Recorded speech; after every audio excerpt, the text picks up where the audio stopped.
celebrating a cricket visionary, Muhammad Ahmad Qureshi, MAQ. T20 Cricket Format. Credited with introducing the T20 Cricket format internationally.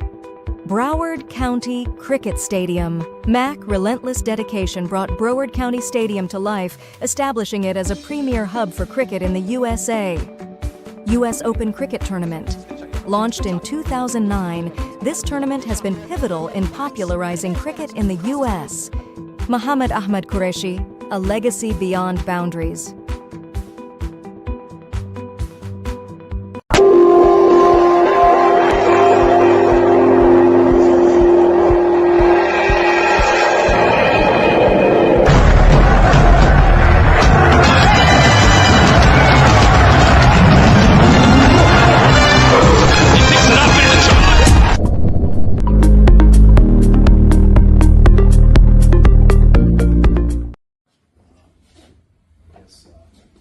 T20 tournament coin, call it a coin or what would we call that? Medallion. Yeah. So thank you for your efforts. On the back side of it says thank you for your service. And to Broward County, we can't say enough for that. So thank you very much. So do a quick picture.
Good afternoon, viewers. We are live at the Broward County Stadium at Lauderhill, Florida. So the game currently is between New York Yorkers and Chicago Catchers. New York Yorkers is Simmons and Chicago Catchers is led by Rizwan Chima. Next to them is the umpire, Sagir Abbas. All right, guys, Lyndon will spin the coin. Heads. Heads is the call. Head it is. Yeah, we're gonna bowl first. All right, so Chicago Catchers have decided to bowl. Any changes in the squad, Skip? I think one change. We got a left arm spinner came in. All right, any reason you picked to bowl first? The things going okay with the chasing here, and I think we did well yesterday, so we just want to go with the same thing. All right, how about you, Lyndon? What do you say about batting first here? I would have no problem batting first, but if I win toss, I'd bowl first as well. Got it. How about any changes to the squad from yesterday? We have two changes. two of the guys had to miss out, and we're bringing in 2 batters. All right. I wish both the captain good luck. Thank you.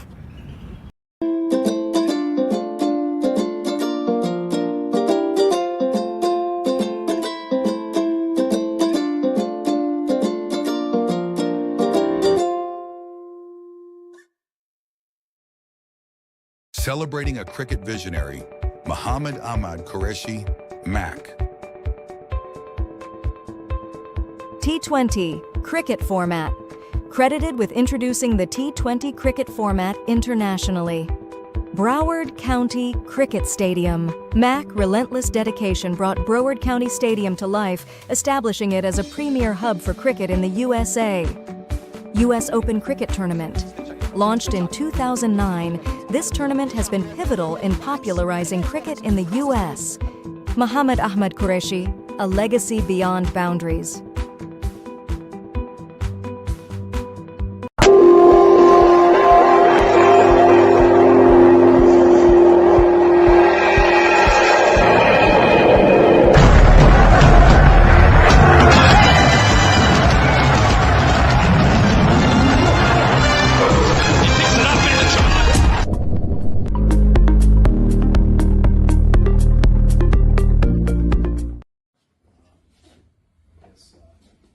T20 tournament coin, called a coin or a, what do we call that? Medallion. Yeah.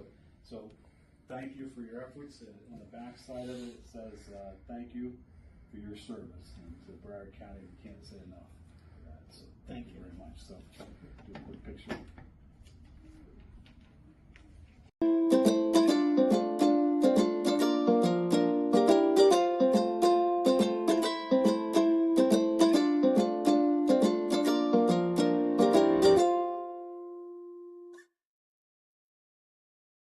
Celebrating a cricket visionary, Muhammad Ahmad Qureshi, MAQ.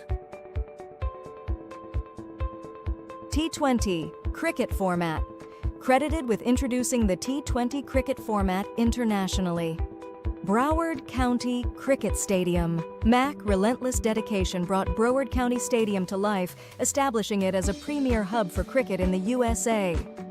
US Open Cricket Tournament. Launched in 2009, this tournament has been pivotal in popularizing cricket in the US. Muhammad Ahmad Qureshi, a legacy beyond boundaries.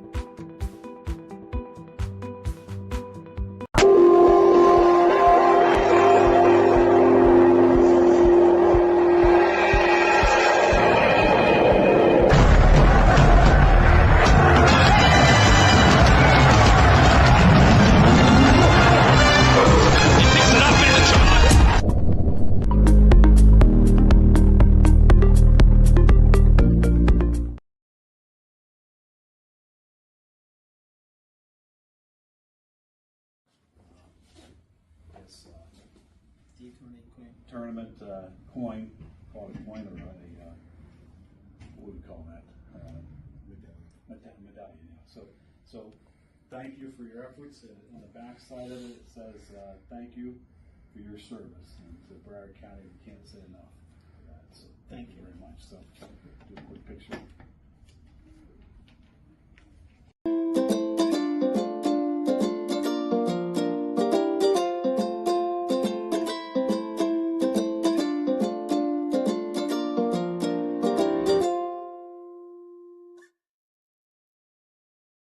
Celebrating a cricket visionary, Muhammad Ahmad Qureshi, MAQ.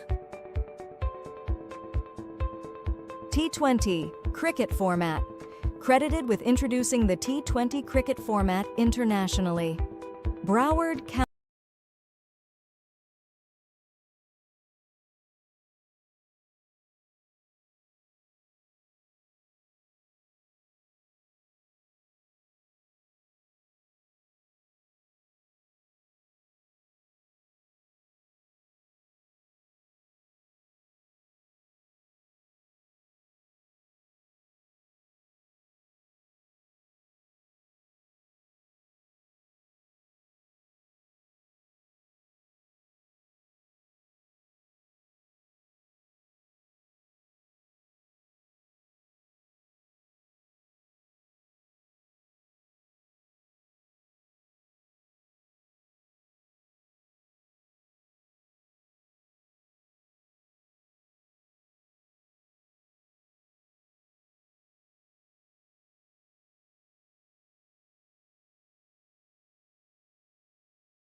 Good afternoon everyone and welcome back for this match number 7 here on the Broward County Cricket Stadium for the 16th edition of the US Cricket Premier League 2024. Chicago catchers are bowling first against the New York strikers. They won the toss and they have decided to bowl first. They are into their second match of this tournament. Both these teams are. And Roy Dennis, here we go, started off with a short ball. There's a chance out there in the fine leg region and he takes it comfortably. Wonderful start this is for Chicago catchers. They have got this early wicket of Nicholas Spook's Sting, who wanted to play it over fine leg but did not make enough connection on his bat. Wonderful catch this is. It was high up in the air and he ran down and adjusted himself under the ball so well.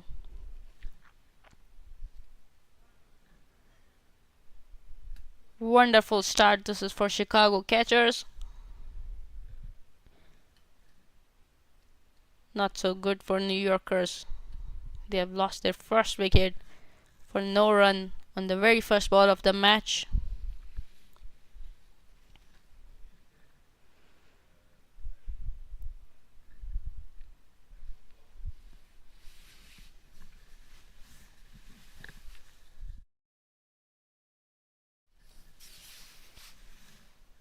And Roy Dennis is spot on for this match. Must be very pumped with this first wicket on the very first ball of his over. They have got New York strikers under pressure straight away. Ryan Harris is the wicketkeeper for Chicago catchers. Comes in Dennis.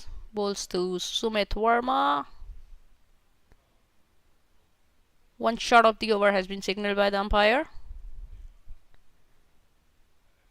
Sumit Verma is the batter in for the New York strikers. Suraj Sipal is on the non-striker end, bombing himself, playing cut shots and pull shots.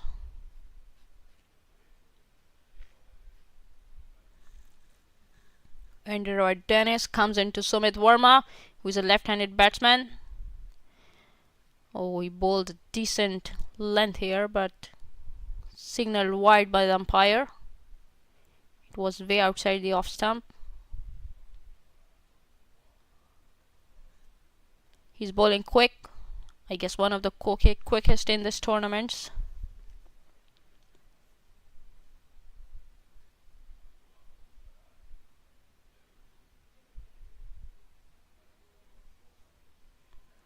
Bowling over the wicket to the left-hand batter. Oh, it's wonderfully bowled.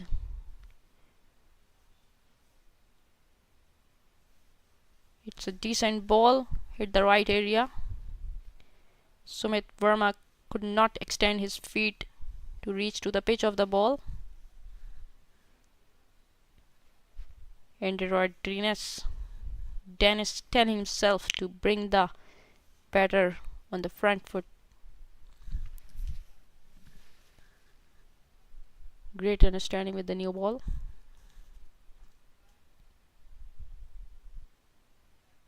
Oh, it's in wide, too much wide. Another extra run given to New Yorkers, who were put into immense pressure by Dennis, getting him out on the very first ball of the match.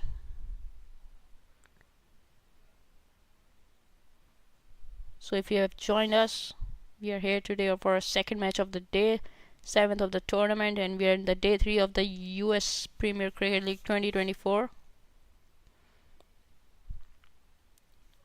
Good ball once again from Dennis, not allowing any room for the batter to extend his arms.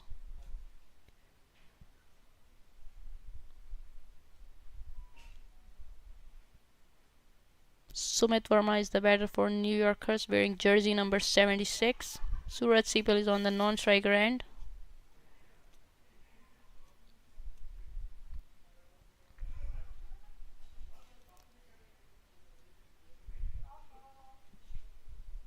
So he will be coming around the wicket to Sumit Verma.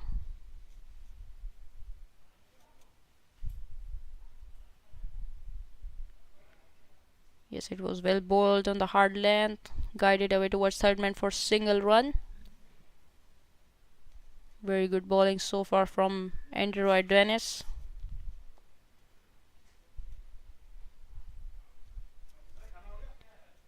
Keeping it hard for the New Yorkers to get a boundary in the first over.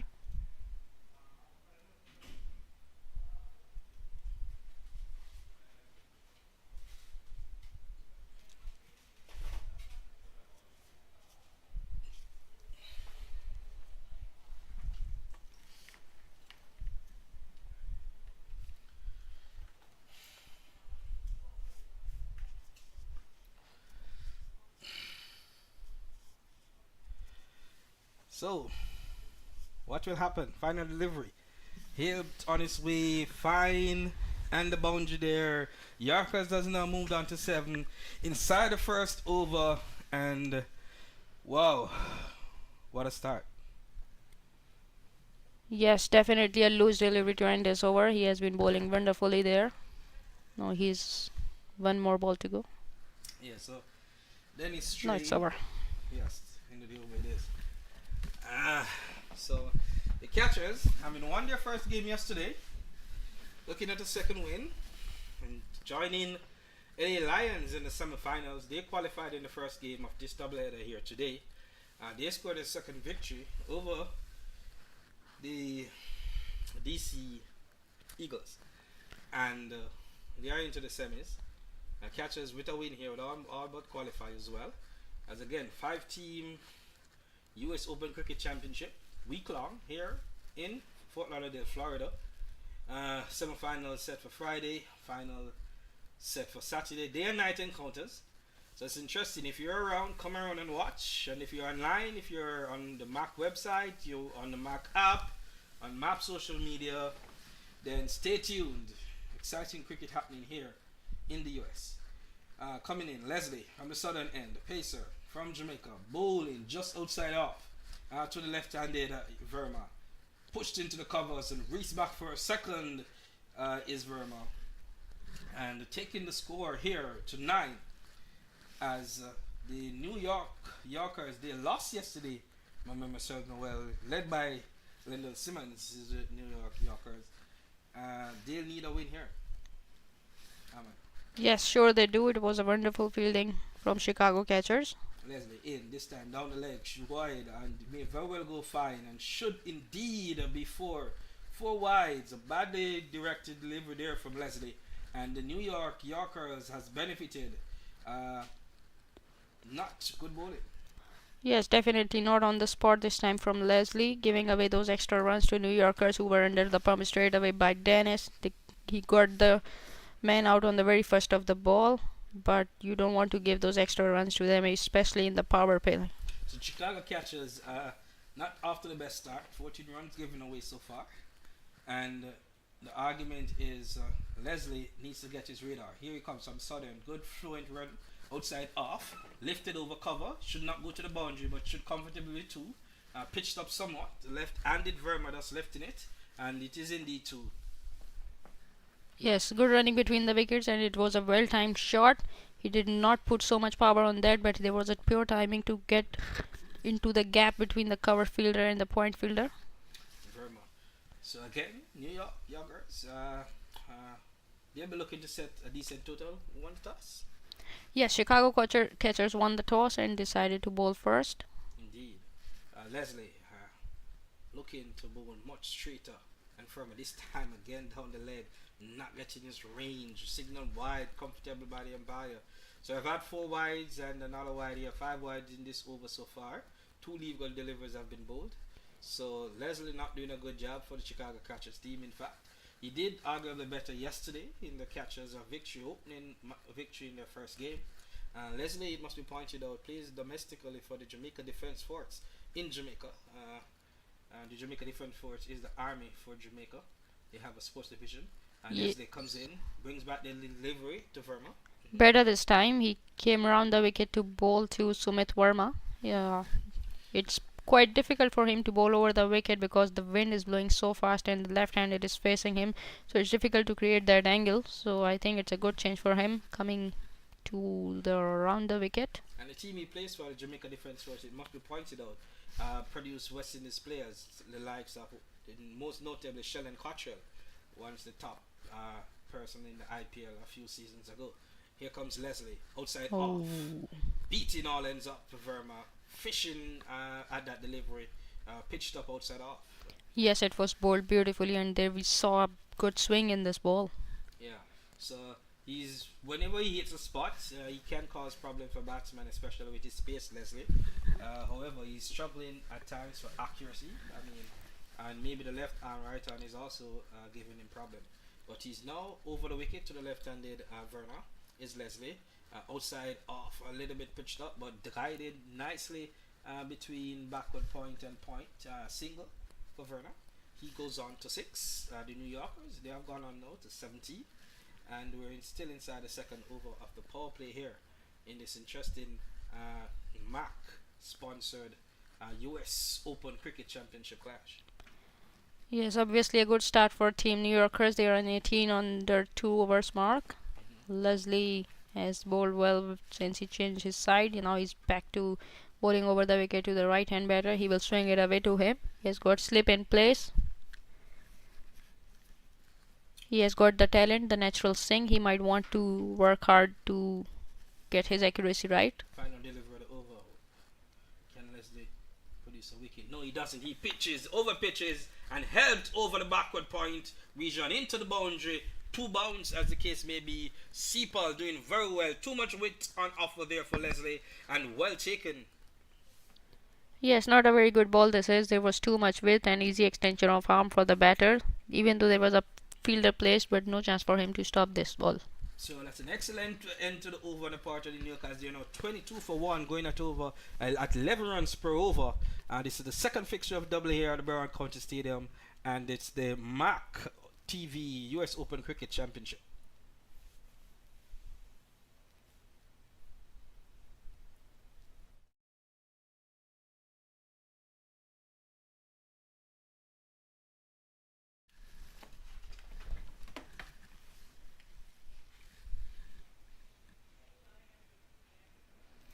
Dennis will be back for his second over for Chicago catchers. New Yorkers are on 22 for 1 in 2 overs. They must be happy with this inside the power play. Dennis comes into Suraj Sepal. Bowls a hard length. No run there, and great work from the fielder standing at point position.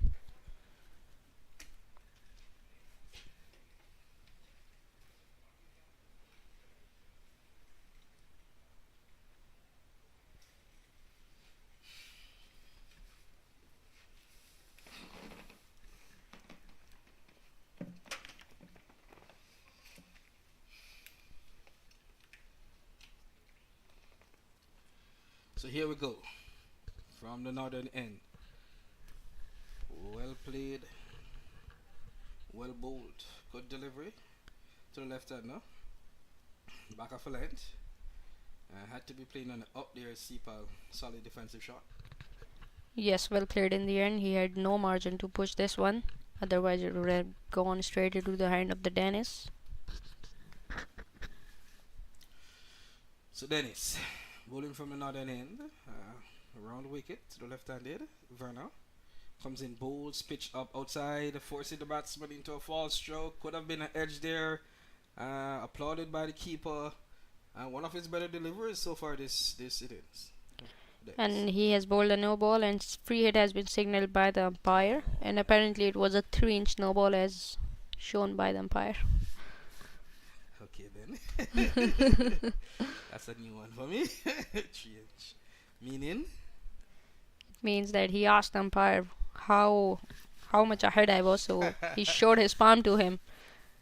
Nice. So it's mostly 3-inch when you measure your fingers. Oh, wow. Learn something every day. Here comes Dennis. Got free hit. What is he trying? Verna, he did nothing in the end. He thought that this was going to be a wide. He wanted to do some of a scoop or a reverse. What was he doing there, Ayman? Yeah, he didn't need to bowl that one, but lucky that he didn't get hit for this one, and more lucky that he came in front of the umpire, so he had no view for this. So missed opportunity on that free hit on the part of Verma, not scoring. Yes, good chance for Sumit Verma to take charge on. He's struggling there, got an opportunity to free his arm on the free hit. This comes in bustling, a little bit short outside off, spin and hit through the mid wicket region. Decent shot there from Verma, getting on top of that short delivery.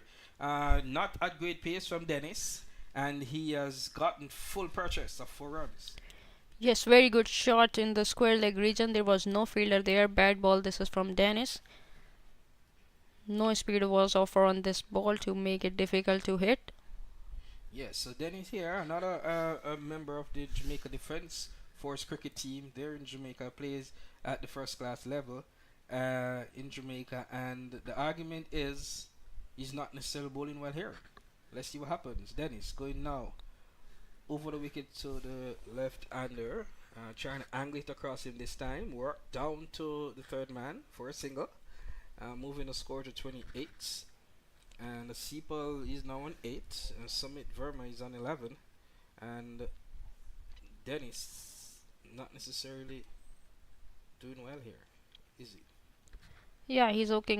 He's doing okay. He's mixing up his length quite easy, making it easier for the batter. But the last ball he bowled was good and got only 1 run of this. So far he has given away 6 runs in his over. 2 balls are still to go. Right, so Dennis working hard for a wicket, trying to get another for the catchers here.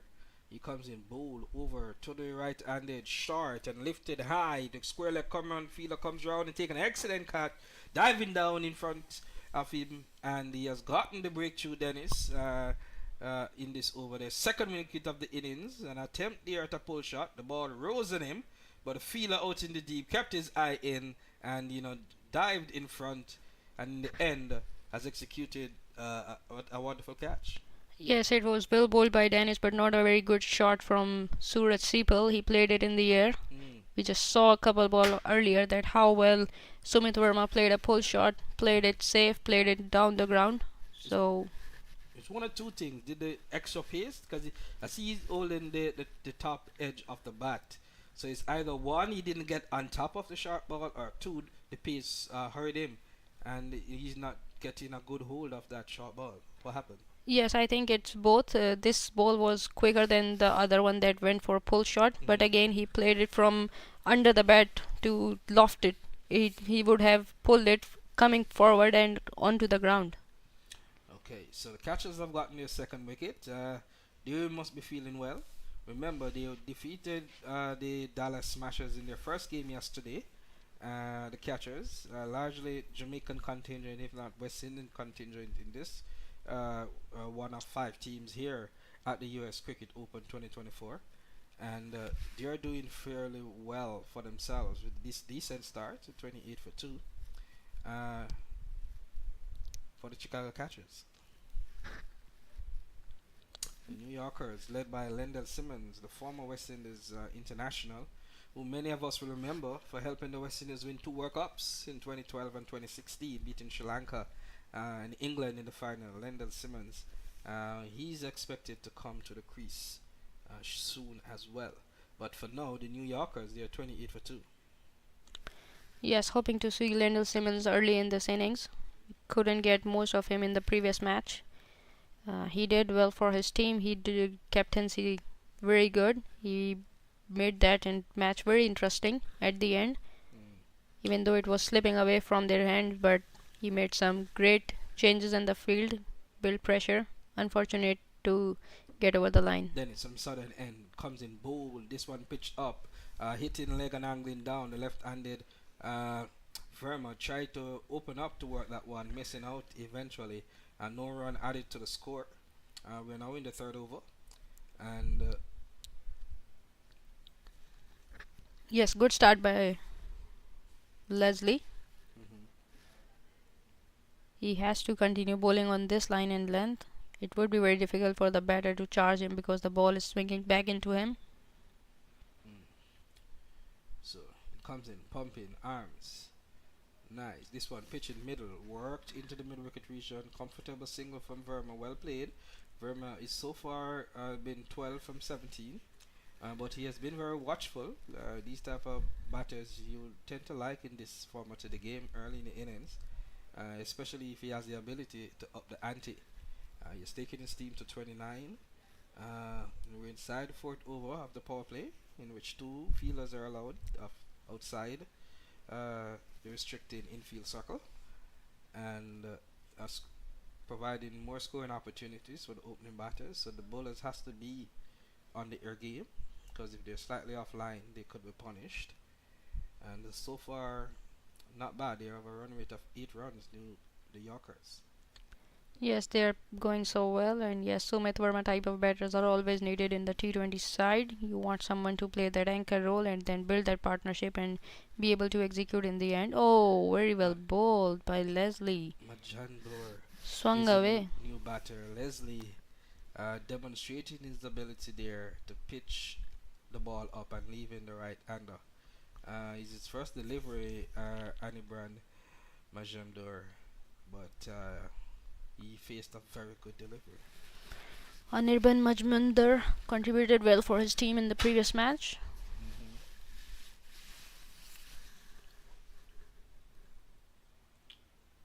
Oh, well again, this one pitching just an off. Is that a no ball being signaled? His hands No, was it out. is not. Okay. His right hand was out, and I think the no ball is left hand, right? So yeah, he maybe was checking his counter, and the umpire there. Yeah, truly, he was. So a good delivery there, just on or about off stump. Good length, leaving the right hander. So getting his length here is Leslie. He pumps and runs from the southern end. Bowl, this one more again just outside off, bringing the batsman on the front foot. He credit to the batsman. He saw that that ball was shaping away and just shouldered his arm, allowing that one to go to the keeper. And there's indeed a slip as well. The Chicago catchers very much in an attacking mode here, as they seem to prize another prize wicket from the Yorkers' top order. Yes, good disciplined bowling. This is from Leslie. Majumdar might want to use some crease here because he is so consistent unless he do something against him. Leslie again, as you rightfully say, he's now hitting the money, almost getting 3 deliveries. The pitch just back of a length to the right hander and moving away. It would be foolish for the right hander to attempt a shot. Ending of this over, they'll be in the fourth, and the Yorkers are 29 for 2 against Chicago catchers here at the US Cricket Open 2024 Championship from Florida Cricket Stadium.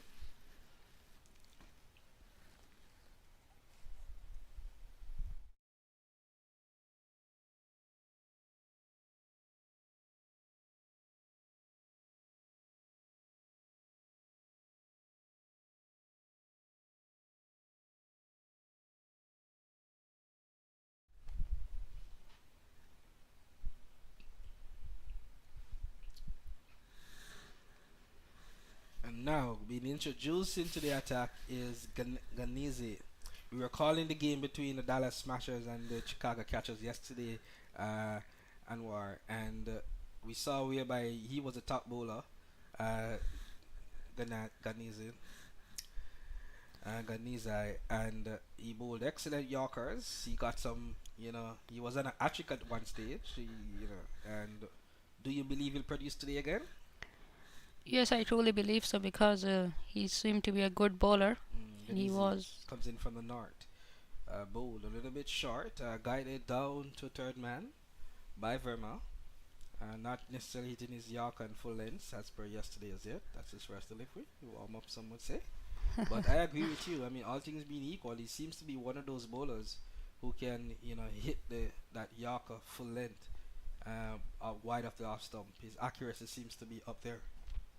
Yes, where he was very much consistent when it comes to hitting Yorkers, and he did brought his team back into the game, taking those couple of wickets in his over.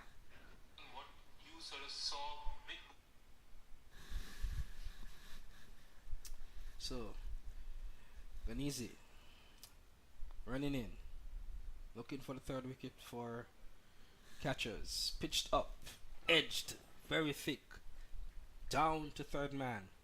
1 run to the batter. It was a good grab and also saved the pitch from his spikes. But very good athletic fielding in the deep third man. We saw him taking that catch early on. Backing up, he's on his toes. What brings the left-handed Verma back in strike? He's on 13 from 18 deliveries. More fuller in length, if not he attempted wide just now, Ganize. So he seems to be getting his range. He's now going into his third delivery.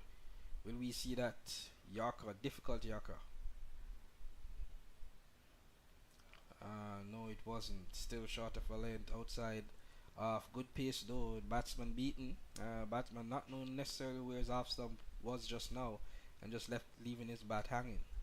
Yes, very good ball indeed. He doesn't have to do anything extraordinary because ball is still swinging. Anything on the right line and length would make it difficult for the batter to be charged on. Indeed. So decent start here. None for 2 off his hole. Opening 3 deliveries is Ganize. Trying to keep it tight, so much so that there's 2 slips now and a fly slip slash gully fielder. What's happening here? Ooh, the batsman swinging and missing. That one pitching wide. Doesn't look the par here, Verna.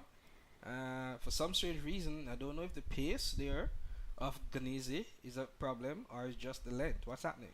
I think it was a premeditated shot. He wanted to slug it over mid on and mid off since the ball was not in his range. He tried to attempt it, but it was a very good length, not there to hit on. Yes, he could have waited for this one to guide it on the third man, but as I said, it was premeditated. Alright, let's see what happening here. Pitched up, angling in to left-hander, pushing it to that gully fielder. No run. I'm if I want to say, I being a coach and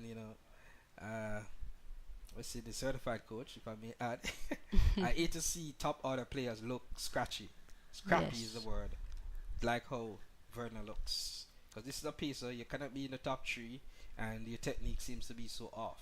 Yes, you are absolutely right here. And we have seen the score is 31, but a lot of those have come from the extras.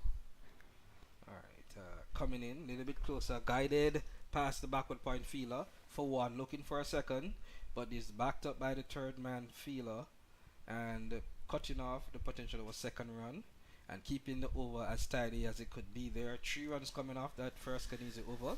New Yorkers has moved to 32 for 205 at a run rate of 6, and this game here is off and running.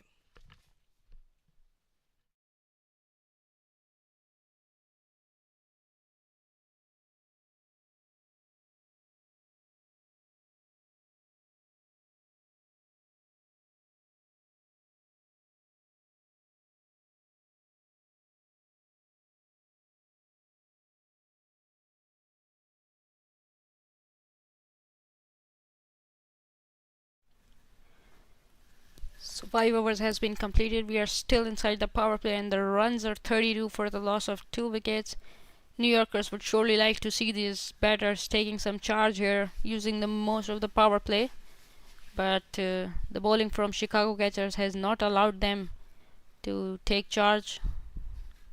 And they have not been so much proactive on the crease. They are waiting for a loose ball. Oh, it came back in, guided towards point and slipped. Lucky there. Made it back in time. Is he not wearing spikes?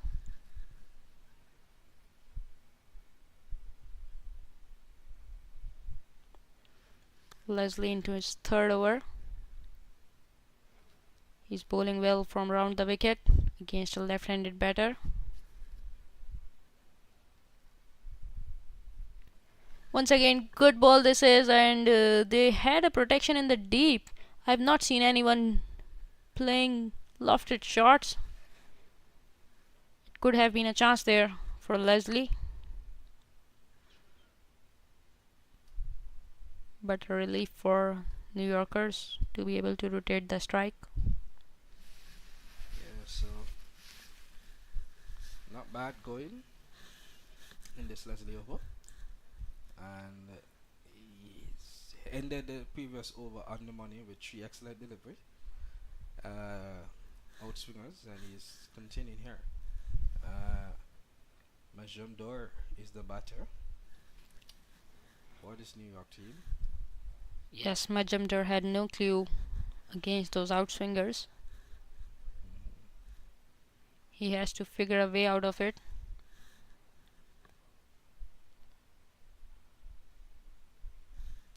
But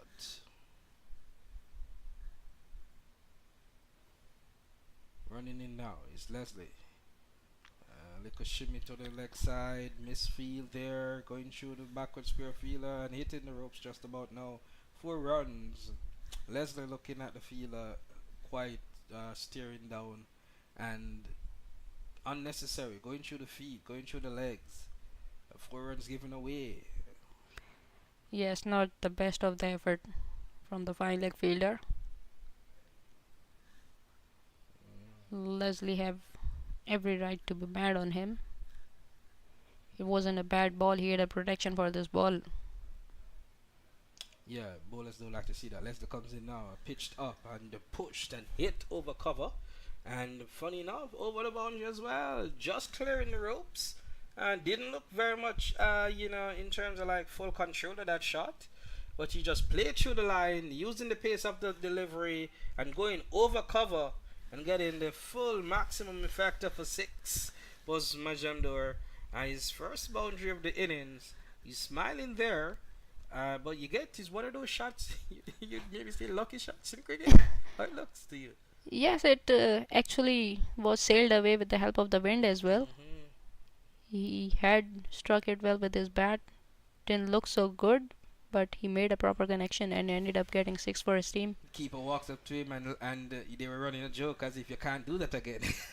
Let's see what happened. The side screen, Majumdar is having a little bit of problem with people. I mean, perhaps walking by. Yes, stopping a bowler in his run-up after hitting him for 4 and 6, definitely not so acceptable by the bowler. Yeah, there's a short one in Leslie's armory. We could see it now. Slow slip isn't still a place. Yeah, we're going to see some chin music here to say, hey, you falls hit me for 6, you stop me in my run-up, what's happening? Let's see. Here we go.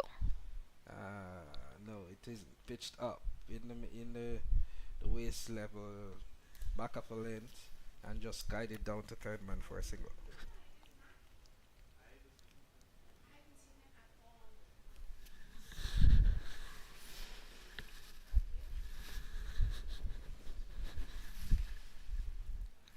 So New Yorkers have scored 44 for the loss of 2 wickets. 1 ball still to come of this last over of the power play. 12 runs have been made so far in this over. Leslie has bowled beautifully, other than those 2 balls that went for boundaries.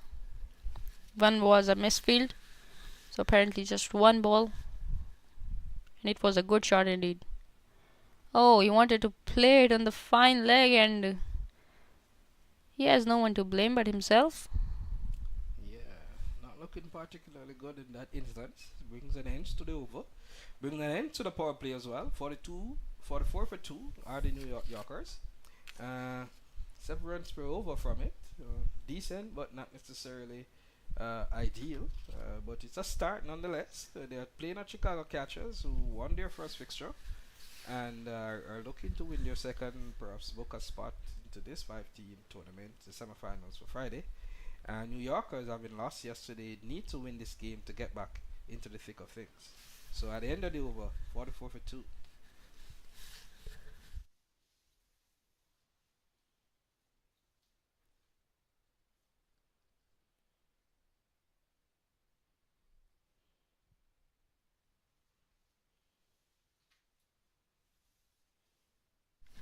So the power play is over, has been signaled by the umpire.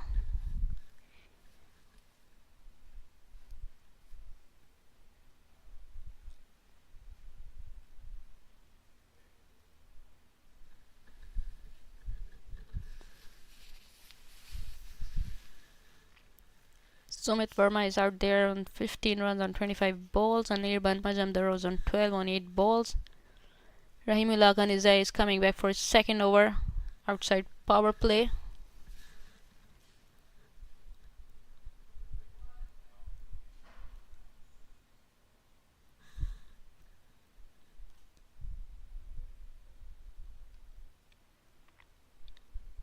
A great representation of seam there. Yeah, running in now is Gnazi. Pitched up. Going for the Yorker, hands on his head. I thought he had gotten through, but he had caught it toward the back there of Majumdar and pushed up to the mid-on. So he's getting his Yorker length and range that he's known for is Ghanisi. Yes, now he has more leverage as the power play is over, and he can have those deep long on, deep square leg, deep fine leg ready for this delivery. Indeed. As we say, he was on a hat-trick yesterday and by bowling those Yorkers and clean bowling two of the Dallas Smashers players. Comes in Ghanisi. Again, this time wayward down the leg side though, applauding the keeper. That should be a while. And that may be his worst ball we have seen in the tournament so far. Yes, accolades for Ryan Harris. He has done a wonderful job behind the stump, stopping those extra runs. Would have been 5 if it wasn't for his gloves. So, Chicago team here. Looking as we say for their second win. And hoping that Ganazi gets his range up. That's it, rather full. Going across the left hander. No. Oh, signal wide.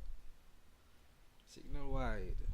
So the left arm, right hand here is forcing Ghanisi not to necessarily get his range as we have known him for. Kept swinging away. He's bowling angle balls to the left hand batter. Coming over the wicket to him. Sumit Verma is facing him. Oh, very well fielded in his follow through. Has he given run? No, there is a backup thankfully. What is going on? It's all happening as you'd say in cricket parlance. Not the type of fielding that you'd expect from the Chicago catchers, who has been otherwise okay in their performance in the tournament.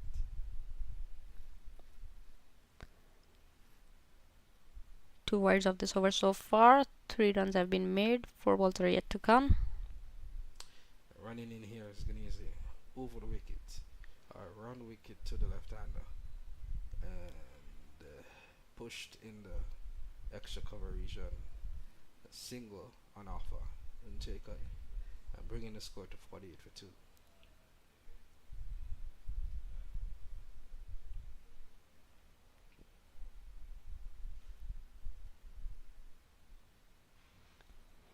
New Yorkers are a bit settled down here. They're building this partnership.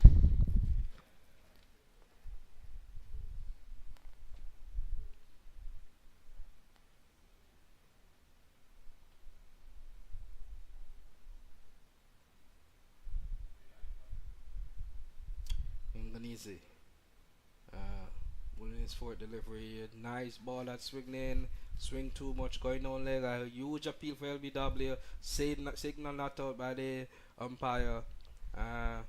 That could not have been given out.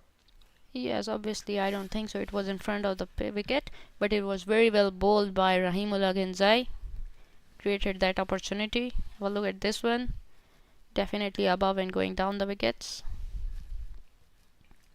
So here we go. I mean, not a bad delivery, but doing too much. Maybe good length, and they're done good swing.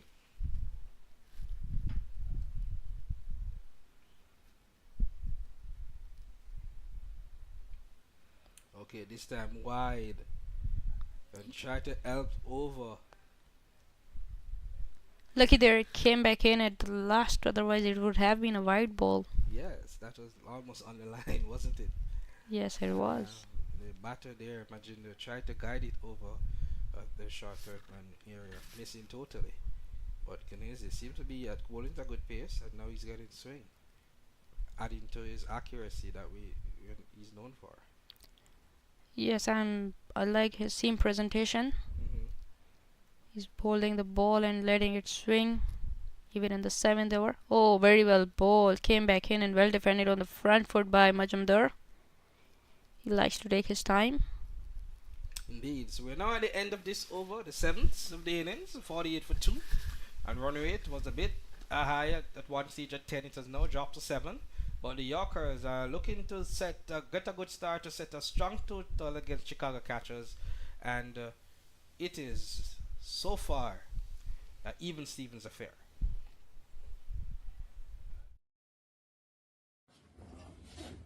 This T20 tournament coin, call it a coin or what would we call that?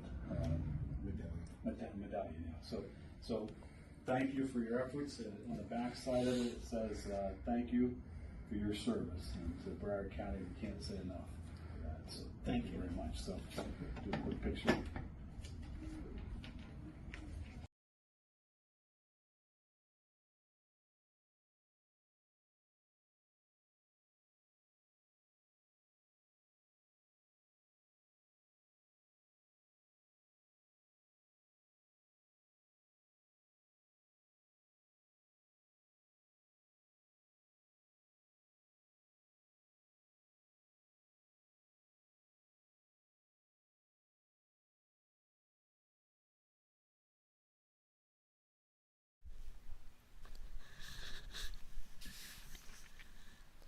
So back here, new bowler we brought into the contest. The off spin here. Wide down the leg side. Just being looked at there by Verma. It's alright. Give yourself some leverage. Don't get mad. Make a strong comeback.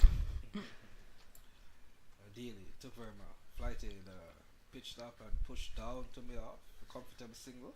In the end, attempted misfield. It went okay in the end. But Daly here, bowling his first over, wide first for delivery, single off the second. Yorkers now has moved to 49 for 2,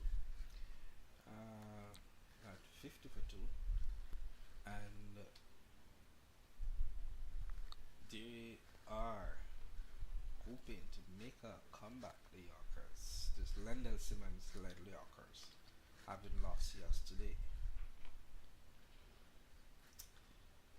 Daly comes in, traditional classical off spin, spinning down the right hander's leg stump, signal wide by the umpire. Not necessarily getting his range. He was wide earlier to the left hander, now wide to the right hander is Daly. Off spinners are expected to show more control.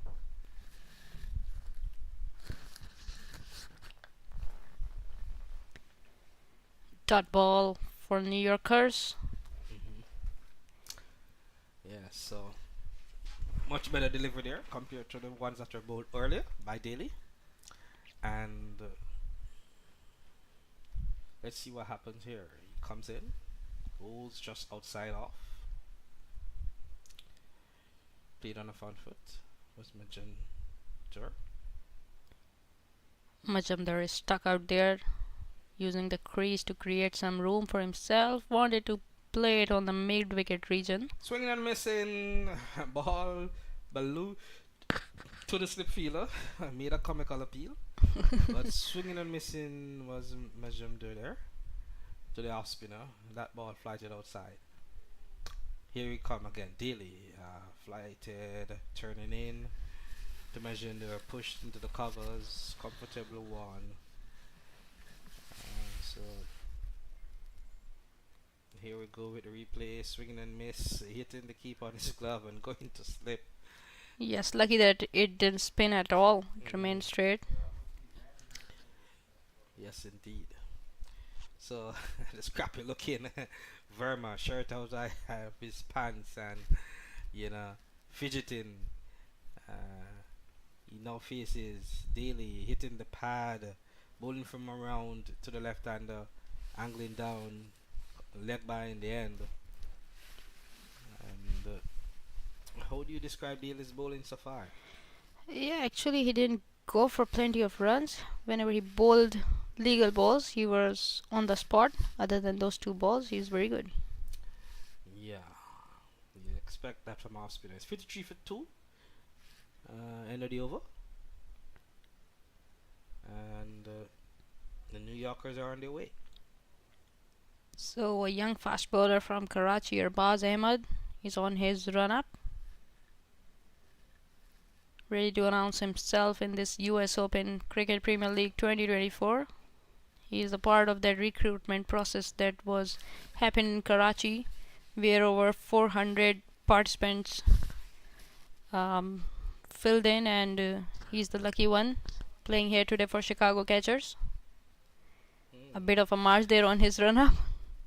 Okay. So you're saying there was a literal tryout for players to come and play the tournament? Yes, they had a recruitment sessions back in Karachi, where more than 400 players showed up, in fact 500, and registered themselves for the trials and took the trials. And Faisal Iqbal was there to as a chief selector, and he picked these players who are playing here today in the US Premier Cricket League, and he's one of them. And he's only 16 years old. Okay. So there we go. Continued development and exposure happening here via the US Open Cricket Championship. And we have seen a lot of players going on to play international cricket. And the Andre Russells, the Chris Gales, however, have played in this tournament from 09 up to now. And there we go. Up and over cover. However, there's a cover there in the deep point. Just a single for Verma and the Yorkers. Giving a little bit of room there. With Arbaz Ahmed giving the batter. Yes, Arbaz Ahmed might want to adjust his line a bit, but luckily he had a protection there.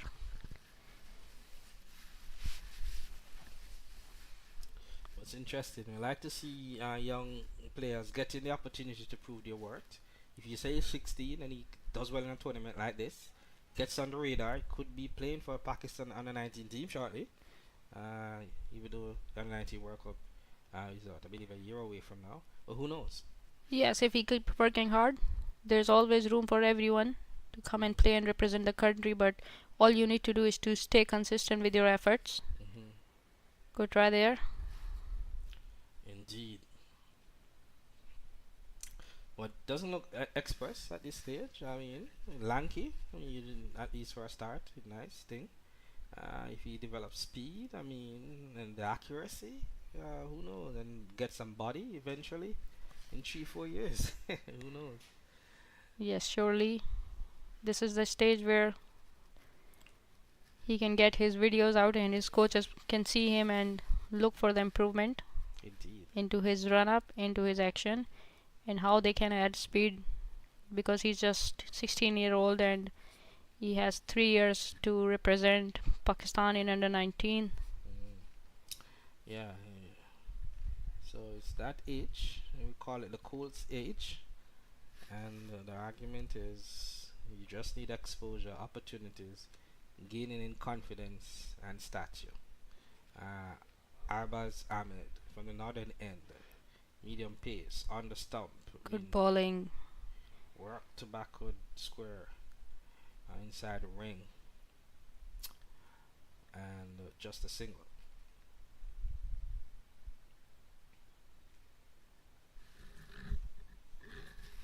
Just a single. Remind me, how many players you say came here eventually from the 500? Do you know?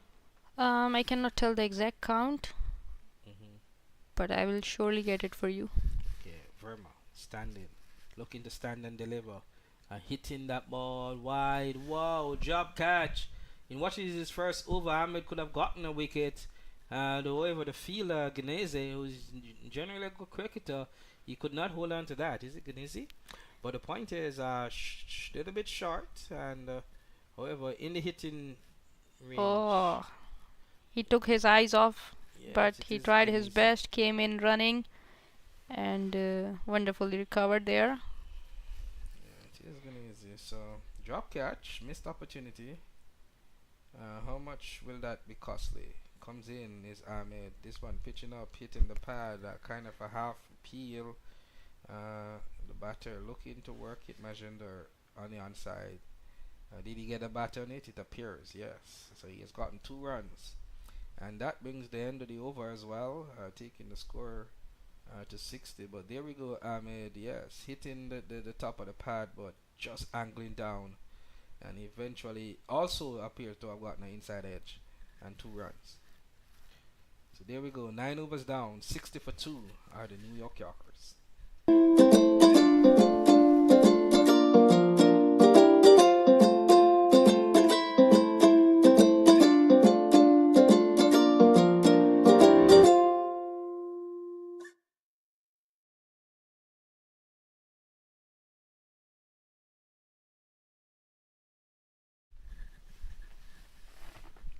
So we're back here, live action here from the Broward Cricket Stadium here in Florida. It's the US Open 2024 Championship.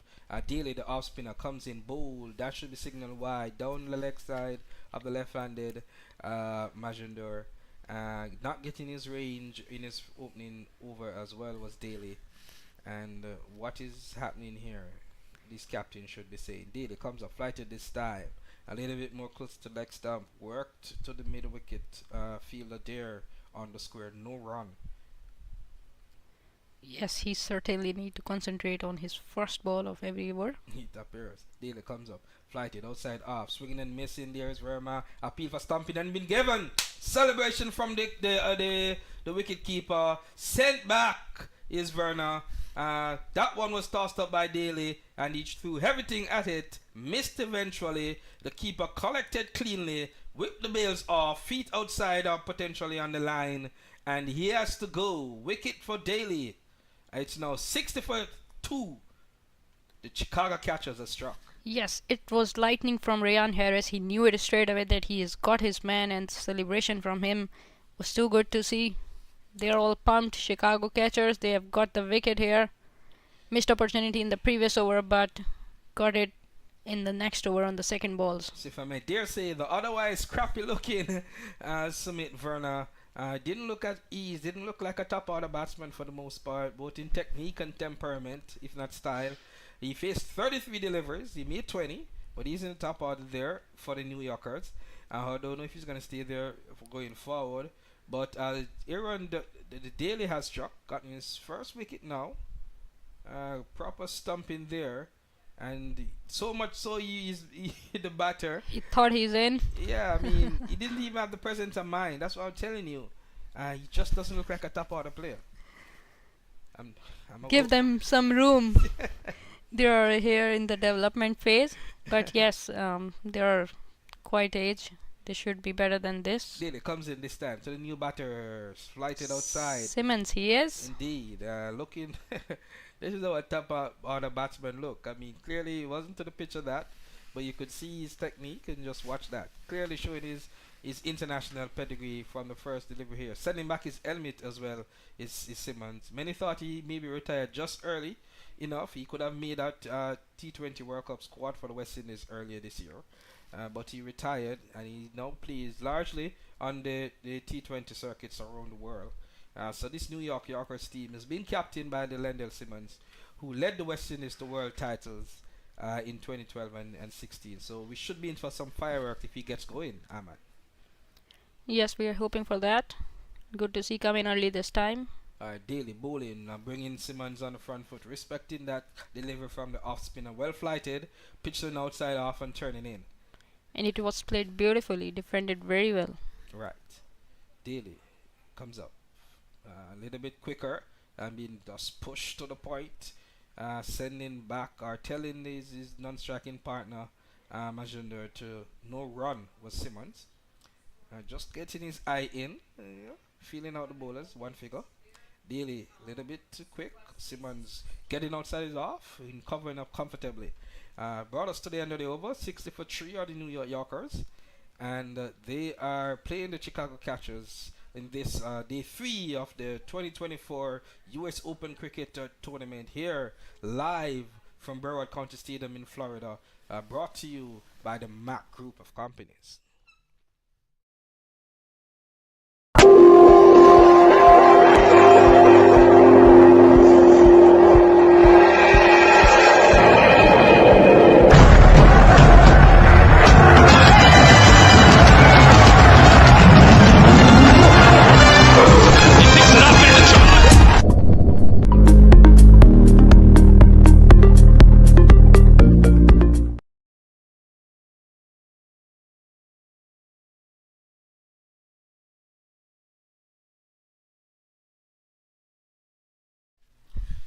back here, live in location from the Broward Stadium. Wherever you're watching us, be it on the MAQTV.com, on the Mac app, on your Apple device or your Android Google from the Play stores. We have a young Pakistani fast bowler, Arbaz Ahmed, bowling to Anibal Majumdar, who's on 19 for the New Yorkers, who are playing in their second fixture of the tournament, having lost their first, and hoping for a comeback win as they seek to meet the semifinals of his 5-team championship. So here comes Ahmed, bowling from the northern end, medium pace, pitching up, well in the slot, lifted. Did he clear the fielders? No, another drop catch. Another drop catch by Ganese. Good bowler, but it appears as if he's not such a quality fielder. Running around, complaining that something is in his eye there, maybe the sun, who knows. But he did drop an easy catch earlier. And this one, down the ground again, he's running around. You'd expect at this level, you get under that, you turn sideways and take that catch. But another live opportunity there in terms of for Majumdar. Yes, extremely unfortunate for Baz Ahmed. He created 2 chances and dropped by the same fielder. Definitely he tried his best, came in under the ball but couldn't have a grab of this ball. Coming in again to Lendl Simmons. Medium work. Simmons now back with his helmet, swinging, getting the inside edge. Was that a French cut? No, that's inside edge. The fielder there on the circle. A backward square couldn't prevent the run. So Simmons was officially now off the mark, and bringing back Majumdar in strike. But what a great opportunity this is for this young man, bowling to Lendl Simmons at the age of just 16. He must have not thought about it. Maybe playing for the team one day, but not too early. Indeed. Pitching up this time, outside off, getting inside edge there. Majumdar single, bringing Simmons back on strike. And you get the impression that, when you have players of Simmons' quality like this, who early in their innings are always just trying to size up the competition, the bowlers, the conditions, the pace of the wicket, and eventually they may get loose. So will we see that? Ahmed seems to be bowling online so far. Again, good delivery there to the established former West Indies international Simmons from the medium pace of Ahmed. So if I may dare say, it is a good look. He seems to be hitting the back of a length. Not quick, but quick enough to be forcing batsmen to be circumspect on the front foot. Yes, certainly, and good to see the consistency in his length. He must be having some nerves there, playing his first match. Oh, lifted over the top there, fielder there on the cover, extra cover boundary, coming in, only getting one, and end of the over. At the end, it is 68 for 3. 11 overs have been now completed. Going at 6 runs per over, not ideal. If they continue at this level, however, they only get into the 120s, which based on the tournament, we're seeing on teams on average making 150, 160, 7, 8 runs per over. So the New Yorkers, led by Lendl Simmons, will need to up the ante from here on in.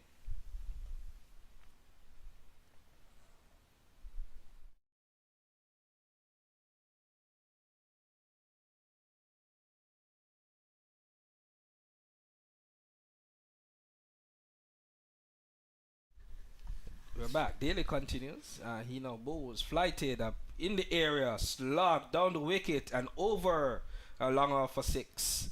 A poor delivery and given the full treatment on the part there of Majumdar. He's been there for a while. He's now in fact moved on to 29 from 26 deliveries with that boundary. His most confident looking shot of the innings.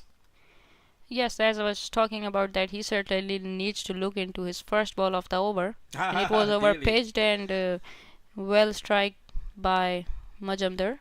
Yeah, too much flight and too much in the slot.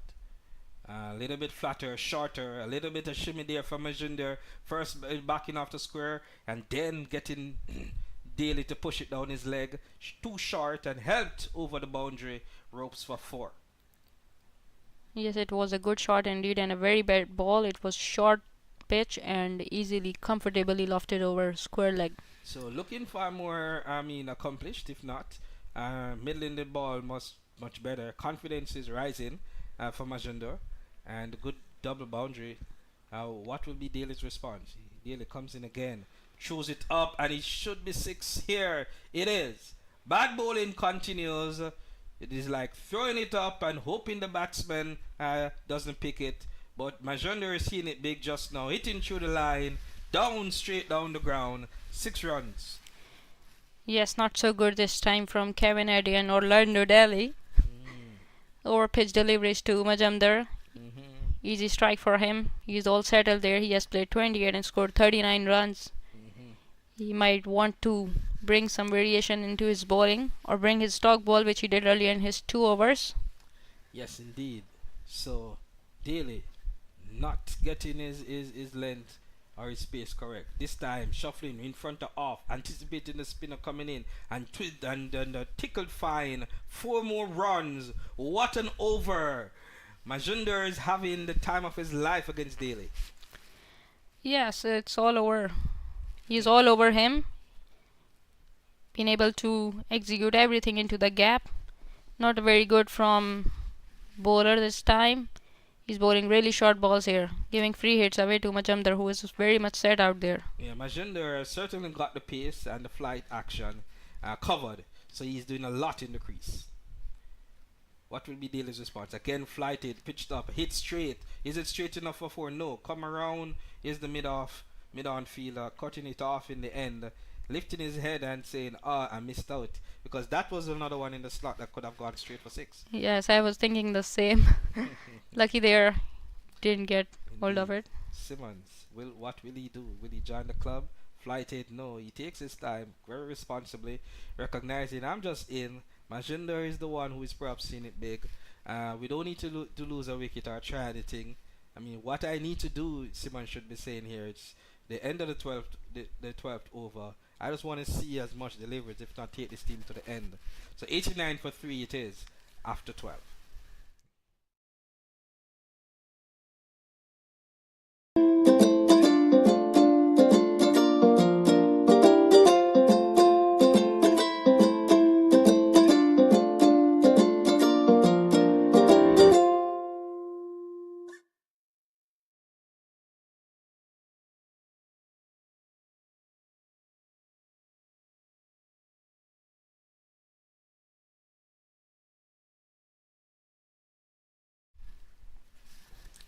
So here we go, over number 13. 90 for 3 are the New York Yorkers. Getting the runway up to 7.5. Currently they are projected to get to 150. So a very solid last over. Taking Daly to school was Majender. With 4 boundaries in that over. We're back now to the youngster, 16-year-old Arbaz Ahmed from Pakistan. He comes in, bowls, online again. Just about middle, worked, tickled for 4. Well played, brilliantly played there from Lendl Simmons. One thought that there was a fine leg would have cut it off, but it was very delicately, finally nudged by Simmons with enough pace to get a boundary. So he gets his first boundary of the innings, Lendl Simmons. As we say, you can see him taking his time as a captain of this team to build. And offline a bit was Ahmed there. Let's see what happens this next delivery. Ahmed comes in, bowling a little bit wide, guided through the point, fielder looking elegant as well. We're seeing the class of Lendl Simmons rather early in his innings here. Decent medium pace, but leaning on the front and just guiding it between point and backward point, and one for the cameras as well. Yes, it was an exquisite shot. So good to see that. Playing it from the full face of the bat, guiding it away gently between the third man and point region. Indeed. Alright, what will be young Ahmed's response? Again, nice, bold, in terms of stump to stump. Lendl Simmons pushes, says too, hustle, don't get too comfortable. So, this is what I like about cricket at this level. You can see when a good, if not class player is out there, he just looks above the competition. Because every delivery that Simmons has faced, he has played a correct shot. Yes, absolutely, and this is the learning for everyone out there. He came in, he settled in, he's building his inning, not trying anything rash. Edge there, fine, and should be four as well. Given room by Ahmed and swinging his arms and getting full reward there, Simmons. Yes, it was very much way outside the off stump, and he had no one down there in the third man protecting this one for him. Unfortunately, so Simmons has skyrocketed up to 18 runs from 9 deliveries, and what has been an otherwise good spell from young Ahmed. Otherwise, this over has not been 3 boundaries conceded so far. With Simmons now feeling the medium pace effort of Ahmed. Guided this time. Again between third man and point. Not enough pace on it though. The fielder comes around and cut it off. But it's a single nonetheless. Looking rather comfortable is Lionel Simmons to this level of bowling, if I may dare say. Yes, very good comeback from Arbaz, this time short of the length, and Simmer did well guiding it towards third man for 1 run, but there was a collision down there. I hope they're alright. And this is what we speak of. The young man, 16 years old, I mean, bowling to this former West Indies international, and it's about learning to keep a composure bowling to quality players. And so far he seems to be doing a good job, because that's an excellent delivery just now to Majinder. Short, somewhat, back of a length, and yeah, forcing the batsman to be on the up. So ending that over, 105 for 3 are the New Yorkers.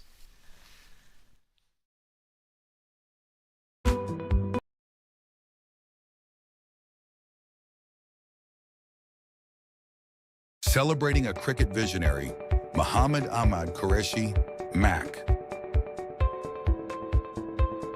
T20 Cricket Format. Credited with introducing the T20 Cricket format internationally. Broward County Cricket Stadium. MAQ relentless dedication brought Broward County Stadium to life, establishing it as a premier hub for cricket in the USA. US Open Cricket Tournament. Launched in 2009, this tournament has been pivotal in popularizing cricket in the US. Muhammad Ahmad Qureshi, a legacy beyond boundaries.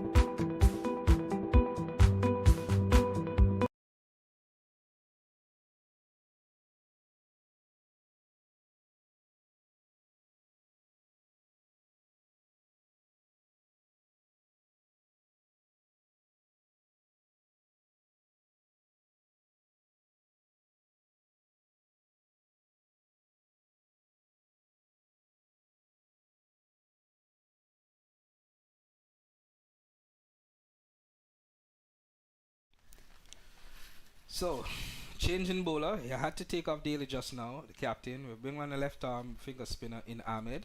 What can he do? Simmons charging that delivery, slow pitching delivery wide of the stump, and Simmons shuffling over and creaming it wide off, long off for 4.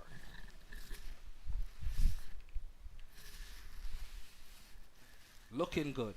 Bad delivery, getting the full treatment. Poor first ball there from Huda, left arm spinner. Not quick, not flighted, not turning, not directed. Let's see what happens in the second delivery. A little bit flighted, but angling down leg, and Simmons just shuffling, working that one in the mid wicket region, jogging through for a single, taking the score here to 109. Looking comfortable is the West Indian Simmons. Shamsul Huda was also part of that Legends Cup, and he was with Team USA. He has also represented Bangladesh in under 19. So now he is here representing Chicago Catchers. Alright, let's see what's happening. Shamsul Huda, again, not very well flighted, picked up loosely by Majamdo in terms of his shot. Hitting it just one bounce to the cover there and the extra cover boundary. He's moved on to 45. But this should be easy pickings for Simmons, shouldn't it? Based on this bowling. Huda flighted again, this time bringing Simmons forward. He runs through, scampers through for a single. Point was a little bit too much on the edge of the circle. Yes, Majumdar is quite comfortable there. We saw him. He started pretty slow in his first innings and today as well, but he has recovered it so well and obviously leading the chart here for Team New This Yorkers. time a little bit wider, angling into Majumdar, forcing it to the cover fielder. No run.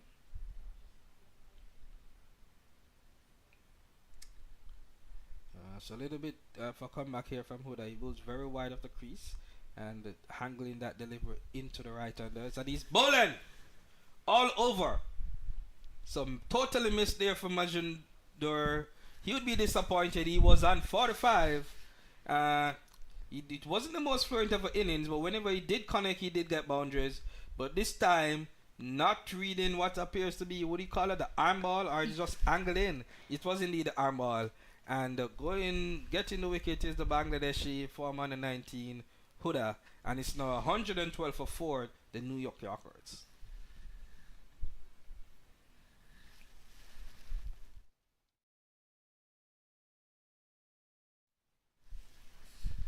Yeah, here we go on the replay.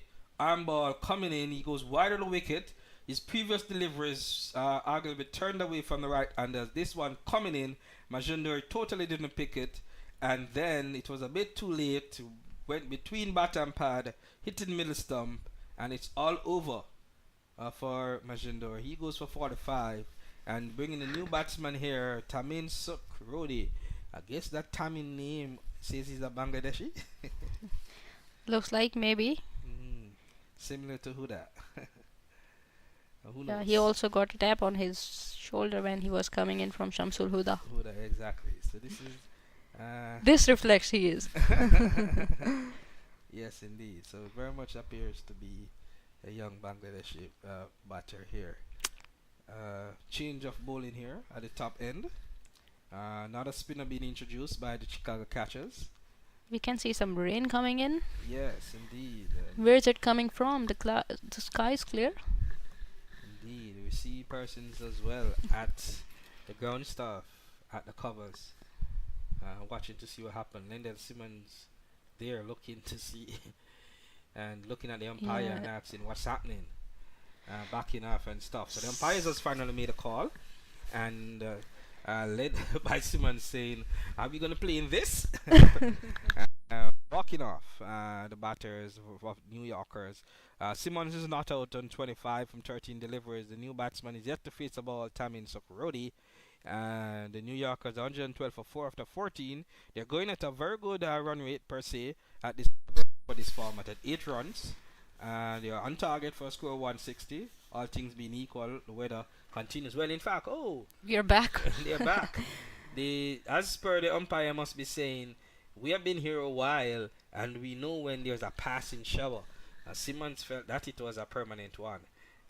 So the umpire changed their mind, didn't indeed call the covers on. And indeed, the drizzle seems to be going away. Yes, it has gone away surely. Alright, All new set bowler for- here is Kosa, off spinner, lanky, per se. So Simmons now trying to, he just played forward to that. He needs to just get his thoughts together and not allowing that break to break his concentration. Kosa, coming in, taking his time, flighted, and whipped high and wide over the deep mid-wicket boundary. Comfortable 6 on the part of Simmons. And this here should be an interesting period of play because Simmons has now worked himself in, and that was a poor delivery from the new bowler Kosa. Yes, very well lofted. This is by Simmons on the back foot, but played it over the head of the long on fielders. If you look at the scorecard of Simmons, he is on 31 from 15 deliveries. Yes, indeed. He's picking these deliveries. And he has scored 100 here before. He has scored 100 here in the MAQ US Open before. So he's comfortable at this venue. There we go. Much flatter, much wider to Simmons. East Coast. So he said, "You're not going to hit me for 6 that easy again." So yes, put all of the pace on that. And Simmons recognized it and just played it. It might become difficult for a bowler to break this one because the ball must be wet. Indeed, a little bit flatter. Simmons this time goes outside off, reading that one comfortably. He's saying it's my time now. 6 in the deep mid wicket, into the stands. That delivery went, and he's now moved on to 37. Simmons just from 17 delivery, but he's saying for these, if I may dare say, average regular type of bowlers, off spinners, He's now going to show his class. Yes, I wonder why they introduced an off spinner from this end, because the wind is blowing particularly in that direction. Of course, Easy comes for it, him shows to. it up again, and Simmons under that comfortably, hitting that straight, long. And I'm telling you, he's in this frame of mind now. If the bowling doesn't get better from here, Aman, he could very much be on his way not only to a 50, but potentially to another 100 at this venue, Lendl Simmons, because the bowling looks average, and he has pretty much sized up things. Yes, already 3 sixes in this over so far. Last ball of the over. Indeed. Rin is coming back. Can Kosa hide this? He does. Bowling a bit wide, maybe just in line. And Simmons going over there, seeing that. Okay, what is it? What? Umpire, what is that? I saw his hands out. It was a wide ball. It was a wide. Yes, he called it wide. But he took long to signal per se. Here he goes, wide delivery. This time Simmons goes over there, top edge. This looked like a dismissal. Cover running in. It's Rizwan Chimaides and he drops it. Drops. Oh, And what's then going on? An overthrow. So Simmons has gotten alive. This is not what you'd want if you're a Chicago catcher, fan, or player, because giving a player of this nature a second chance, he's very likely to cash in. But he tried to give himself room by going outside the off to the off spinner and got the top edge. It went very high. The keeper could have gone for it. I think it was an easy catch for the bowler himself, because he was the one standing right Anybody under the could have ball. gotten it. The keeper could have gone, and the bowler could have gone, and the cover fielder in there allowed the cover fielder, but he just didn't reach in time. Yes, so definitely keeper should have come then. Indeed, all things being equal, and be aggressive. And say mine. And allow the cover fielder to back up. But we're at the end of that over, the 15 overs, 133 for 4, riding verily merrily along are the New York Yorkers.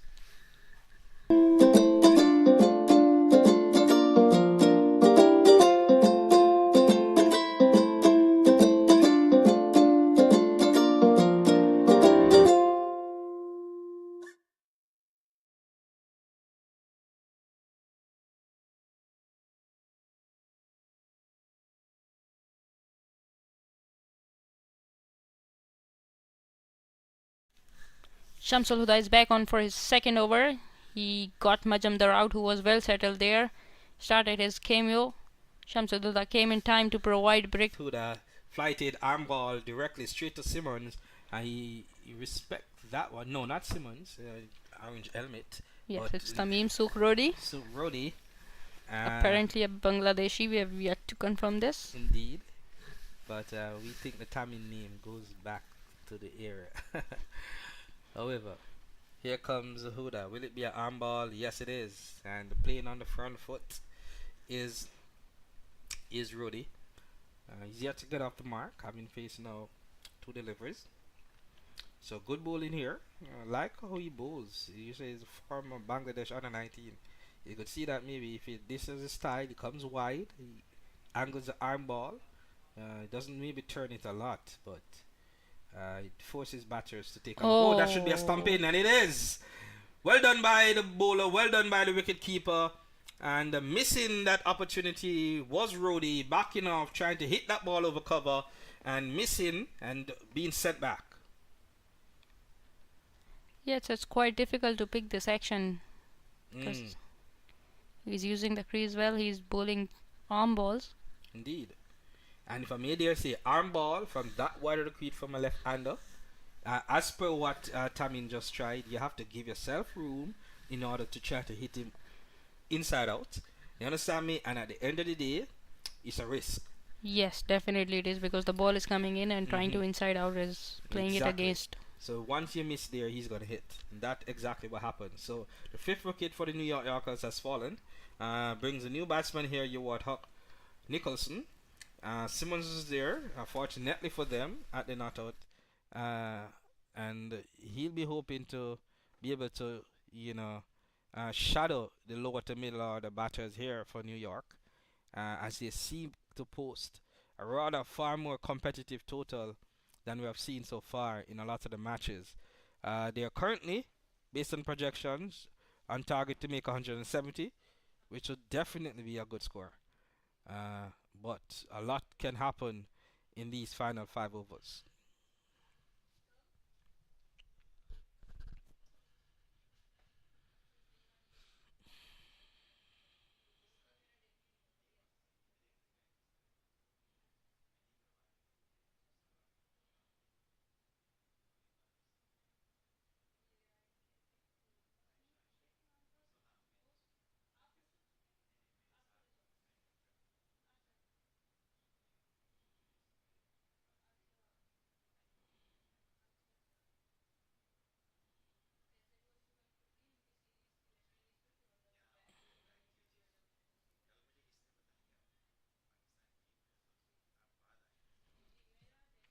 So Huda comes in again. It's another arm ball to the new batter.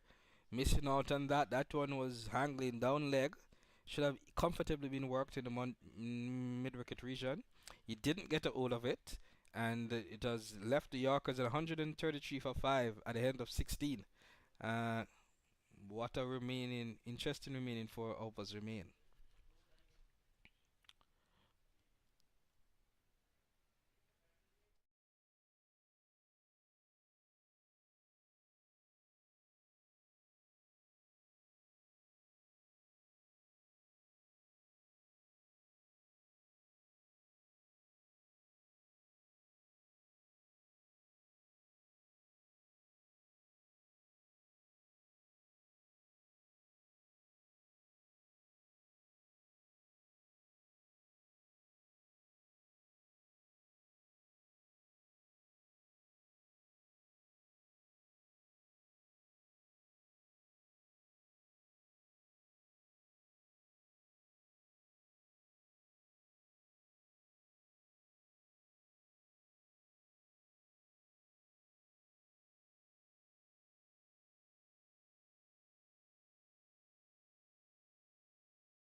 So we're heading now into the 17th over to be faced by Leonard Simmons, who was sent for his helmet.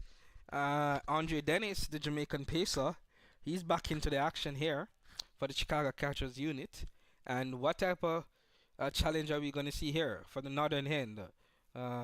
Comes in Dennis, bowls, a little bit slow.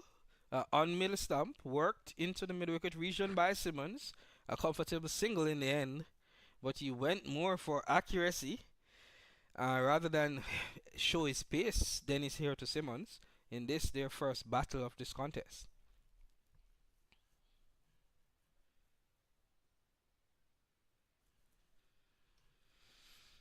This is now brought on the new batter, Ewart Nicholson, on strike. He's yet to get off the mark. He faced 3 deliveries to the left-arm spinner, didn't score just now. So one will see if he's more comfortable to the pace or he's more comfortable to spin. And one will see if Dennis will bowl a slower delivery or will try to hit his maximum. Here comes Dennis. Bowls outside off. Try to hit his maximum as the case may be. Bouncing and leaving the right-hander who swing and miss was Ewart Nicholson. And didn't look as if he knew how to play that delivery. He has rehearsed that he should have gone over and tried to guide it over point, the point region. But that's a pretty hard shot to play. Dennis running in, bowls into the pads and going down leg, but missing on the part of Nicholson, mistiming that delivery. And Simmons must be wondering what's happening at the non-strike. In fact, he is. He's holding his arms aloft because deliveries of such were missed against the spinner, and now he's missing against the pace. So he's not getting his timing right as a new batsman, Nicholson. Dennis runs in, bowls outside off, a little bit short, and this time getting some bat on it is Nicholson. Swindle it down to the fine leg fielder, and finally off the mark after missing much of the deliveries earlier. New York has now moved on to 134 for 5. And Simmons is looked ominous for most part. 46 runs of just a mere 20 deliveries. just a boundary away from what would be a well-deserved 50, even though he has had one missed chance, Ahmad. Yes, he did. But very well contribution there from the captains. Dennis comes in. Now feeling a rhythm. A little bit too overpitched, and Simmons backing away and hitting that to extra cover. Not getting full timing. But at the end of the day, 1 run to Simmons. Yes, very good over. This is the 17th over and he has given only 30 runs in this so far, 2 dot balls. Would surely add value when it comes to defending, when it comes to chasing this total. Here comes Dennis from the northern end. Pulls a little bit short and an excellent bouncer. Passing just about shoulder height. Nicholson, who was having a difficult time all day time in the delivery, didn't know what to do with that short delivery. His best delivery of the over Dennis. He's now 2 for 16 and he's 136 for 5 New Yorkers against Chicago catchers in this, another game of US Open Cricket Championship 2024.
So, Ganese it is, will continue for Chicago catchers. He has been changed from the northern end to the southern end. He had much of his success in the catcher's first game yesterday, where he took 3 wickets from the northern end, but he has not looked the part here in his first over, none for 7. So the captain has tried him to see if he can get back his Yorker length expertise. There it is, fairly pitched up, Yorker length attempt there. Well played, however, by Simmons, who was a little much under charge, and just pushed that one down to long on. Yes, good and accurate start. This is from Ganese. He is very good when it comes to bowling Yorkers. We have seen him bowl in the first match. He has got a perfect field set, and let's see how the batters be able to execute those deliveries. In pitching on middle, this time worked inside the mid wicket region by Nicholson. Not a single opportunity. All things being equal, the captain may not have a problem at this stage, because with bowlers bowling at the death here, the last final overs, as a skipper, you'd either want that ball or singles. So once boundaries are not being given. But Simmons, the omnious Simmons, is now back on strike. How will he treat Ganese, who is very good at bowling full and Yorker lengths? Good contest we anticipate. Ganese in, bowl, little bit outside half, and Simmons has shown respect, but somewhat, and guided that to the backward point. But for some strange reason, backward point dived all over that one. Ayman, gone for 4. Yes, it was wonderfully guided actually. The rain is coming again and the batters are coming off, but it was very well played. Have a look at this one. Was unable to pick whether the fielder had a chance to stop this one or not. Yeah, man, no, that should have been a comfortable stop. I mean, went under him. I mean, that's what you expect at this level. The rains are up. The umpires have taken the stumps. This time they've decided to send the batsman off, and the ground staff is running on with the covers. So the rain has finally interrupted this encounter. The second of 2 on the day. It doesn't look like a passing shower to me looking at the sky. Looks like the sky is fully covered with the clouds here and might take some time. Right, which all things being equal, would end this game prematurely because this indeed is the first innings from the Yorkers. Remember, you need at least 5 innings per team to constitute a game, and invariably though, if the showers do stop and we can indeed at the end at least get 5 overs in for the Chicago catchers in a pursuit, we have a game. But otherwise speaking, it looks very cloudy and dismal. So, what do we do but just wait to see if the showers will dissipate? This the second game of the day on this day 3 here of the USA Cricket Open tournament, sponsored by the MAQ Group and on various MAQ TV platforms online, YouTube, Facebook, via the MAQ TV website, via the Google Play Store and Apple Store. Many ways to view this championship. We are going to take a break as the rain has caused, after 17.2 overs, the Yorkers to leave at 138 for 5. We'll be back. Jeremy Lanneman here signing out along with Ayman Anwar, or Pakistan women's cricketer who is on a break due to injury, but she's here doing an excellent job at the tournament, and we'll be back after this rain delay.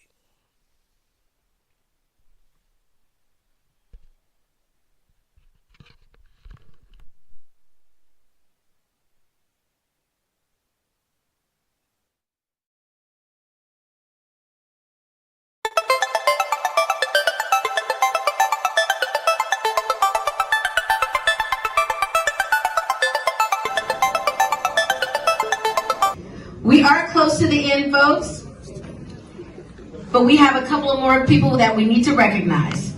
And each year, the Palm Beach County Sports Hall of Fame recognizes a person or organization whose dedication goes above and beyond typical commitment to sports and tourism throughout the county. Ladies and gentlemen, Mohammed Qureshi is this year's Outstanding Sports Contributor. Let's take a look at Mac's accomplishments. No one has done more for the development of the sport of cricket in the United States than our sports contributor, Mohammed Qureshi. In 1999, Mac's passion for cricket led him to found a private sports and entertainment company called Cricket Council USA, which is the leader in the promotion, development, and expansion of T20 cricket in the United States. He has invested millions of dollars in the development of the sport across the country. MAQ built the first major cricket stadium in South Florida in Broward County in 2006, and he came to Palm Beach County a year later, building the Boca Riding Club and MAQ Stadium in Delray Beach, where championship events are held each year. The 2022 Legends World Cup will be played at MAQ Stadium. MAQ is a former member of USAcricket, the sport's national governing body. He is the president and chief executive officer of MAQ Group, one of the largest real estate and financial groups in the United States, specializing in commercial real estate and sports management. At a special ceremony in Boca Raton last October, MAQ was bestowed the Lifetime Achievement Award from the Cricket Hall of Fame. Ladies and gentlemen, let's welcome the Palm Beach County Sports Hall of Fame contributor of...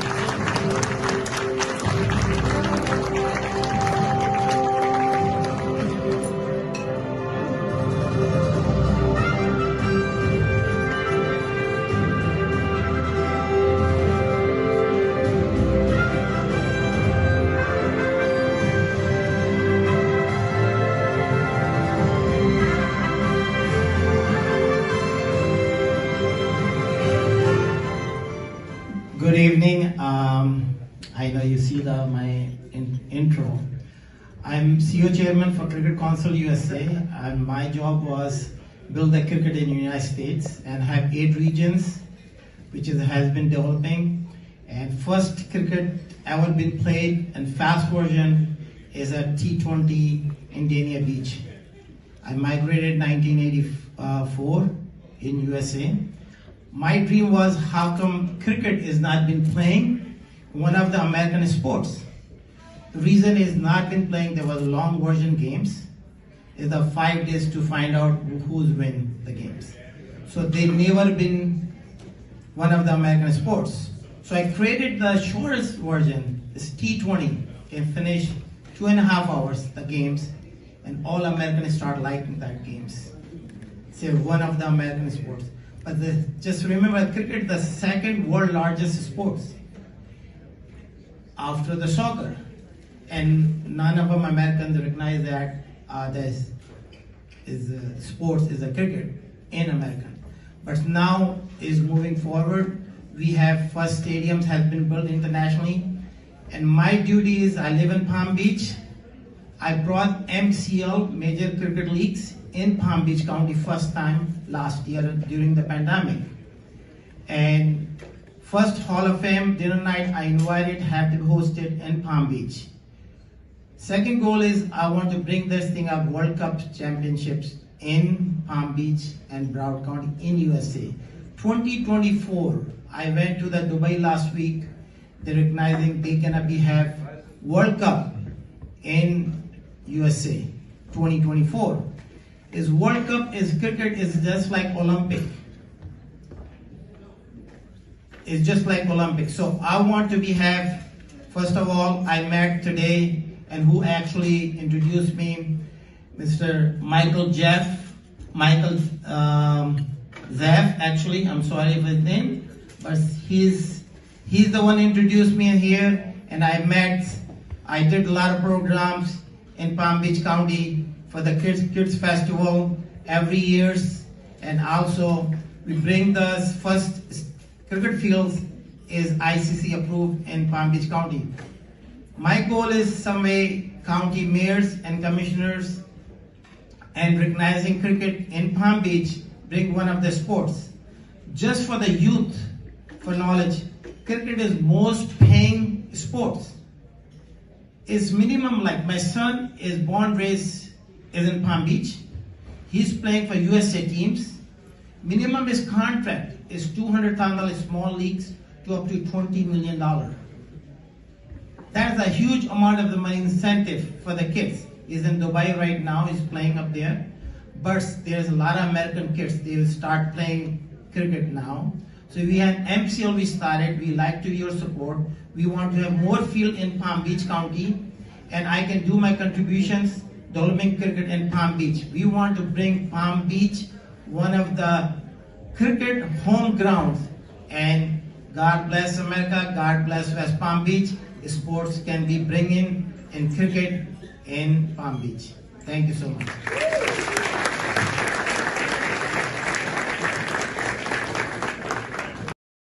MAQ Group International Investment Platform. Today, I'm excited to talk to you about something that can truly transform your investment game, real estate, and specifically, how MAQ Group is making it easier than ever before. Now, investing in real estate can be intimidating. There are so many questions: where to buy, when to sell, how to manage properties. It can be overwhelming, but that's where MAQ Group comes in. Imagine having a team of experts dedicated to your unique aspirations. At MAQ Group, that's exactly what you get. Whether you're looking to buy, sell, rent, or invest in $1 million business or small, we've got you covered. So let's break it down. First up, buying. Finding that perfect property can be like finding a needle in a haystack. But with MAQ Group, you have access to exclusive listings and insider knowledge that takes the guesswork out of the equation. Our team will find the perfect property that aligns with your investment goals, be it a luxury home or a commercial estate. Next, selling. Selling a property can be just as tricky. Pricing it right, marketing it effectively, and finding the right buyer, it's a lot. MAQ Group uses cutting-edge technology and market strategies to ensure your property not only sells quickly, but also fetches the best price.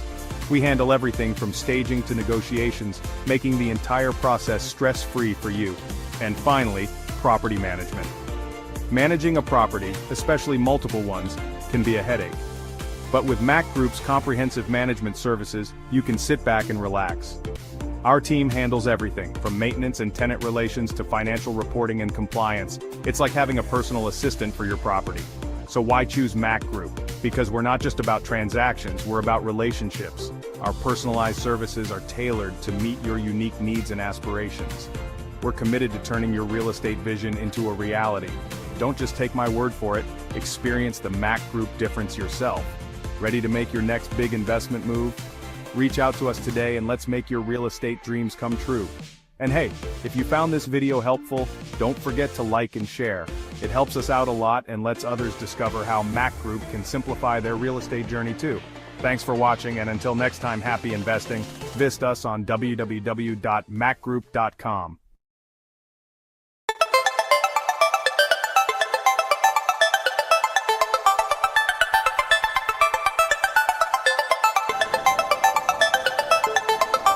We are close to the end, folks, but we have a couple of more people that we need to recognize. And each year, the Palm Beach County Sports Hall of Fame recognizes a person or organization whose dedication goes above and beyond typical commitment to sports and tourism throughout the county. Ladies and gentlemen, Mohammed Qureshi is this year's Outstanding Sports Contributor. Let's take a look at MAQ's accomplishments. No one has done more for the development of the sport of cricket in the United States than our sports contributor, Mohammed Qureshi.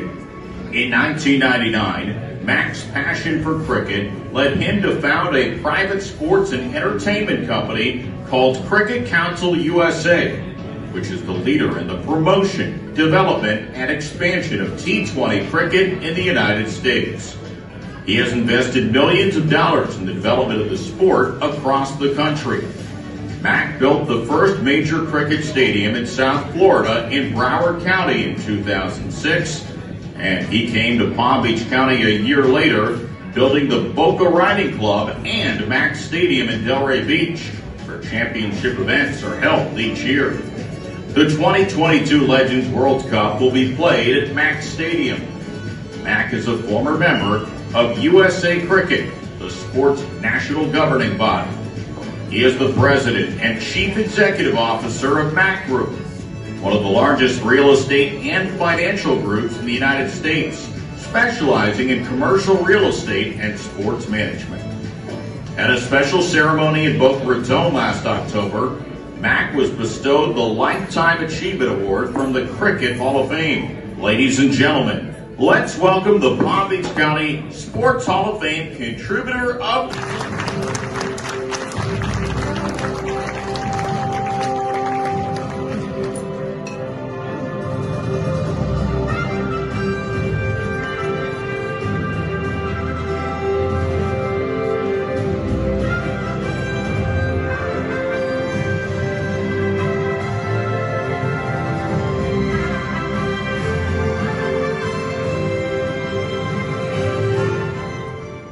Good evening. I know you see my intro. I'm CEO Chairman for Cricket Council USA, and my job was build the cricket in the United States and have 8 regions, which is each. I migrated 1984 in USA. My dream was how come cricket is not been playing one of the American sports. The reason is not been playing, there was long version games. Is the 5 days to find out who's win the games. So they never been one of the American sports. So I created the shortest version, it's T20, can finish 2.5 hours the games, and all Americans start liking that games. It's one of the American sports. But just remember, cricket the second world largest sports after the soccer, and none of them Americans recognize that this is sports is a cricket in America. But now is moving forward. We have first stadiums has been built internationally, and my duty is I live in Palm Beach. I brought MCL major cricket leagues in Palm Beach County first time last year during the pandemic. And first Hall of Fame dinner night I invited have to be hosted in Palm Beach. Second goal is I want to bring this thing up World Cup championships in Palm Beach and Broward County in USA. 2024, I went to the Dubai last week. They're recognizing they gonna have World Cup in USA 2024. Is World Cup is cricket is just like Olympic. It's just like Olympic. So I want to have, first of all, I met today and who actually introduced me, Mr. Michael Zeff, actually, I'm sorry for his name, but he's the one who introduced me in here, and I did a lot of programs in Palm Beach County for the Kids Festival every year, and also we bring the first cricket fields is ICC approved in Palm Beach County. My goal is some way county mayors and commissioners and recognizing cricket in Palm Beach bring one of the sports. Just for the youth, for knowledge, cricket is most paying sports. It's minimum, like my son is born raised is in Palm Beach. He's playing for USA teams. Minimum his contract is $200,000 small leagues to up to $20 million. That's a huge amount of the money incentive for the kids. He's in Dubai right now, he's playing up there. But there's a lot of American kids, they will start playing cricket now. So we had MCL we started, we like to your support. We want to have more field in Palm Beach County, and I can do my contributions, developing cricket in Palm Beach. We want to. So we are back here live at the Broward County Stadium. Rain delay has ended, and the New York Yorkers batters are out there in the middle. So too are the umpires and the Chicago catchers fielders as we look to resume play in the second game on day 3 of the 2024 USA Cricket Open Championship. We have had an over reduction. 19 overs will be the affair instead of the standard 20 overs due to that rain interruption, which lasted roughly about maybe 10 minutes maybe. So we're out there back again, and Gnazi is the pacer from the southern end. He comes in, bowls to Simmons, a decent delivery there, tucking up Simmons. That one kind of just, bubbling up on him, and he eventually dropped it in front of him. But the normally and usually accurate Gnazi is demonstrating his ability here in this second over of the spell. He bowled excellent yesterday in taking 3 wickets and leading the catchers to victory over the Dallas Smashers. But here he's bowling to the experienced Lendl Simmons, who is 2 runs away from 50. Ganezi comes in, bowls, Yorker length. Simmons dig that one out, pushing it down too long on, looking for a second, but it's not on, and it will be a single in the end. So good bowling there as we welcome fellow commentator here to the booth.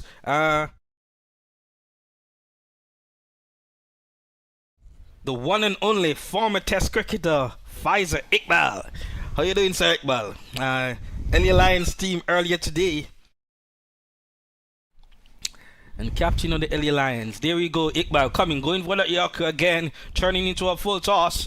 Very low full toss indeed. Pushed down to the long on fielder. And just 1 run for the batter there, Nicholson. Brings Lendl Simmons, who's on 49. Back in strike for the New Yorkers as they appear to seek to set a rather competitive total here for Chicago catchers in this match, which has been reduced to 19 overs, may we add, and has put, in fact, we are now heading into the final over.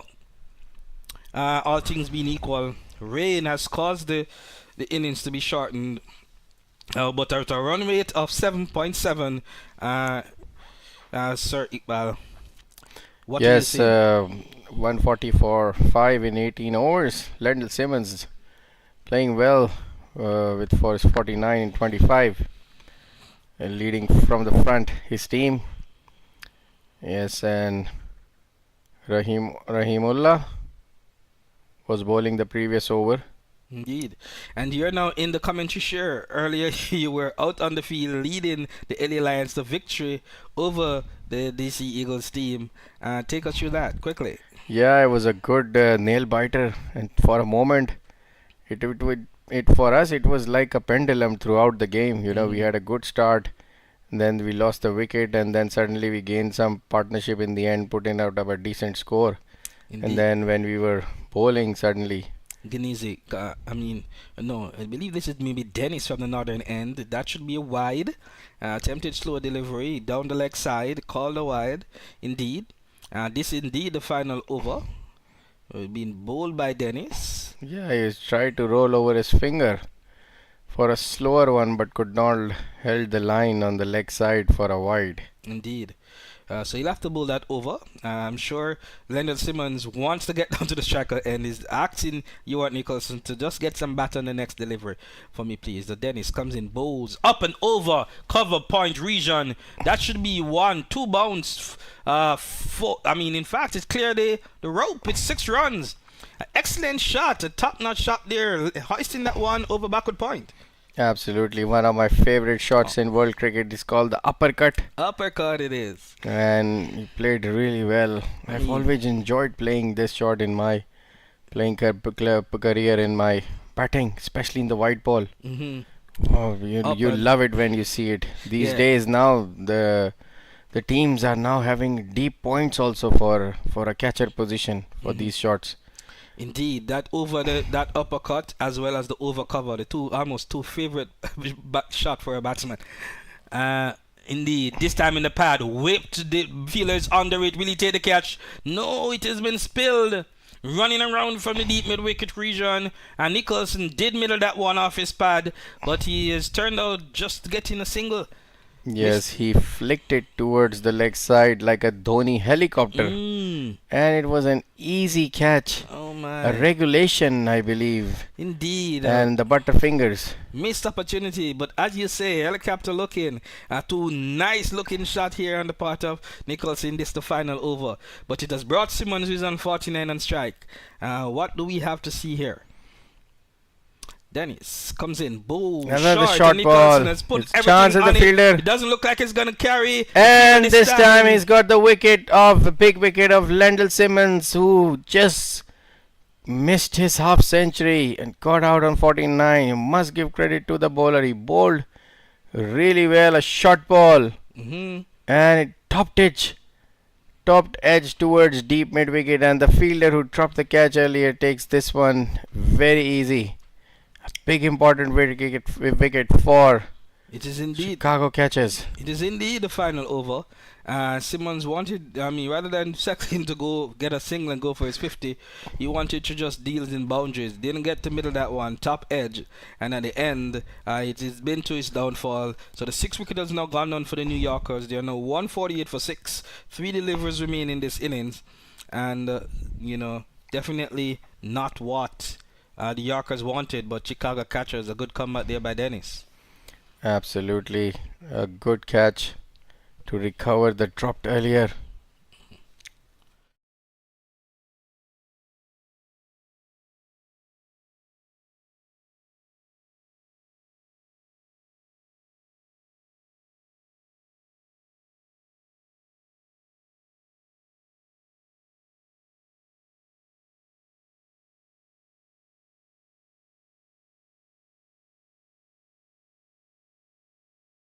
Alright, so as we head into the final 3 deliveries, and Dennis has indeed gotten a reward. Been a bit wayward throughout the innings, 3 for 24, decent looking figures in the format here. He bowled a wide, 6 single, and another wide, on a wicket in his last delivery. Dennis comes in again, outside off, a little bit short, played to the fielder there on point, running through for a single.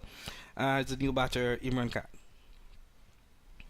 Yes, the new batter Imran Khan is at the crease for for NY Yorkers. Indeed. 149 for 6 in 18.4 overs. It's a good total.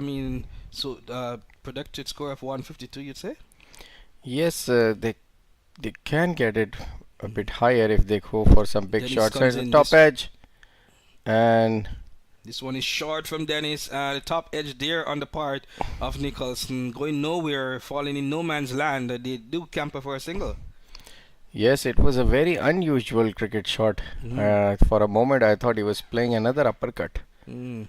That wasn't there. It was a little bit short, maybe a little bit slower. Struggled for timing, but it has brought the informed Nicholson or the more set Nicholson on strike. What can he do? Another short, wide, kind of slow. And he edged. It has been edged.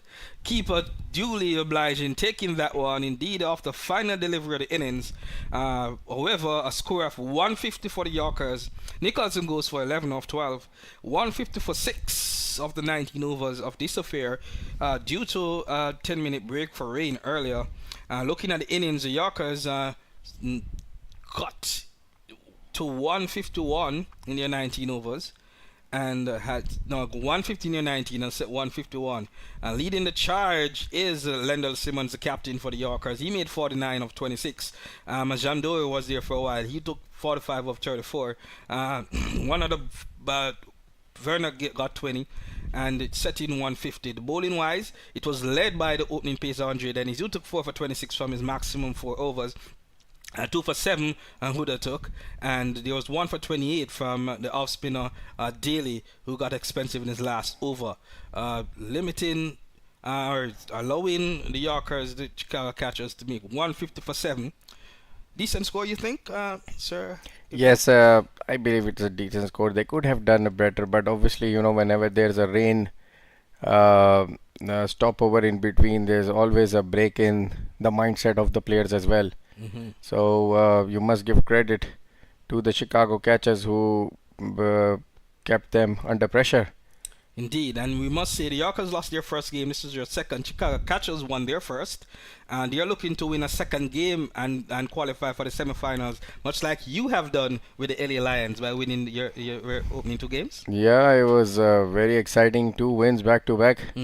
But obviously, when you play back to back games, you tends to have a good combination, and you in the tournament, the start, you understand where your team strategy is. Indeed. And I think a team of players playing really well.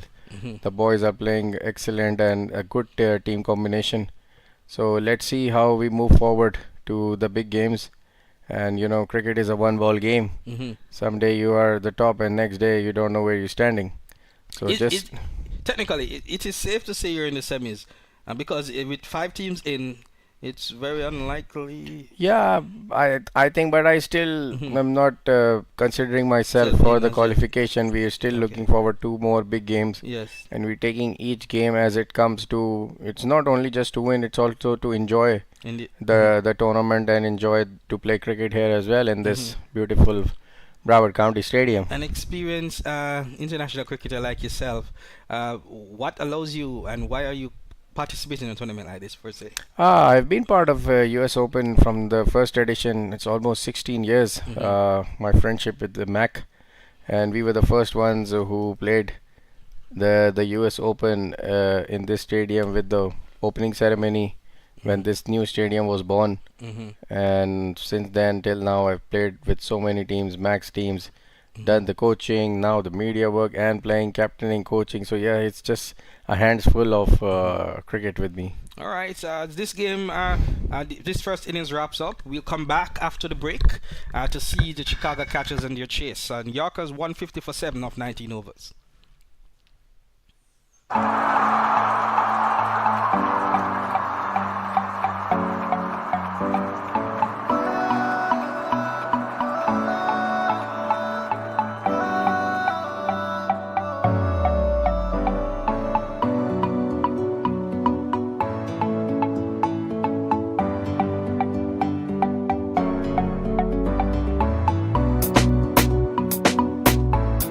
MAQ Group International Investment Platform.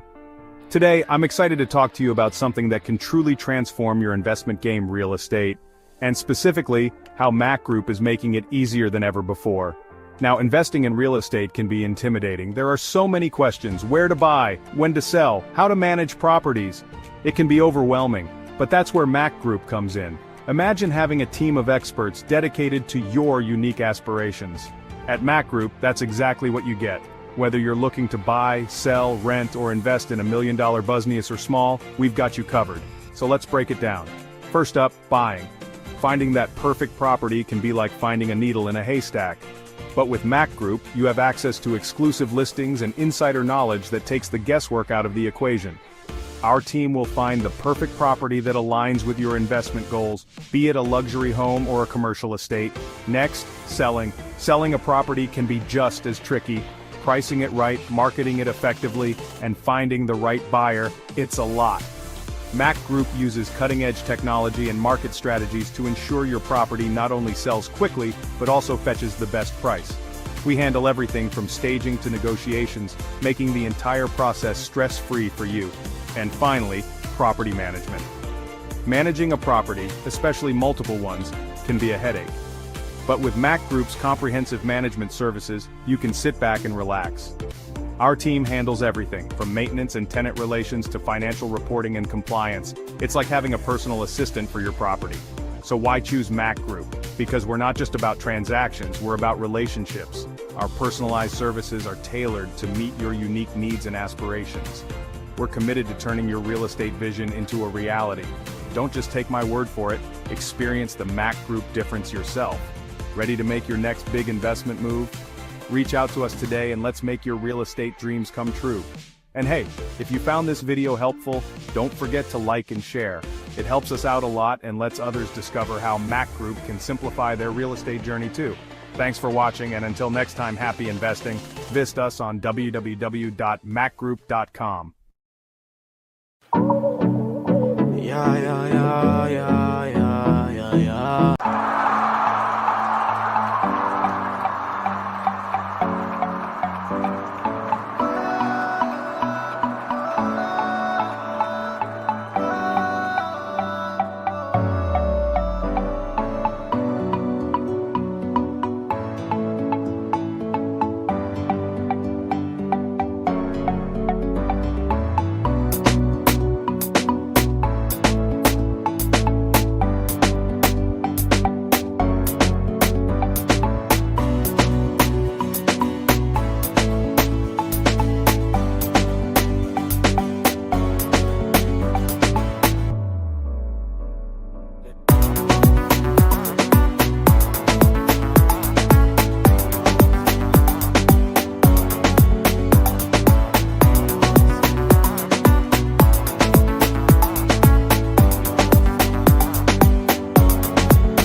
Celebrating a cricket visionary, Muhammad Ahmad Qureshi, MAQ. T20 Cricket Format. Credited with introducing the T20 Cricket format internationally. Broward County Cricket Stadium. MAQ relentless dedication brought Broward County Stadium to life, establishing it as a premier hub for cricket in the USA. US Open Cricket Tournament. Launched in 2009, this tournament has been pivotal in popularizing cricket in the US.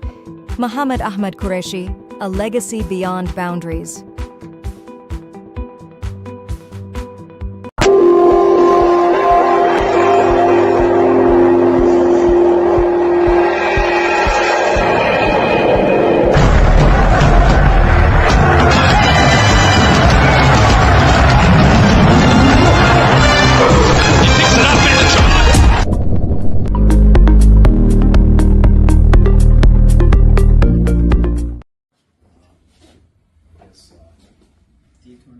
Tournament coin, called a coin or what would we call that? Medallion. Yeah. So thank you for your efforts. On the back side of it, it says thank you for your service. And to Broward County, we can't say enough for that. So thank you very much. So do a quick picture.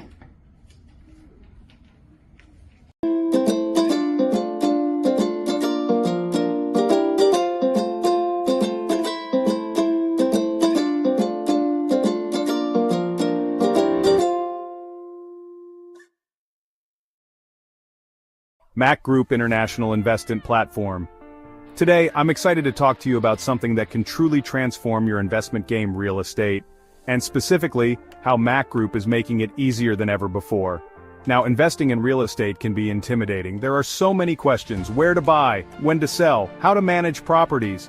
It can be overwhelming. But that's where MAQ Group comes in. Imagine having a team of experts dedicated to your unique aspirations. At MAQ Group, that's exactly what you get.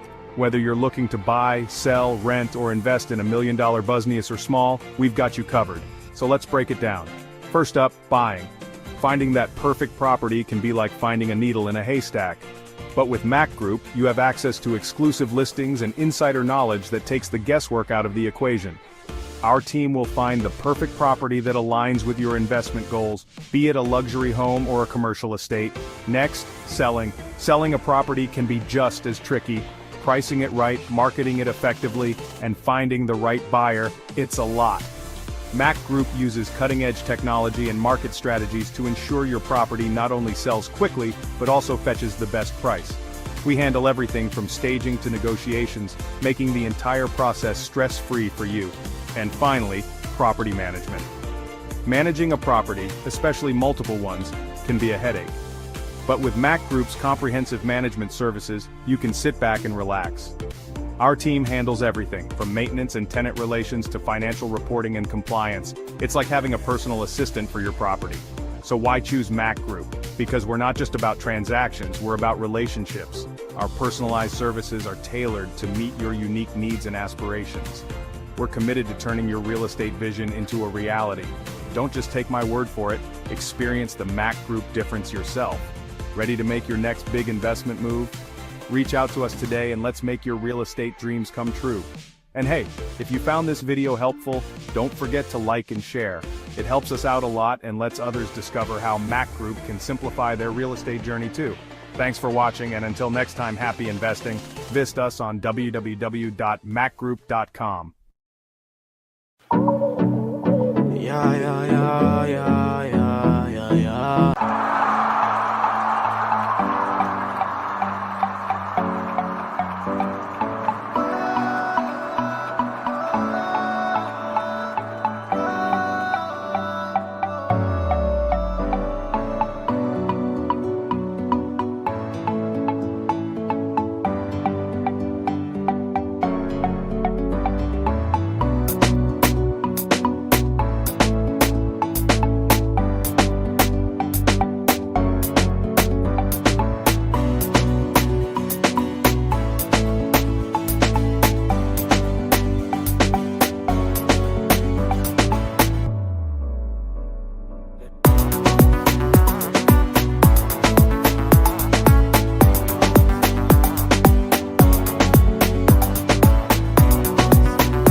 Celebrating a cricket visionary, Muhammad Ahmad Qureshi, MAQ.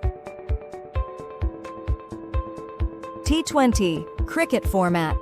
Credited with introducing the T20 Cricket format internationally. Broward County Cricket Stadium. MAQ relentless dedication brought Broward County Stadium to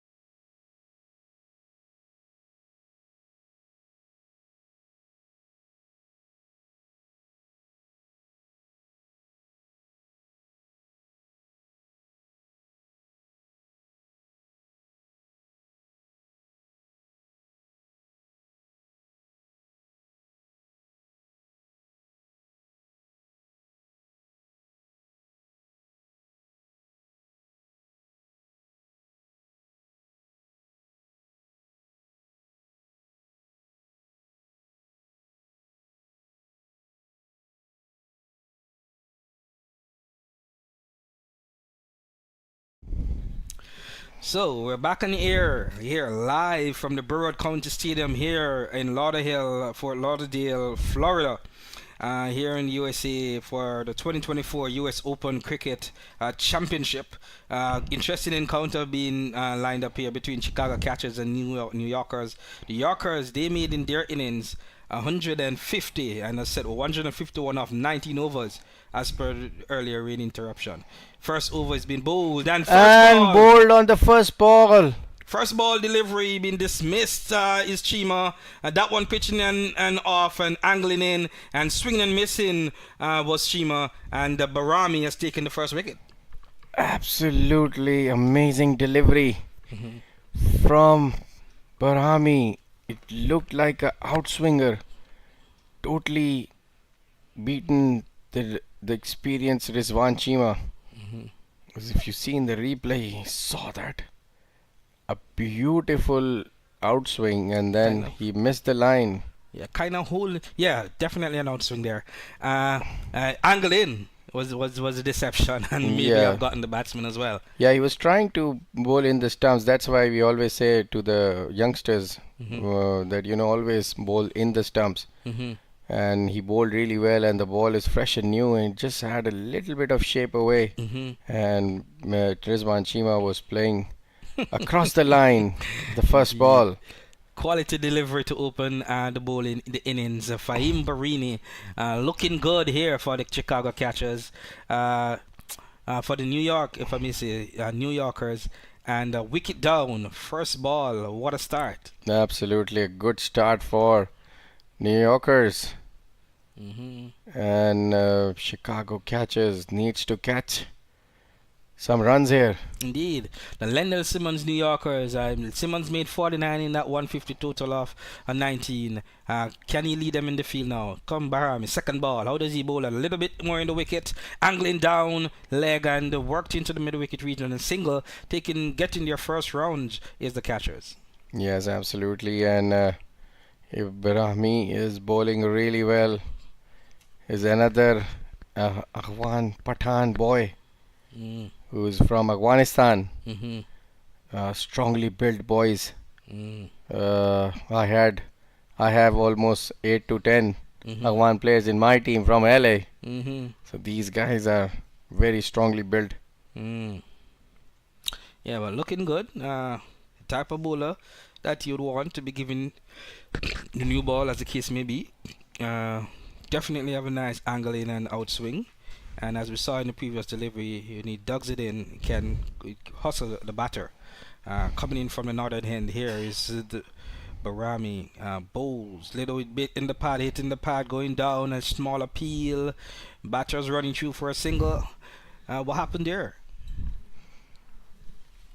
Yeah, it looked like going down on the leg side. He wanted to bowl it as a Yorker. But because the ball is new, it just swung towards the leg side. Bowler got excited a bit. Gets a little dew and the moist still out there. There have been 2 breaks for rain so far, at least one, and that the covers came on.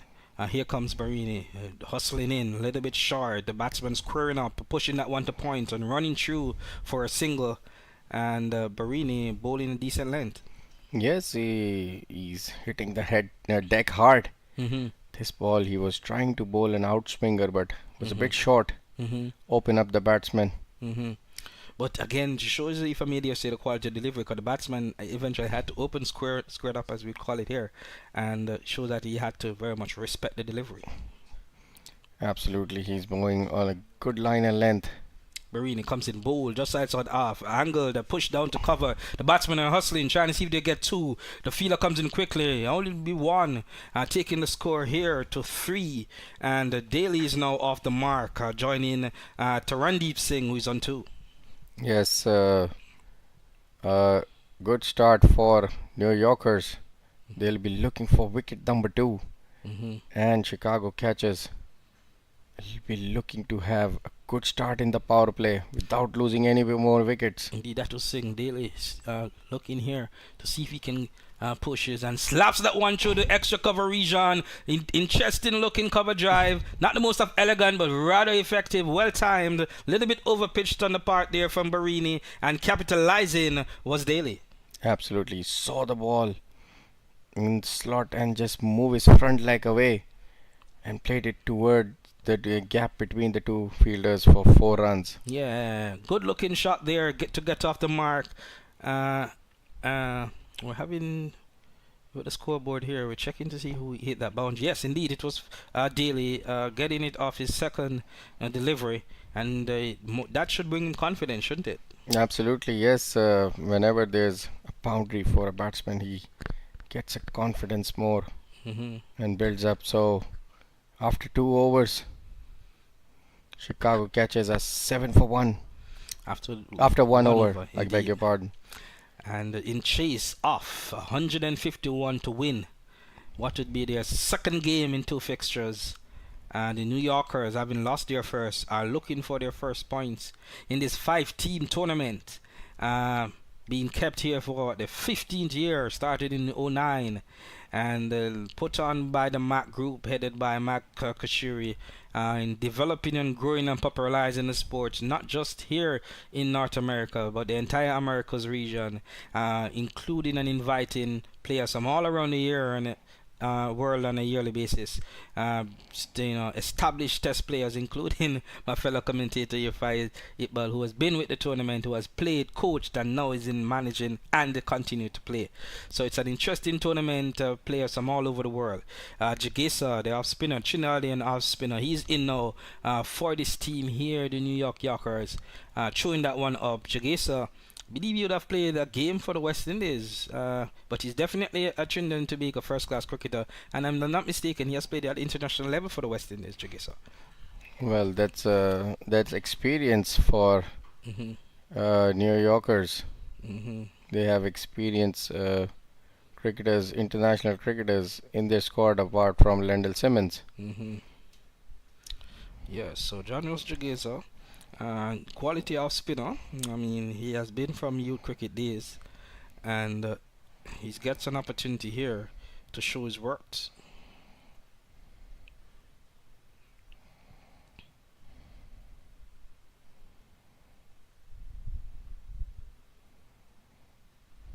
Jagesa comes in bows, flighted delivery, pushed to the extra cover region there by Singh. And Jagesa, sometimes known to bowl his arm ball to deceive batsmen, but he has an interesting action, kind of shivers at the crease. Good flight, and doesn't normally get purchase off the wicket, but he's doing an okay job so far in his opening 3 ball for his captain Lendl Simmons.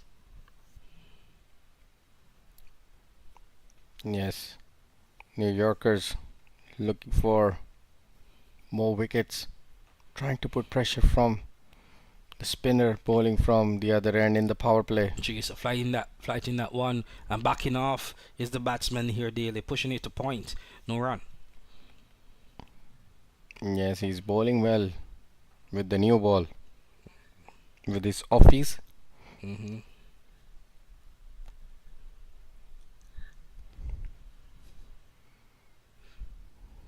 Again, Jagesa flighting that one, bringing the batsman on his front foot somewhat. In 2 minds was the batter there. Yes, he saw the flight, his eyes got popped up, and then it just dipped down towards him. There was no footwork. You need to have a good footwork to play the spinner, right? Especially when he's flighting the ball. As you know, in the spinners world, they say come down on the batsman from that aerial route. Jagesa again flighted, this time a little bit quicker down the leg, and helped on his way behind square, calls for 2, and running hard is the batter. Will he make it eventually? He does. The throw is wide, keeper hasn't collected cleanly, and it is 2 runs to Daly. Good shot, good purchase. Yes, it was a good shot for 2 runs. Indeed. Ending the second over, 10 for 1 is the score for the Chicago Catchers in their chase of 151 by the New York Yorkers.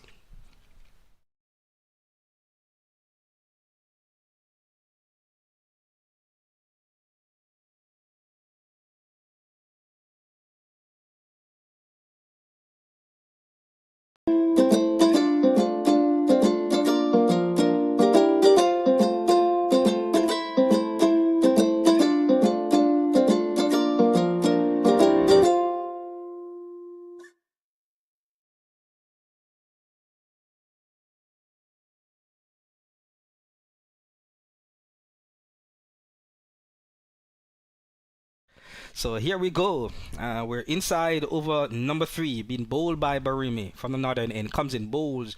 The hit going down leg, hitting the pad, and appeal for leg before the umpire saying just missing. And good delivery there from Barami, Sir Iqbal. Yes, he's bowling really well. I'm surprised the batsman was not in any mood to take a single. It hit him in the pads. He saw the bowler bowling into him. Maybe that hit For him a in the back. moment it looked close to me, but I'm Yes. not sure it inside judged or not. But the batsman was in no mood. Because I believe he knew that was so close, he didn't know if he should back off. Exactly. And give the umpire any hint. So he just stood his way. I mean, whipped into the mid-wicket region. Is there a 4 fielder around runs. there? No, 4 runs. Morning, noon, and night. On the pad, clipped away. A strained delivery from Barami. And cashing in was the batter here. Yes, he saw the ball in the leg side, whipped it towards the leg side in the wicket area, deep square leg for 4 runs. All right, so Singh capitalizing there. He goes to 7, yes, space fit, 8 delivers, going in confidence and playing a decent shot there. With him is his partner, Kevin Daly. He's on 6 from 5, and they're in the second over. Remember, they're chasing 151. 150 was made by the New Yorkers earlier of 19 overs. A game reduced due to a rain break, and now they have the opportunity of 19 to get 151.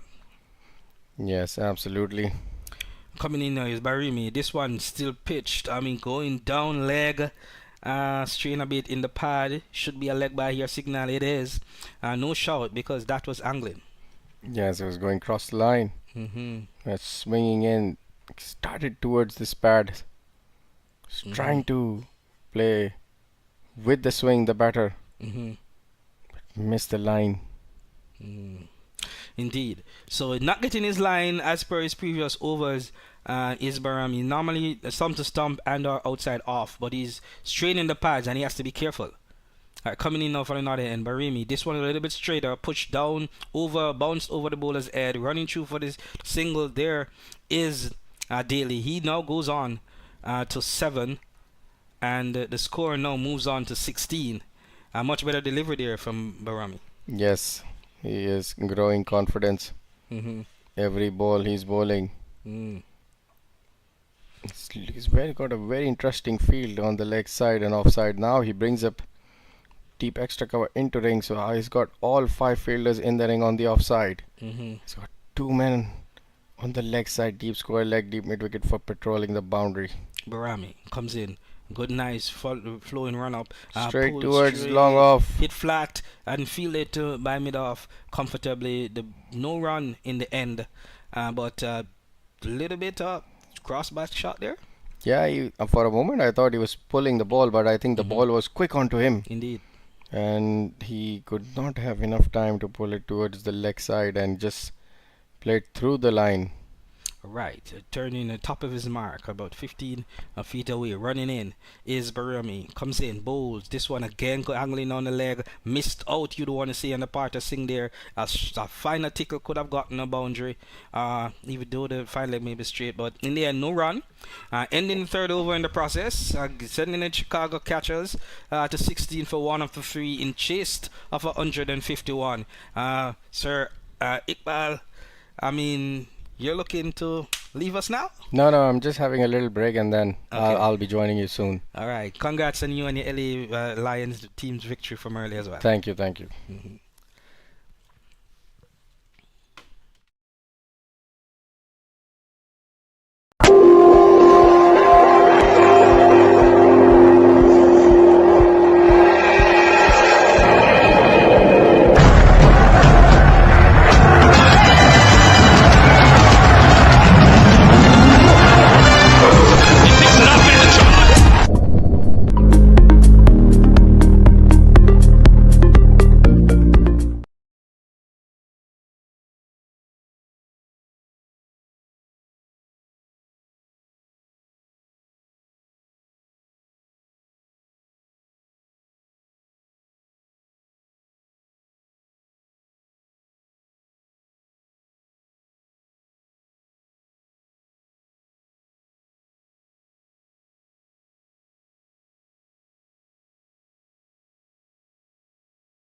Wonderful shot this is.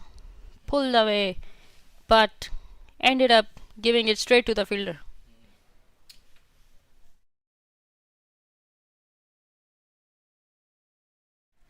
It went straight to the fielder, and there was so much force on the ball, and fielder made no mistake catching this one. Another wicket down for Chicago catchers. It's 21 for 1 in 3.2 overs. Yes. All celebration for the Lindell Simmons led unit.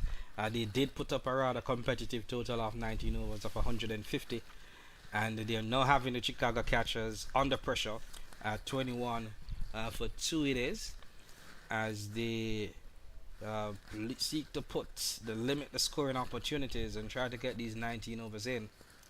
Chicago catchers, as we mentioned earlier, they're one of the farm teams having won their opening fixtures, looking for a second win, but now losing two of their top batters must be concerning. Yes, obviously, it's such a big total. Totally depends upon the opening batters, how they start within the power play. The run rate is not too bad, but they have lost a couple of wickets, and they're very good batter. Rizwan Chima, who always provide fireworks in the start, lost his wicket early on in the first ball of the inning. So we had a wicket on the first ball of the inning of New Yorker strikers, and we had a wicket on the first ball of the inning of the Chicago catchers. So it's even now. Yes, indeed. Quite an interesting situation we find ourselves in, seeing these teams battling. In fact, most of the matches we're seeing is a case whereby they've been close contests, haven't they been? Yes, obviously we didn't expect today that LA Lions would be able to win that match, but they took it out of the mouth of DC Eagles, who were quite comfortable there. So definitely a nail-biting match for everyone out there. And the previous matches were very close. Dallas Smasher were all in until they got lost. They lost their way. It must be a situation whereby the New Yorkers, who have lost their first game, wants to continue this start to get their first win. Coming in from the southern end, is that an edge, or is just a genuine good outswing delivery, defeating the new batsman Senior all ends up, and good bowling. Yes, very good bowling and a good start for a newcomer, Ryan Harris. He is a wicketkeeper batsman, not allowing him to settle down here. And he has shown that this pitch has something for fast bowlers. The ball is swinging away, and we have to tell you that we have overcast conditions here, so it won't be very easy. Swing bowlers loving it. He darts in again from the southern end. This time he bowls an in-swinger too wide, passing the batsman, who misses, and so too does the keeper, and so too it becomes 4-leg byes. It actually goes off his tie guard or the top of his pad there. 4 welcome runs for the Chicago catchers team, trying to get back into some stride, having lost 2 early wickets, and much better bowling is required. From Momand. Yes, not a very good line to bowl him. The way he started off for a newcomer would have been better, because he wants to create pressure here. They're already 2 wickets down, and they want to keep the pressure on by bowling dot balls or good deliveries where the batter has to work hard. Giving away those little deliveries would only bring them back in pressure instead of them. Indeed. So Simmons would not be happy with that, Captain Simmons. But let's see what Moman do from here. He bustles in, bowls short, giving the batsman an opportunity to stay on the back foot, swinging that one to deep square leg, walking through, scampering through for a single, as the case may be. So rather, mixed over there from Moman, getting a wicket and going for 6 runs, taking the total to 26 for 2 at Chicago catchers, and allowing the New Yorkers to feel good within the field and put in somewhat a bit of pressure on the batting unit here of the catchers. This at the end of the 4th over.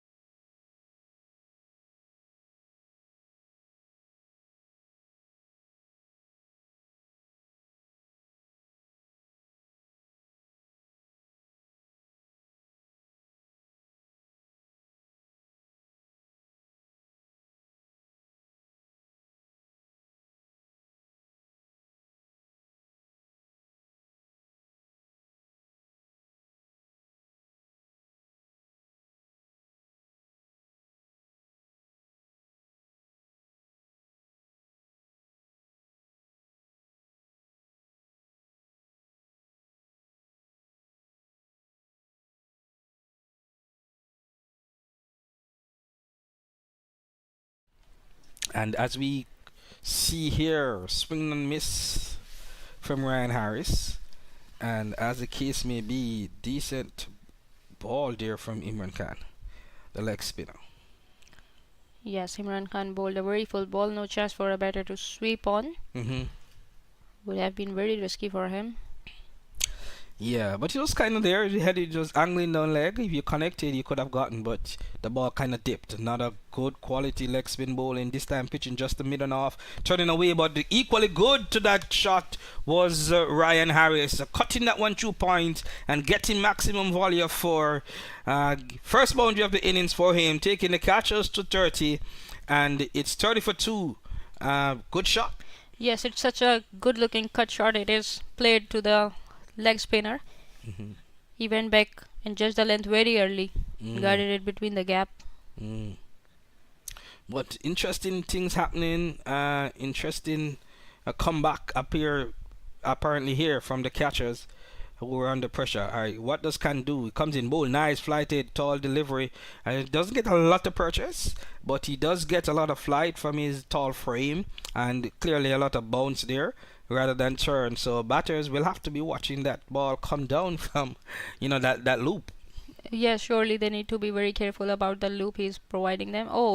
This time short into the leg and helps on its way over into the deep mid wicket region and over the boundary for 6. The first 6 here for Seymour Harris, short and asking to be hit, angling down leg from the leg spinner, bad delivery and punished. Yes, he was too good once again, picking up this length early and hitting it off the short pitch ball. We have not seen anyone doing it very well like as he did here. Yeah, definitely rocking back and giving the full treatment.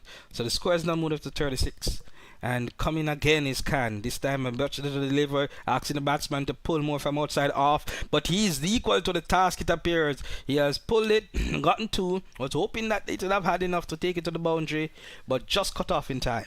Yes, it came from the bottom of the bat. That's why it didn't go all the way for the boundary. But wonderful effort there is in the deep, diving onto his left and stopping those 2 important runs for his team. That's why we say it's a decent ball, because it was pushed wide, so the batter had to stretch. He didn't get it out of the middle, but importantly for him, he kept it down. Yes, absolutely. So Imran Khan, let's see what he has in this game. Nice flighted this time. Batsman doesn't lead the screen, pushes it to mid off and scampers through for a single.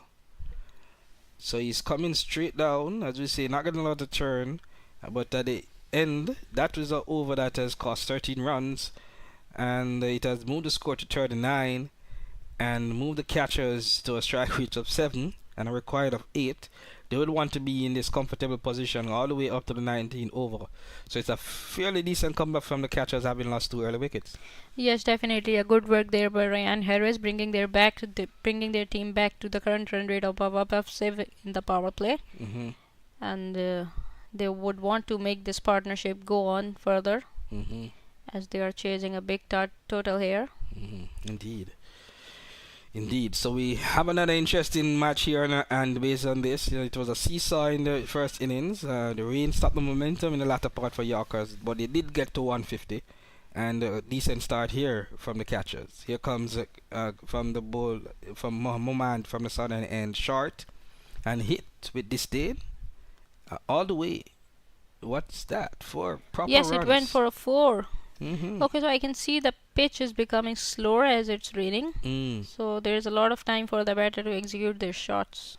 But looking very, very in command of that. Short, asked to be hit, and he just, as we say, tennis bat style, slapped that one over the umpire's head down the ground for 4. Yes, surely. Tennis bat style gave them more leverage and more chance of hitting the boundary, because you don't have any protection in the straight. If I may add, Ryan Harris, he's from Jamaica. He plays at the Jamaica level. He has gone to the Jamaica national trials and trying to meet Jamaica first class team. So he's a soldier. He represented JDF sports unit back in Jamaica, as per West Indies fast bowler Sheldon Cottrell and others. So he's somewhat of a pedigree at this level.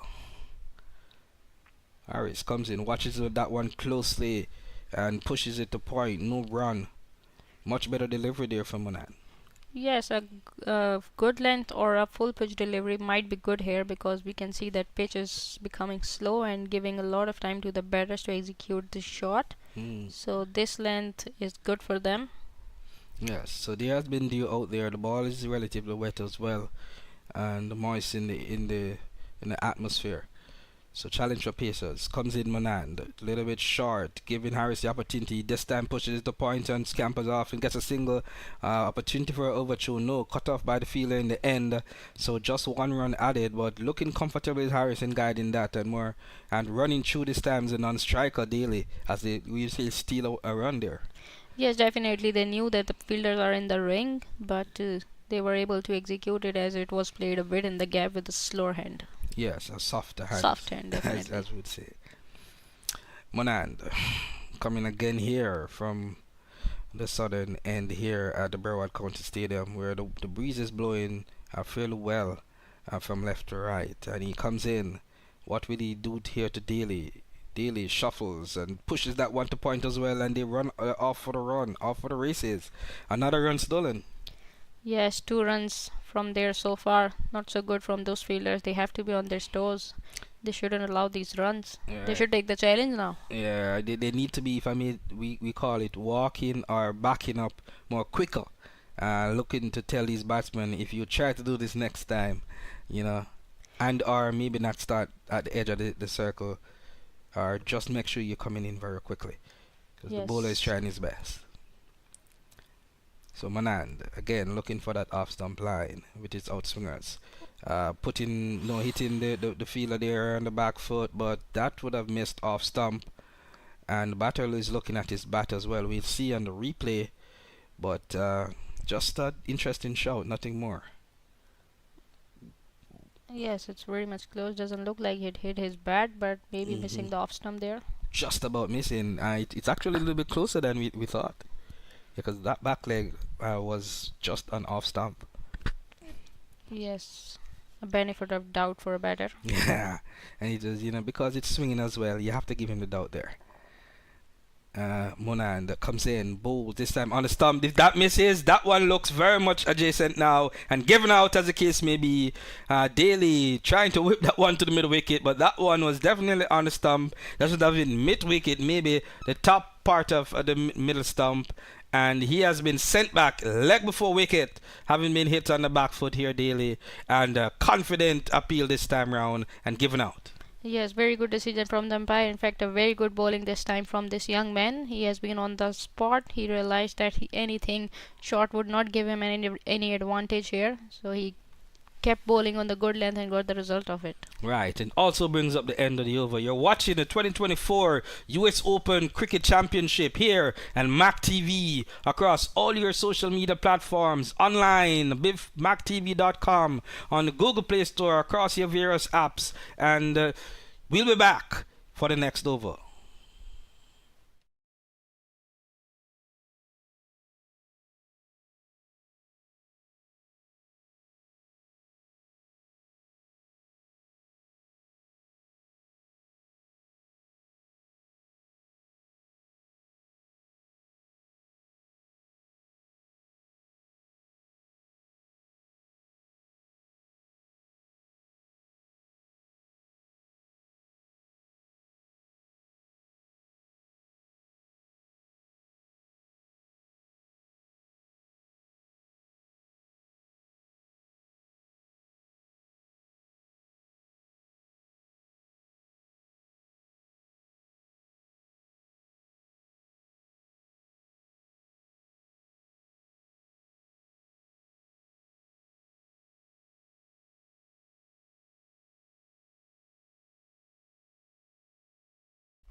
Alright, back here, pushed down the ground rather comfortably. Harris, for the most part, who has looked good. Was it Harris or was it Candy getting his first Yes, one? it was Harris. Yes, He's indeed. tall. Yeah. Looking the most accomplished so far of the Chicago catchers batsman, the Jamaican player here representing this largely Jamaican condition. A lot of Jamaican players within this Chicago unit, if not Caribbean. And other teams have players from other countries, Pakistan, Bangladesh, Afghanistan, It's quite a melting pot here, the MAC sponsored US Open Cricket Championship, annual championship. Established players, emerging players, young players, all getting the opportunity to show their talent. So coming in now from the northern, Imran Khan for a second over. This one pitching straight, somewhat angling down leg and just dropped in the mid-wicket region, and off the new batsman goes Irfan Khan for his first run. So Imran Khan has to do something for his team. He bowled this ball beautifully. Unfortunate that a single has been taken on this ball. There was an edge there on the square leg, but there was no one in the ring to defend that. We have a fine leg fielder here, but the square leg is on the deep. Right, so Harris is now back on strike. 46 for 3 it is after 6. Looking to cut, missing. That could have been a bold decision, but as it turned out, yeah, it's getting slower, so it's difficult to play a cut shot here on a pretty much over pitch delivery like you wanted to do to this one. Back foot would have been easier. Khan again bowled like short this. and off. Batsman backing off, hitting that one to extra cover. Scampering, a call for 2. Will they make it? No, there's a miscommunication. Good throw in the end, per se, and it only restricting the batters to 1. Keeper applauding the fielder there at extra cover. And that's the type of feeling that you want to see. Lendl Simmons, the captain, must be pleased. Yeah, surely he will be. And Irfan Khan is a new batsman in from for Chicago Catchers. He was the man of the match for Chicago Catchers in the previous match. Khan in bowl, a lot of flight there. Batter not knowing what to do, stayed on the crease. I mean, that ball, however, at the very last minute it dipped, so he had to dig it out. Yeah, we are here in Miami, and you will see it dipping because there is a lot of humidity. So if sometimes when you're expecting a flight toward yourself, keep an eye on that. It might not come to you and it might dip. Indeed, the wind is also assisting out there. Here it is, flighted a little bit flatter. This time just worked in the mid-wicket region and get into the non-strikers, and is the batter there. Bringing Harris, the more informed batter. But it's the end of the over, and we find ourselves with Chicago Catchers making a good start in their chase of 151 for win in this their second game of the MAQ sponsored US Open Cricket Tournament here live from Florida. And teams are battling and jostling for one of 4 spots. 5 teams there is in the tournament this season, battling for one of 4 spots to the semi-finals to be played on Friday, and wanting to be a part of the championship game on Saturday. There is $300,000 worth of prize money for the various participating teams and players, and it's event worth being a part of and watching if you're an ardent cricket fan. Yes, surely it's a big amount of money. I think nobody is offering such much amount of money as the prize money in any tournaments here in the USA. In the past, the prizes has been including land. I remember Chris Gale getting land for participating on Russell and stuff. Yeah, he got in Disneyland. Really? What that means? Yeah. He got lands close to Disney. Yeah. Yes, I believe so, in Orlando. Here we come with the off spinner here. Missing no run. Waiting for graphics to come back up here on the screen. We can bring you fully up to speed as to the run chase that's taking place. It's 46 for 3 in chase of the 154 that was made by the Yorkers. Left alone there, flat bowling from the spinner. Jagesar, the Caribbean spinner from Trinidad. He has played a number of domestic. He's played CPL and other championships. He hasn't played for the West Indies. He's now 38, but still a quality off spinner. John Ross Jagesar comes in, flighted outside off, and helps down to point. No run, too quick to the fielder, not giving the batsman an opportunity to run. He's on backward point on the edge of the circle. Yes, looked like the bowler lost himself a bit here, but thankfully there was a protection stopping this one. It was slow in the air. Indeed. So 46 for 3 it is in chase of 155 for win. And no, there's a freeze on the scoreboard. Did you feel the outswing in this ball? Did? It swung away.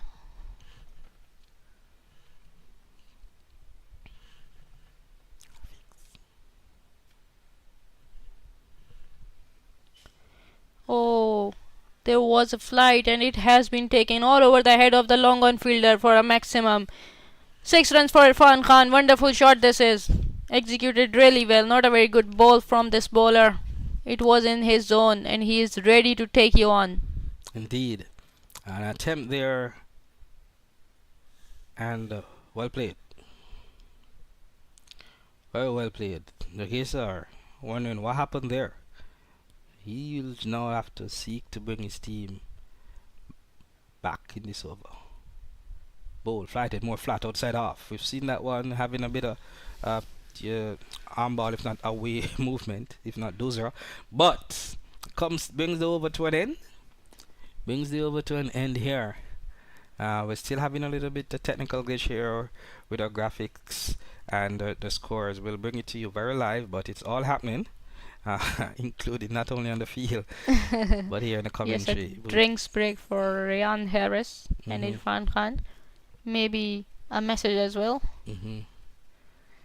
I can see Lendl Simmons with the ball in his hand. Maybe he has opted to come or guiding his other player. No, I mean the spinner. I think Imran Khan. Imran Khan. I wonder if this is the original Imran Khan from Trinidad. Yeah, Imran Khan. There's this Trinidad spinner who has played for West Indies as well. This is a good. Oh, when you said original, I thought Imran Khan from Pakistan. Yeah, not that original. Not this much original. There's so many Imran Khans in the cricketing world, isn't it? Technically speaking. There's not many like Imran Khan from Pakistan, Imran. Of course. But yeah, Imran Khan, this is the largest New York Yorkers team. Has a lot of Trinidadian. Jaguars are the Trinidadian. Simmons the captain of Trinidadian. And this appears, and I'm not mistaken, no, I'm thinking about it. It should be Imran Khan, who would have represented the West Indies in Limited, and I believe maybe a test.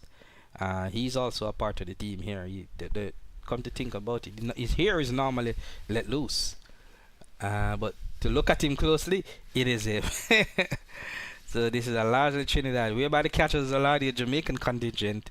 The New York Yorkers is largely a Trinidadian contingent. West Indies players, as the case may be. So this is Imran Khan, and he will continue to bowl to Irfan Khan, giving away only 1 run off the 1 ball.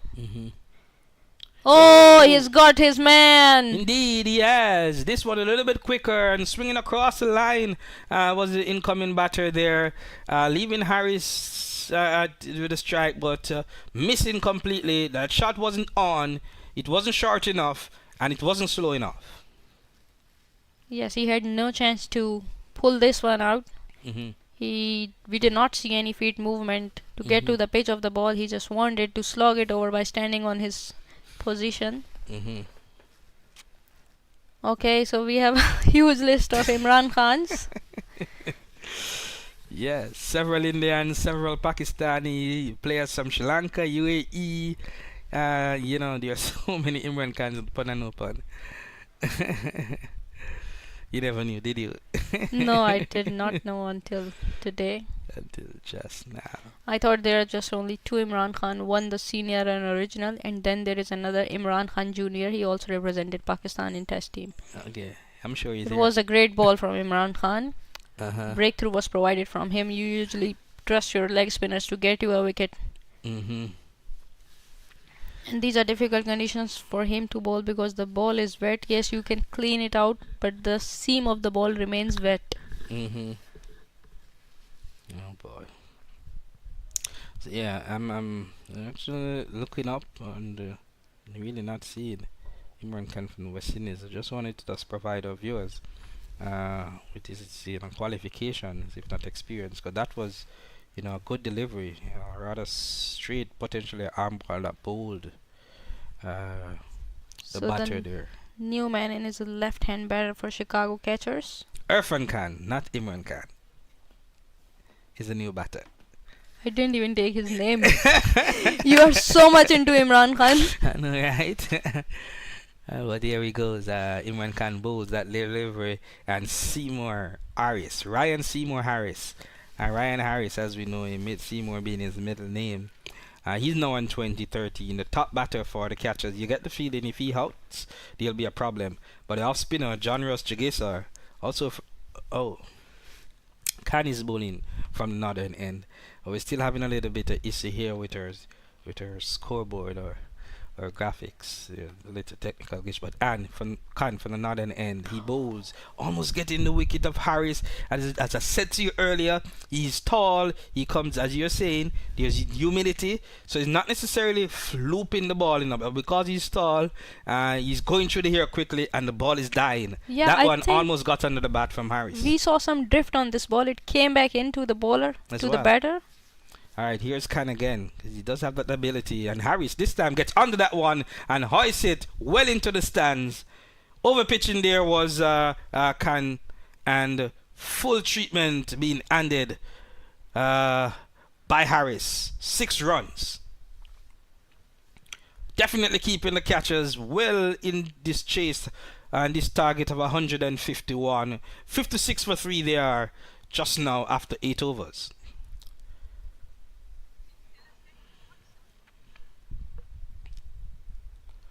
So Khan, who got a wicket a few balls ago, he's now been hoisted in the stands. A little bit over pitching, a little bit quicker, and just gave Harris enough room and confidence to freeze arms. And there we have Imran Khan drying that ball in his clothes because he's wanting to say that slipped. But here we come. Khan comes in, bowl, and effort by Harris to try to hoist that, but not getting under it cleanly. Inside edge, ball trickling out to mid wicket, 1 run. Moving the catcher's score to 57, if not 58 for 4 just now. So the over from Khan has been completed after all, and it's now 58 for 4 as we move into the 9th over, 10th over, 9th over.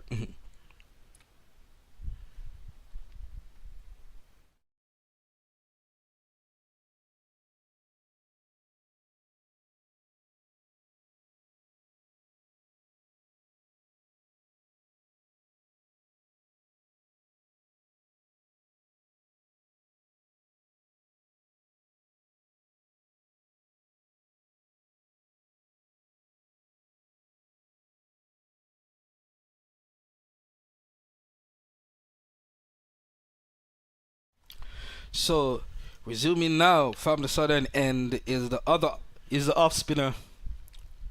Okay. Right. So the chase is actually 158 that is required based on the Duckworth and Lewis of the 19 overs. 150 was made by the New York Yorkers of their 19. The Duckworth Lewis total for 19 overs for the catchers is 158. So we have that covered now. 65 for 4 of 9 overs. Ryan Harris is there, not out on 30 of 20 and looking good for the catchers. But Jagisar is trying to break the partnership. Whipped into the mid wicket region. A call for 2. A hustle is on. The fielder is in. But however, it is well covered by the batters. Decent throw coming in. But in the end, 2 runs there to Harris, taking the total to 67. And looking rather, in the challenge here is Harris. Rubbing the ball is a Trinidadian, bowling to the Jamaican here, Jagisar. Comes in, bowls, flighted, and whip down. Try to get his foot in the way is Jagisar. Pretty straight. He should not go to the boundary. Mid on running, long on running around, cutting it off. A potential 2 run there, but it is down to 1, moving the total to 68. And Harris still looking good. That one was hit ferociously. Couldn't get his hand down in time. Jagisar tried to side foot it somewhat and still not able to prevent the run. But the new batter is now back on strike. That's Dietmar Anderson. He too plays his cricket in Jamaica, in the West Indies. So the New Yorkers team, largely a Trinidadian contingent and the Chicago Catchers, largely a Jamaican contingent, mixed with players from all around the world. Jagesa comes in, bowl. That one came back in. That one was invariably the arm ball, bordering and Duzra from John Ross Jagesa. The left-handed Anderson was swinging and missing in the process. So Jagesa bowling from around the wicket to the left-handed Anderson. Bowls into the pads, a work down to backward a square, a quick run and a call for 2, and he comfortably in the end gets second run there for Anderson. John Jagesa has his arms out saying, "Why is it you took so long to get off the boundary?" And 2 runs, he thought that it was 1, John Ross, but in the end Anderson did well to come back for the second.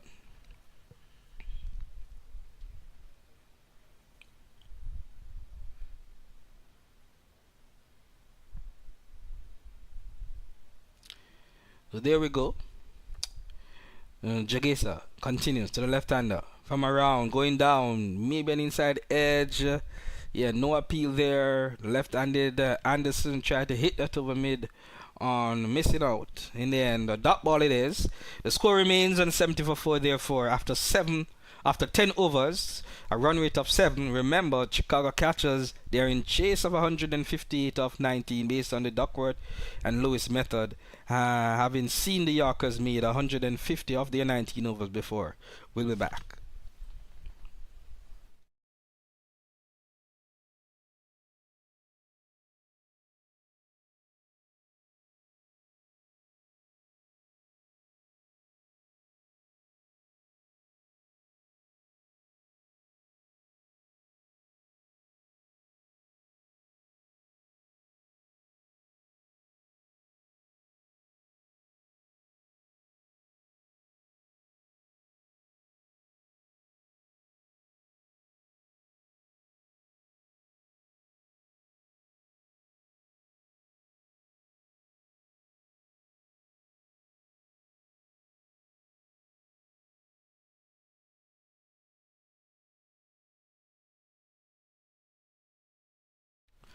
So we're back here live from the Broward County Stadium in Fort Lauderdale, Florida, for this another interesting match in season 15 of the USA Open Cricket Championship, brought to you by the MAQ Group and here on MAQ TV, live online via all your YouTube, Facebook and other social media platforms, and also via various MAQ Sports and MAQ TV apps, which can be downloaded from the Google Play Store, as well as on Android and on iPhone devices via the Apple Store, and no doubt MAQTV.com.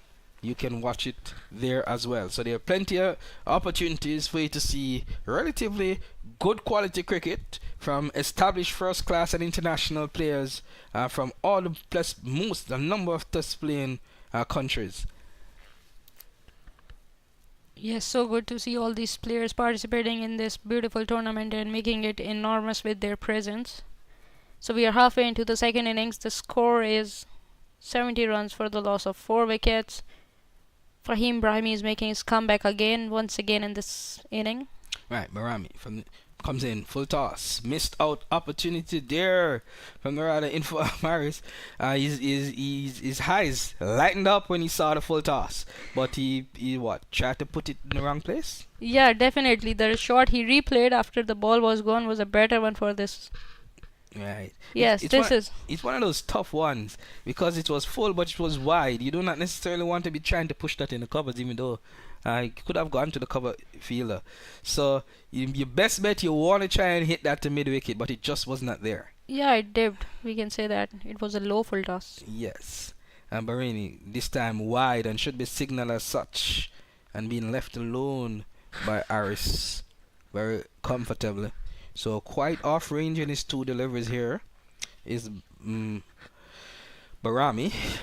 Looks okay otherwise in his opening overs. 1 for 13, 1 for 11 it was. and now he's a little bit strayed outside the off, not getting his range. Yes, he started this inning with the new ball, got the danger man out, Rizwan Chima. First delivery of the innings, if we may add. Yes. Barami comes in, trying to get it on target this time. Going outside the off stump, trying to scoop. That was a poor premeditated shot. Actually hit him in the leg, and now he's down. Yeah, too bad from him, but too sad for him at the same time. He is in deep pain here. Right, Anderson, what has gotten into him there? Oh, he got it on the thigh. Oh my. Because that was relatively wide. If he did get a bad onto that, it more than likely would hit his stump than to go for a boundary. Yeah, he would have been more pain then. So, uncalled for. I mean, Barani is struggling with his length and his line. In a situation like that, you want the batter to be standing tall and looking to cash in, not trying to be inventive, because the ball has not been difficult right now. Yes, he is giving away everything. He didn't need to improvise, but yes, he is young. He wants to take on everything. We have seen him playing attacking cricket since the start. So he found his gap this time in the deep fine leg region. That one seems to have hit him in the knee.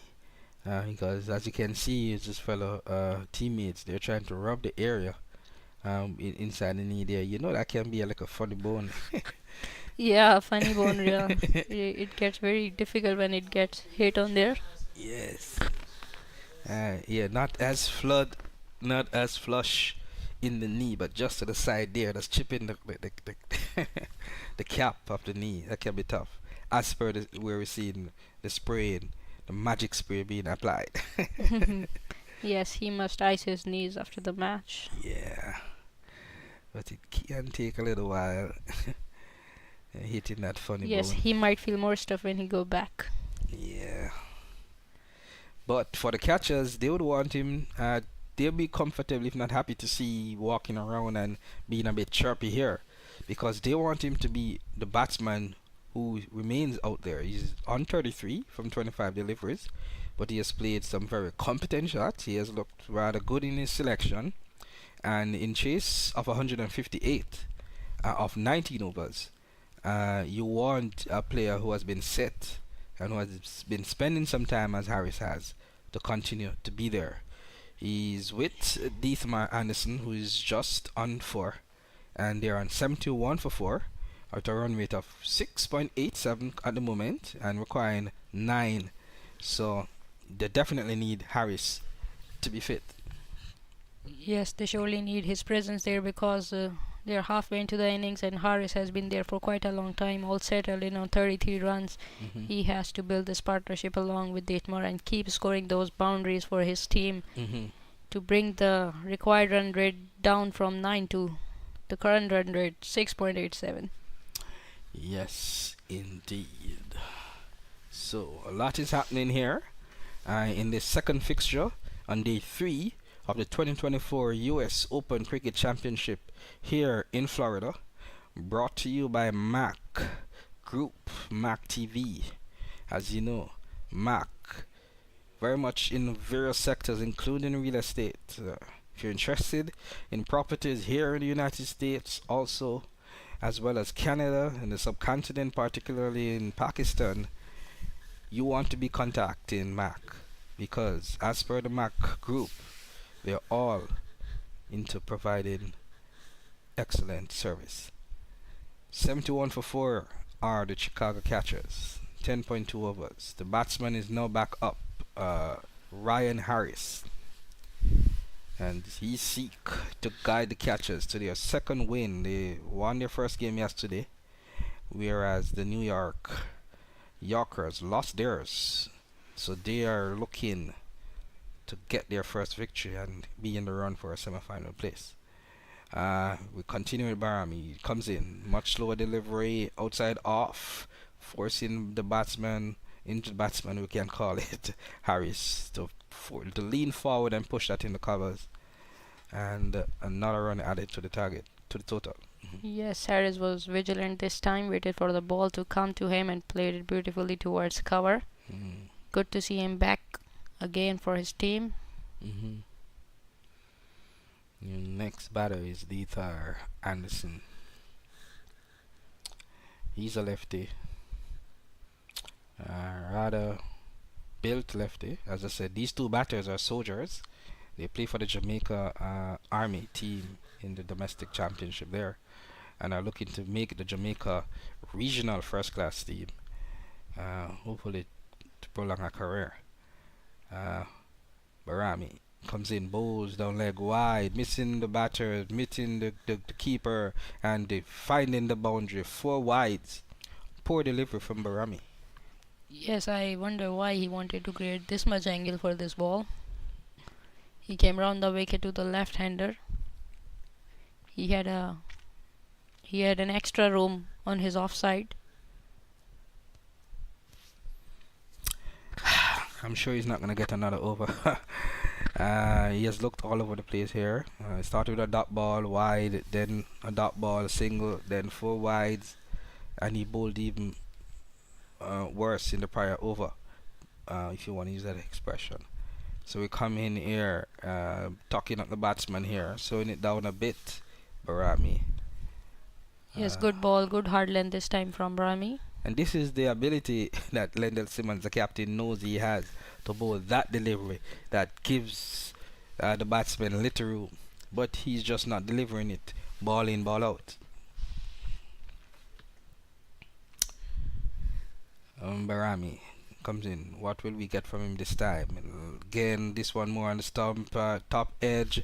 That will fall straight. The long on fielder comes around. Can't prevent the single. And in the end, the Ryan Harris, no, Deethar Anderson gets another run. He moves to 4. And total to 78 for 4.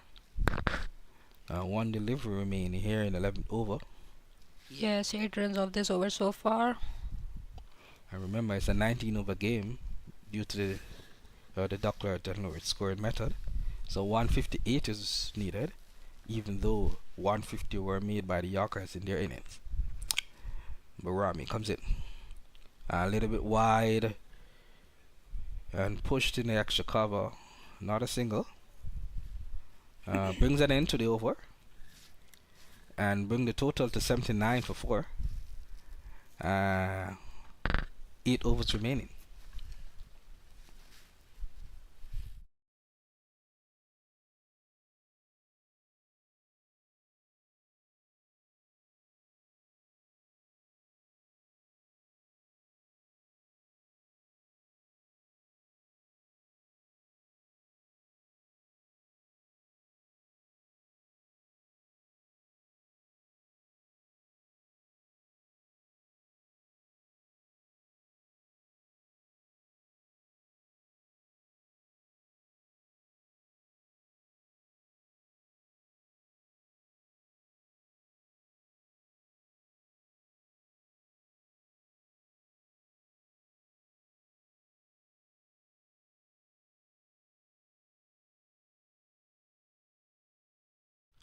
There we go. The captain has the ball in his hand.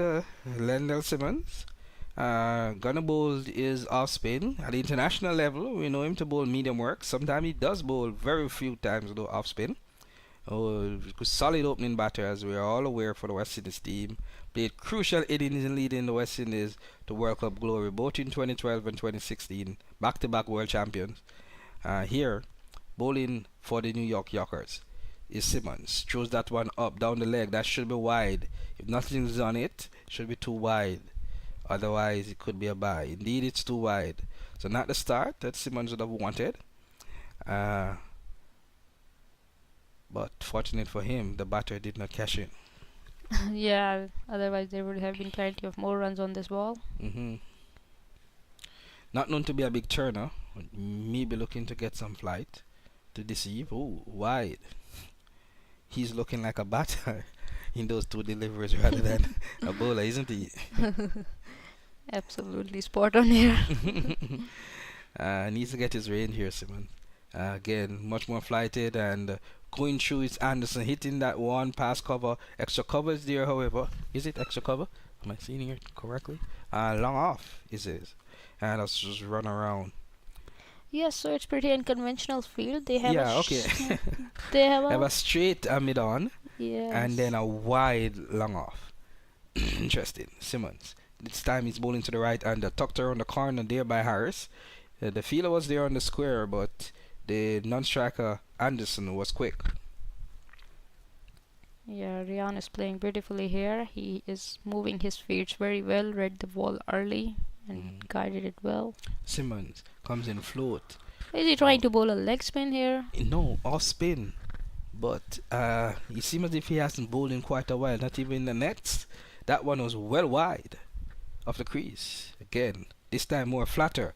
Swiveling in his crease on the back foot is Anderson, pulling that one, misfield, and the batters are quickly in for a second, and safely 2 runs by Anderson. Poor feeling. The captain Simmons is Kimbo at the bowler's end, asking the fielder, what's happening there? As in a chase like this, you don't want to be giving away much.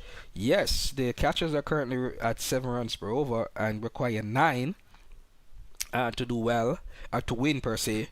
But you want to keep it that or get it over 10. You don't want to be giving away runs. Simmons comes in this time, bowl wide, a little bit flatter and slashed to that wide mid-off fielder. Yeah, so he's not giving any pace to the batters. Right. Ball coming in and the ricocheting off Simmons' hands onto the stump. No possibility of a run out there. So yes, the fielders needs to be on their toes because their bowling side have been doing well, restricting them. They need to work hard here. 88 for 8 is the score. 11.4. Remember, it's a 19 over game. 158 is required by the catchers to win. Simmons comes in, flighted in the pads and whipped in the deep wicket region and splitting the feelers and finding the boundary ropes very comfortably here. Harris looks rather potent with the shot. Yes, he played it beautifully. You know, he waited for that ball, allowed it to pitch in front of him and executed definitely in the very good gap where there was no one. Yeah, that's the, those are the shots you like to see. It's the top-notch batters. Whipped off the pad over the mid wicket down to cow corner. No chance of stopping it. Yeah, but they may have cow corner there because the pitch is really slow and there are more chances of ball going into that region. Right. Simmons comes in, flat darts that one's in, back foot shot, hit to backward point, single, score no moves to 94. And the Simmons over has come to an end. 14 runs from it, bringing the total to 93 for 4. Not the most ideal first over, however you want the captain there, but Harris has moved to 41, Anderson is on 8. 93 for 4 after 12.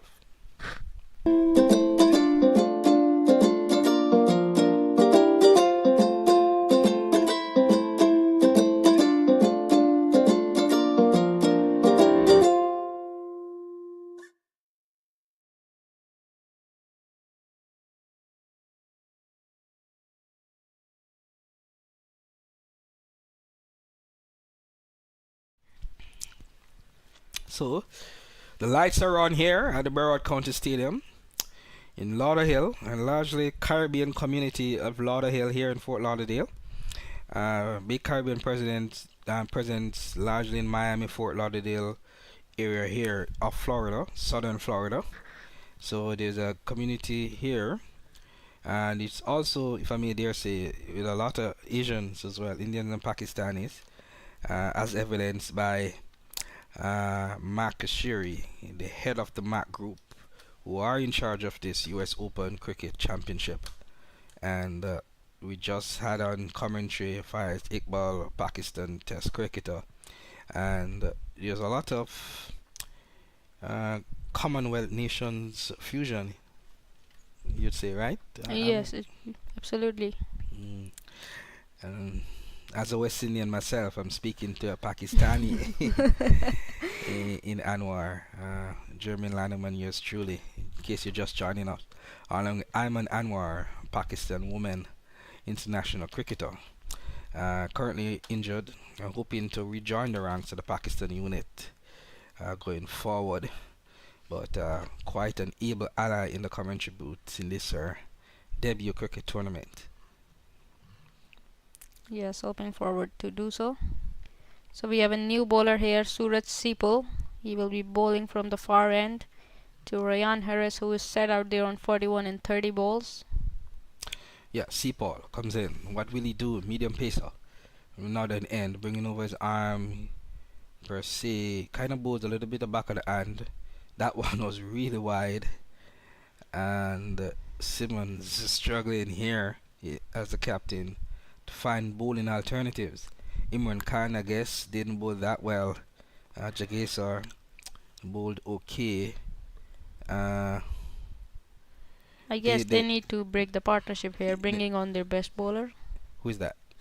Yes, that's the point. I think Imran Khan could again continue bowling, completing his quota. Yeah, he did get a few hits though from from Harris earlier, so maybe the captain is trying to find. And the other bowler here, the medium pacer, he has been all over the place. So that's why Simmons had to bring himself on too as a part-timer. They're really struggling for this sixth bowling option to try and get the quotas in. Sipal a little bit better with this delivery. Getting that one first delivery was wide, this one though more online. Top ball as it is, maybe swinging was Harris and not connecting properly. Sipal comes in, bowls wide, that off the blue line, stretching his Harris and signal now by the umpire. So he has no fielder in the square leg region, and there are two fielders deep in the point, and there is extra cover, and there is short third man, and there is one more gully position. So he's all his field set on the offside. And that's so why maybe they want to come in because they should go conventional here. And that is why maybe he has bowled those too wide, because he's trying to bowl wide off the off stump, but he's not getting his reach. Totally. Again, wide off the off stump and too wide outside the blue marker, and the signal wind accordingly. So Simmons is pressuring Sipal to bowl wide, but it appears as if that's not maybe his strength. This field set might work for them in Test cricket, but in T20 cricket, you need someone. You don't want to be like premeditated.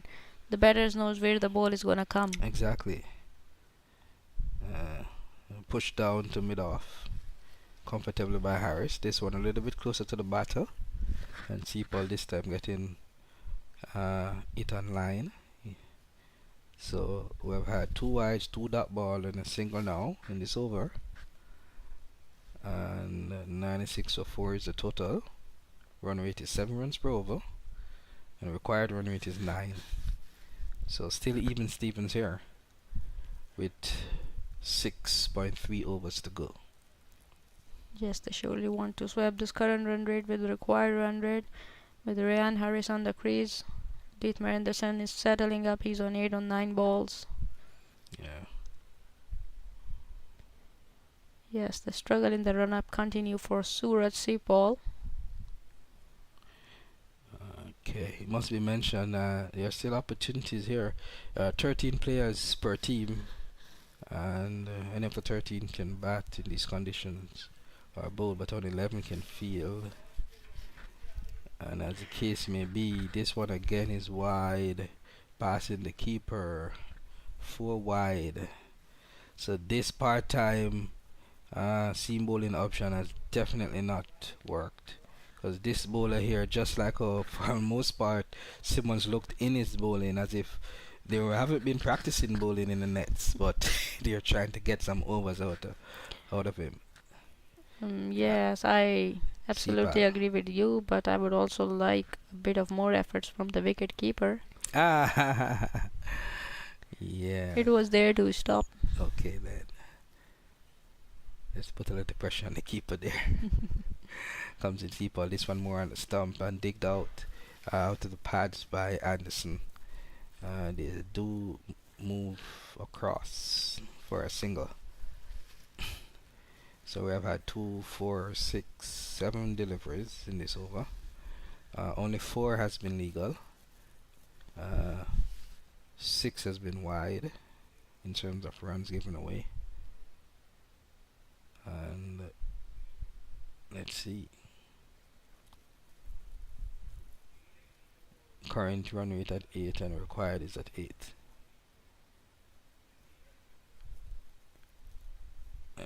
Outside edge, thick past the backward point, and this should go in the boundary.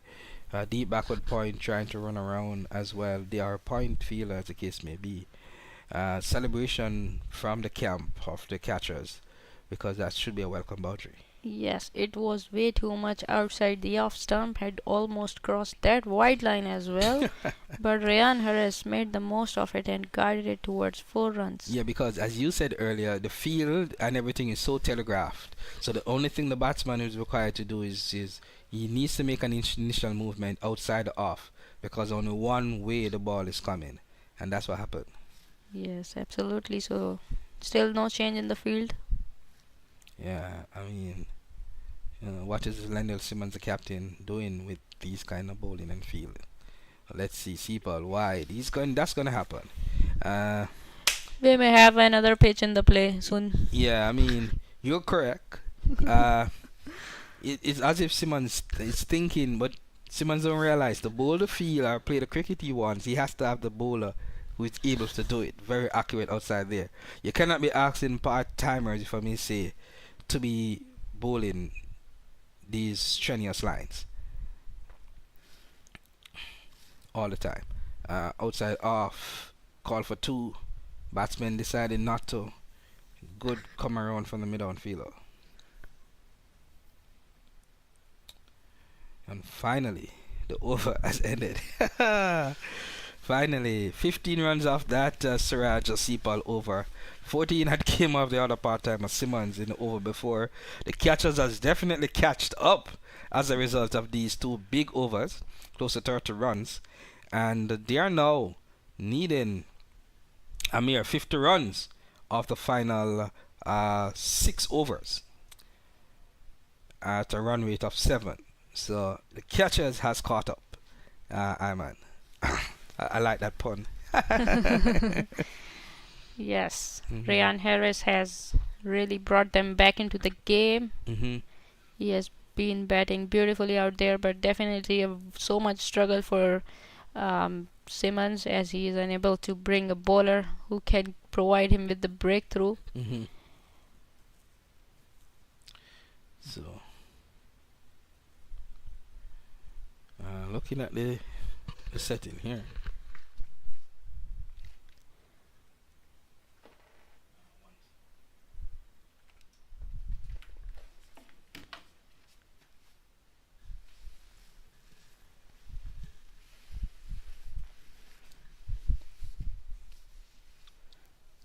So we have a straighter mid-on and wider long on here in place, and he bowls short. There is a man out there in the fine leg region, would only be 1 run.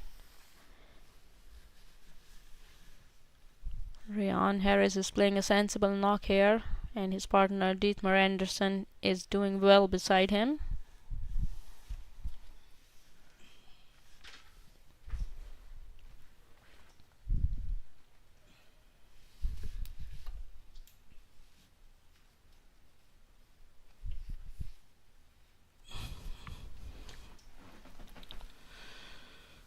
So John Jagesa has arguably been their best bowler. New York Yorkers. He comes flight a little bit flat. Arm ball there. Well read, if you want to say, by Anderson. Misfield by Simmons. Giving away a run. Big smile on his face, but he'd not be happy because earlier when the fielders were giving away runs, he was hand akimbo. So wiping that ball is John Ross Jagesa, trying to get a wicket to get back the New York Yorkers in a pole position on this encounter. Here he is from the southern end, bowling decent arm balls. He's going around the wicket to the left-hander, Anderson, and he's showing, though he's 38, John Ross, the Trinidadian, he still has what it takes to bowl some good spin. Comes here, inside, arm ball, swing to mid-wicket, and a call for 2. The batters want it, but it's fielder came in quickly. They've decided against it. Turns out to be 1. And Yes, in the good end, effort in the deep. in the end, not bad. The total is now 109 for 4. So there's a big gap in the square region outside the ring in the offside, and there's a deep protection in the leg side. A bit of unconventional field set once For the again here. right-handed Harris, that is. Comes in, bowl, hit straight Whoa, down. he has got it. Oh my. Simmons, he was there and straighter in the mid-on region. Yeah, straight mid-on. He knew something that most of us didn't, in terms of that's a key position when you're hitting or going for runs, and they're rather informed, if not well set. Ryan Harris has to go for 48 of 36 here. A key wicket falling at a critical moment here for the Chicago Catchers, as they were more in charge, needing just 87 runs coming into this over, going into the final 6. With Harris now being dismissed, a new batter is to come, and the Yorkers are feeling good. So John Ross Jagger has got the man Harris out, and they plan to get him out actually. They had that unconventional field set for them, and it really worked. So a lot of credit goes to Simmons for his captaincy and providing this breakthrough for his team, Chicago Catchers. Yes, indeed. The fielder set rather short, straight mid-on, and Harris going to hit that one down the ground. I believe we have gotten 2 bunches like that earlier in the innings, but this time wasn't so lucky. Yeah, this time Simmons was on the spot. He was there to catch it by himself. Indeed, and this is what good captaincy can do to turn around the fortunes of a team. As we could see yesterday, they narrowly lost to the Yorkers. They believe they had put on about 150 odd, and the Lions, I believe it was, defeated them. And you could see Simmons' head falling because he thought he had a defendable total. This time again, they have gotten a defendable total of exactly 150 in 19 overs, setting a 158 Duckworth and Lewis method style for the Catchers, and they are looking to defend this one here. And you know, we want to see what the remaining batters of the Catchers can do. Yes, surely we can see at this stage the match is like predictability like 50-50. Yes. It can go both ways. Last 3 games we have called have been like that, including the LA Lions win this morning over the DC Eagles, and the game from last night, whereby the same Chicago Catchers here beat the Dallas Smashers. So here comes Jagisa, flighted, looking to hit over cover. There's a fielder wide, long off. He runs around 2 runs easily, and that's coming from the new batter. He's courted the ball very well. Yeah, the new batter. We're yet to see his name come up, but we know he's the right-hander. Yes, look like an one player to me. Yes, indeed. I'm seeing on the scoreboard Ditharama. Oh, he played it so played much around cross. that one. Yes, but Played it was around in that down. one. Almost LBW shout. Missing out was Ditharana. We seen it right there on the big scoreboard. Yes, the number 57 fielded very well for Chicago Catchers. Got one out early on deep fine leg.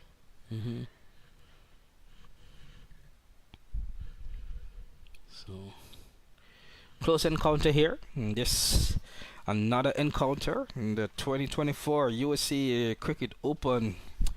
Established 15th year since the tournament has been around, and it is clearly one of the longest and most popular tournaments here in US, featuring international players of all ages and stages, established superstars, emerging stars from the various test playing countries, and the young and exciting talents. We have all seen it over the years, including from 2009 when our own Faiz Iqbal, and I say our own Faiz Iqbal, yes, he's the captain of the LA Lions, but he's also at 42.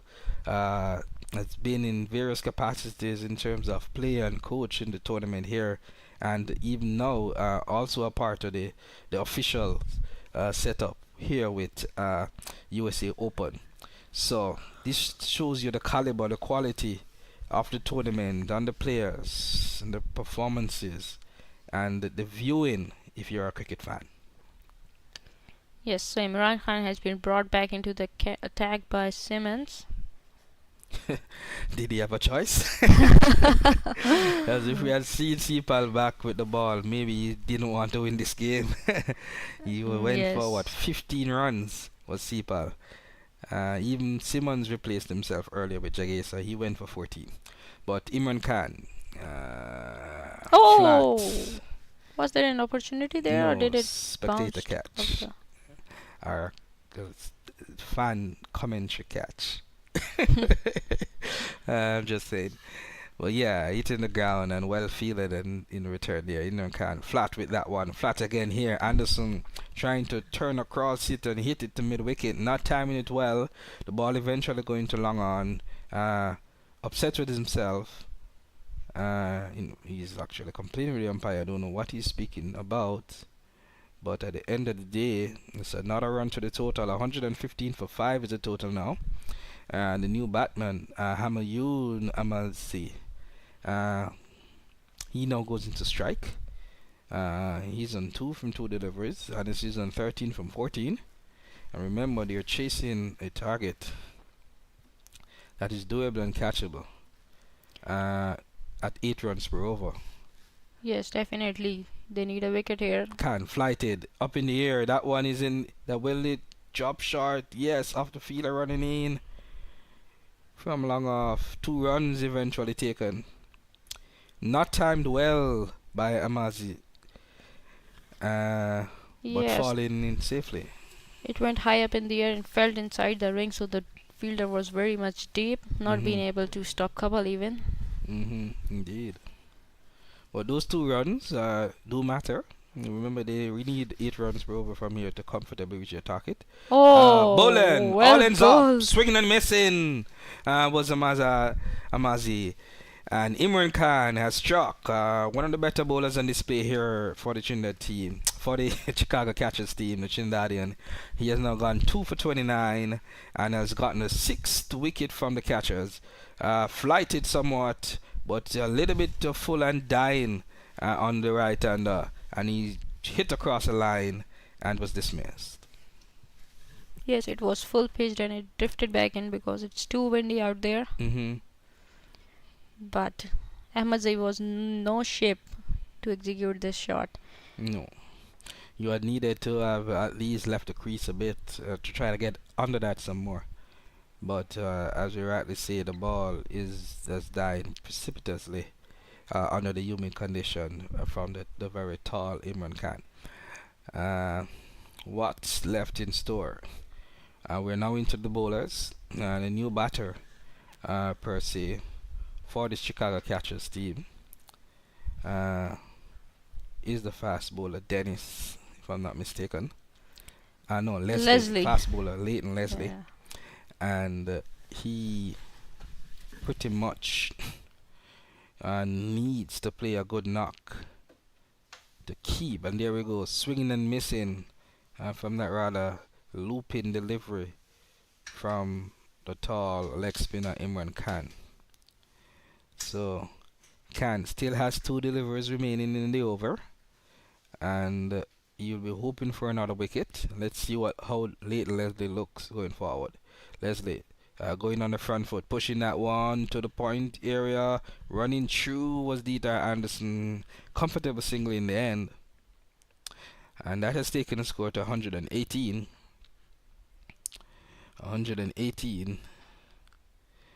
as they chase 158 to win.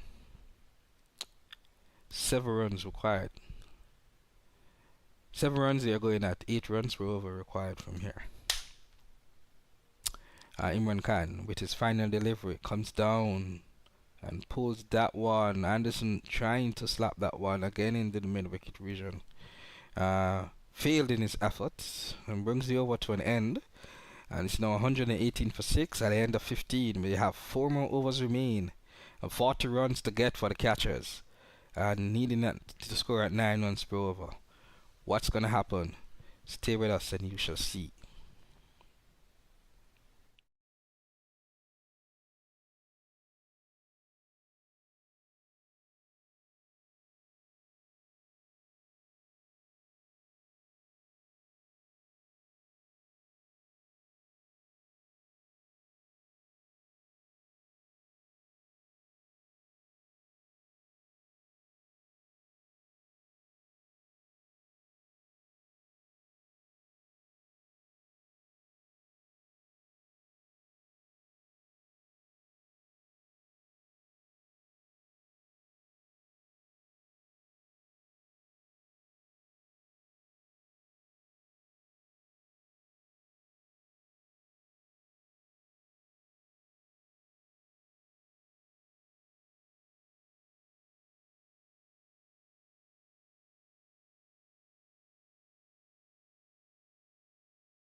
This time on the pad, whipped, missing in the end, attempted whip, so a leg bye to the total. A decent bowling there from Anand, bowling from around wicket to the left hand. You have 2 left hand batsmen now at the crease, both Leslie and the fairly, we want to say Seth Anderson. Seth is a strong word, but 15 balls faced by Anderson so far. Roughly 3 overs. So Monand to Anderson. Shuffling and bowling action he has. Anderson getting his hand to that one. Ball was hitting the wicket, but not enough to stop the single. And as a result, the score has now moved on to 120. However, for the catchers, they have to be careful. The run rate continues to creep up, 9.5 actually. They need boundaries to ensure it doesn't go over 10. Manan has the hitting middle stump out of the ground. As we said earlier, doesn't look as an accomplished a batsman was Leslie. And this one pitched right up Yorker length, and the average top order batsman would have had difficulty dealing with that. And swinging and missing was Leslie, going back to the pavilion for one and bringing the 7th wicket down for the catchers. It looks like it's slipping away, all things being equal, with new batters and no more necessarily established batsmen for the catchers team, and they still require another 38 runs to win with 3.2 overs remaining.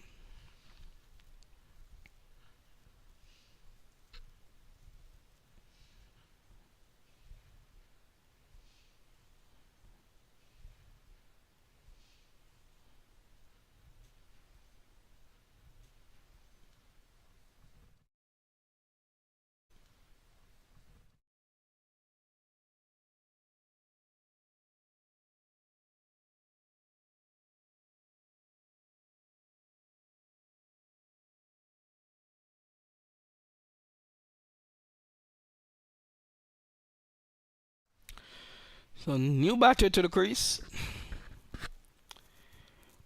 Ganizi, the opening pacer for the Chicago catchers. What type of player is he? Is he a hitter?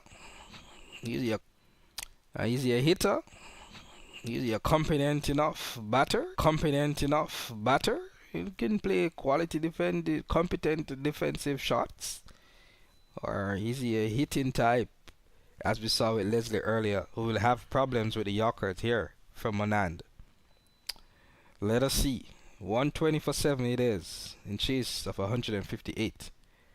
Chicago against the New York Yorkers. Running in. Ooh, Manand. Pulling up his run up. A lot appears to be going through his mind. Dead ball signal by the umpire. And there's a lot to see in these final 3.2 overs. Alright, running in. Bowling short, down the leg side. Appeal for catch. No contact was made. Wide now being rightly signaled by the umpire.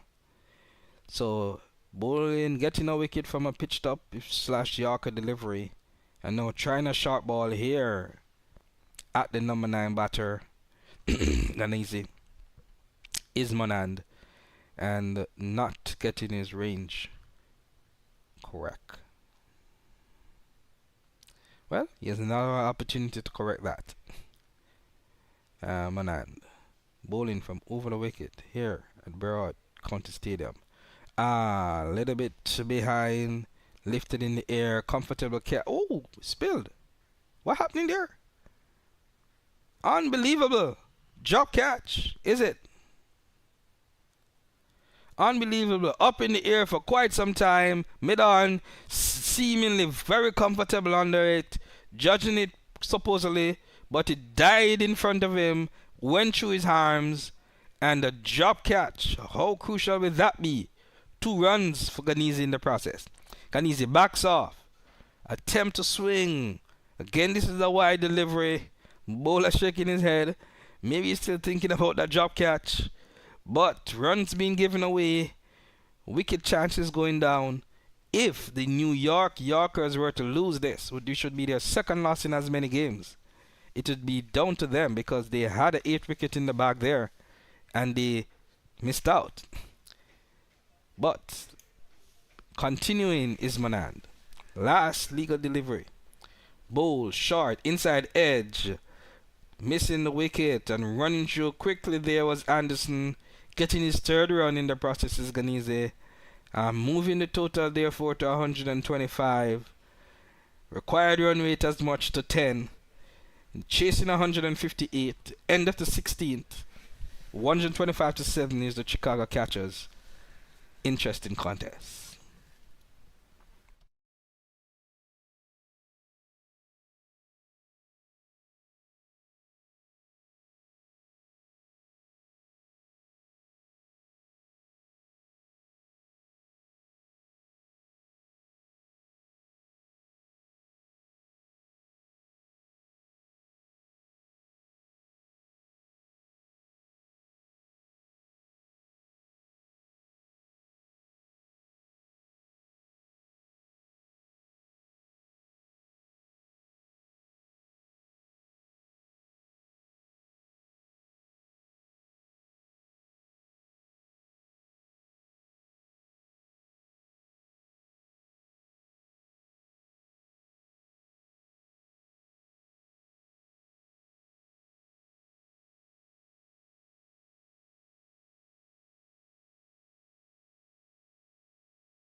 So here we are, over number 17, being bowled by Barami. Hasn't had much greatest of innings, but Simmons doesn't have much bowling options. Imran Khan has been bowled out now, so he has been brought back. I believe 1 for 21 is his stats of 2 overs. So clearly going over 10 runs, or is it off 1 over? Could be. But the argument is he needs Barami to come good because they do have a lot of bowling options, the New York Yorkers, and bowling to these players at the dead. Marshalling his team, as you see at the top of the screen, is Simmons trying to save every run. You know, rather I would want to think an average team he has here, but he's trying to see if he can definitely defend this target. 158. Here comes Barami. Comes bowl more on the stump and just hitting that one to cover and running. Cover is a little bit on the square, so that was a comfortable single in the end. Aman. Yeah, he's hitting the deck hard, so they know that he might bowl short here. So they surely need someone squarer rather than in straight towards extra cover side. But I think this is a wonderful opportunity for Fahim Brahmi, where he has been given responsibility by his captain Lendl Simmons, and the situation is not so difficult. The required run rate is above 10. He should be feeling comfortable here. Then all those batters playing in are the lower down order batters. Oh, it's another missed chance. Not a chance, but my. not so good from the wicket keeper this time. Lionel Simmons is a bald head, and I'm sure he's trying to pull out every ear there. Because I'm saying, these runs are being given away. That by the keeper now. A decent ball going between the bat and the pad, swinging and missing was the batter, Ganazi, and the keeper was expected to cover that, but he didn't. Yes, not so good from him at this stage of the game. 4 byes. Uncalled for. Yeah, but Fahim has been doing great, only giving away 2 runs, and this dot ball converted into 4 runs. Unfortunate for his team. Let's see what he does in this delivery.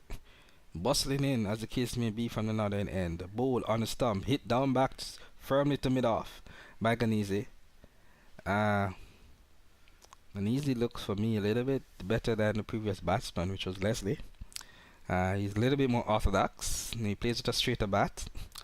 Leslie was more a hitter. So I pretty much like my tail-enders to be able to compare with a straight bat when required, either defensively or, as the case we see here, driving within the V, rather than being sluggers always looking to hit across the line. Yes, there is a definite risk among sloggers, but these batters can obviously rotate the strike, which is required from them. We know there is a set batter there, Deethmerth Anderson, and alongside him everybody came in and got out too early. So all they need to do is to rotate a strike, bring him on and let him play. Alright, running in here is Barami needing to get this ball, keep this ball just on the stump, a little bit wide. That's in line with the blue. No, that was not in the line. It was way outside. Yes, unnecessary wide there. And as the case may be, catchers, they have gotten an extra run, and they are now, going to be moving up in their run chase, as we welcome the man himself, MAQ Shari, into to speak about what has so far been a rather entertaining edition of the 2024 US Open. Coming up there, Barami bowls on the stump. Nice swing on the bat there on the part of Anderson, bustling home, get 2 runs, and bringing his team up to 135. We have still a delivery to go in this over, Sir MAQ. Welcome to the commentary booth. Good evening, everybody. As you see, Abraham, I have the one I picked him up. This guy from the UK. He called me in. I say he wants to play for the US Open. I say come in, come down the wicket. And he's quite effective and picking up his second wicket here now. He has now moved on for 2 for 27 is Fahim Barami, and getting the New Yorkers their 8th wicket. The catchers are now struggling in their chase of 158. They need 23 runs here at the end of the 17th over. 2 overs remaining, and they need to be scoring at 10 runs per over. So exciting match and exciting bowling from Barami, Sir MAQ. An exciting bowling from Barami, Sir MAQ. That's true. If you look at it, I think it's the winning part of Abraham. He should be man of the match. He's the one who's going to create the wicket and make them win. And look like rain is coming in very hardly, and then people covering the wickets. Now it's gonna be games got delays. Will be rain cause the match, and we'll know what happened. Management decided what happened of the 2 more hours to go, and they need 10 runs. Base of that will be determined of. Indeed. We've had a little bit of wind interruptions here for this match, but overall, if the wind was to continue the duckward low, it would use to be decide this match. But I mean, it would be a pity, because we have seen some exciting tournaments. What are your thoughts in this year's tournament so far, and what are your plans for other seasons to come? overall is a good competition cricket is going on. If you look at it, every team have balanced players and they're good. Last game we will see that end to end. And then yesterday there was all the games was wonderful. It's a great competition going on in the US Open. A lot of good talent. You see that is a good talent out there, and we find some new mystery batsman and bowler. If you look at it, one of the spinner we seen of him there, and Farhan Brahmi, if I can see, is a great bowler. If you look at it, is opportunity we give them, and then now he's giving his showcase for other. So probably will be great opportunity for him to play another leagues now also. Yes, indeed. But overall, I mean, you have done an excellent job for the past 15 years to have this tournament running, providing exposure and providing growing the sport here in North America with players, emerging players, young players, established superstars participating in this tournament. How do you feel in continuing to do this? Yeah, this passion, and then we're trying to have commitment for our passion, which is like cricket. Cricket have to bring in America is very tough, as you know. That is like it's not American sports used to be when it now is can consider as American sports. Since T20 start, and the T20 give him good boost for USA, and then bring the cricket is a 2.5 hours game. If you look at it, we have 2 games already done today. So we have 3 games we can play. Used to be 1 games going for 5 days. Now you can have 3 games a day. So and then you have result on the front of him. Even rain came in now, they have result come up. Before the rain is match is draw. Right. So it's a big difference now. It's no match draw. Your result have be there now. This year has been seen a change somewhat in the format, whereby you have 5 franchise teams, arguably 5 newly created. Previous years, this used to be invitational teams. The format has changed. What's the reasoning behind it, and where is the future of USA Open cricket? US Open have the format change base of we promoted over 300 team for last 16 years. Now we used to be branding other teams to come and play and participating, and then also we was major thing we branding the brand US Open. So we got branded now. Now we branding the team for this starting this year. We have 5 teams. 5 teams starting with branding, so that will be for New York, Chicago, and LA, and Dallas, and Washington DC.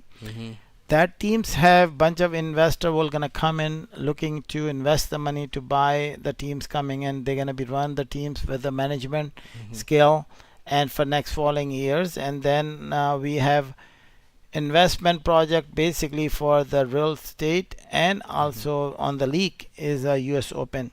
So US Open have the league format. You come in and invest the money in the league, and that league will be on all the teams, and that teams will gonna be by another investor, and then whatever they sold, they go to the leagues. So basically, we get the format on the league. Most of them in the world, you see in the lot of leagues make money with this, and then investing the money on the league. So this is a great opportunity for investor. They can own the league. League is available for investment.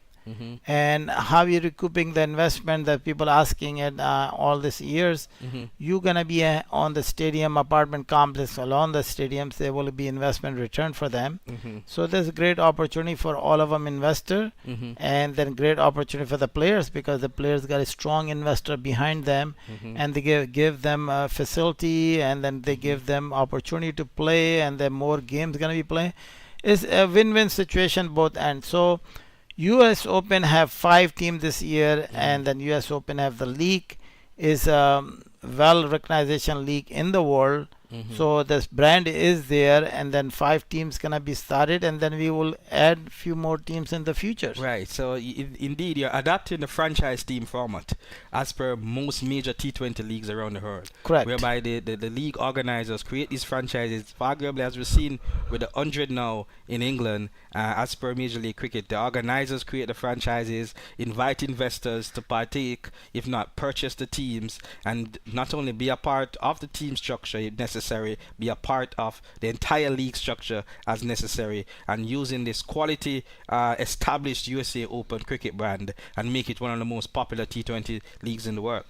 Yes, definitely. Because if you look at it as IPL and the US Open started same time. Right. So we are most longest brands in the world in US Open. So this is will tell you thereafter there's so many other brands came in. So who is came first actually, and then who is the founder of the cricket. So we did T20 founding first time ever in the world, and we started T20 in Dania Beach 99. Right. And now we T20 going all over the world. Now the World Cups happened last year, this year in Florida. And IPL started, and then after there is a PSL, CPL, BPL. So many leagues started thereafter, but we are the proudly founder, the first one in the world. Right. And then the world going very well. If you look at it, we bring over 300 teams in US Open. Right. And we bring it over thousands of players. Right. Like this year, we have over close to 2,000 players register on the draft. We have 5 teams. We need to pick up 75 players out of 2,000 players. We have, just think about how many more league can be open more, because if you look at base of registration, Right. 2,000, we only pick on 75. Right.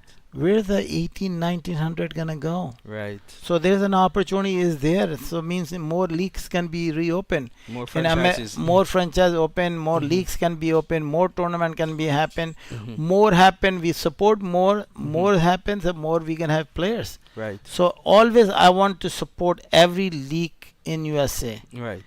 And is the only country in United States of America is a freedom country where you can come and open your own league. Right. Nobody can stop you on the league. You can open the league called American Premium League, American USA League, or USPL League, any league, MLC, MGL, any league you can open it. Nobody can stop you. For few $100 you can own your league. Right. And second thing, on the league, when you come in, you promote.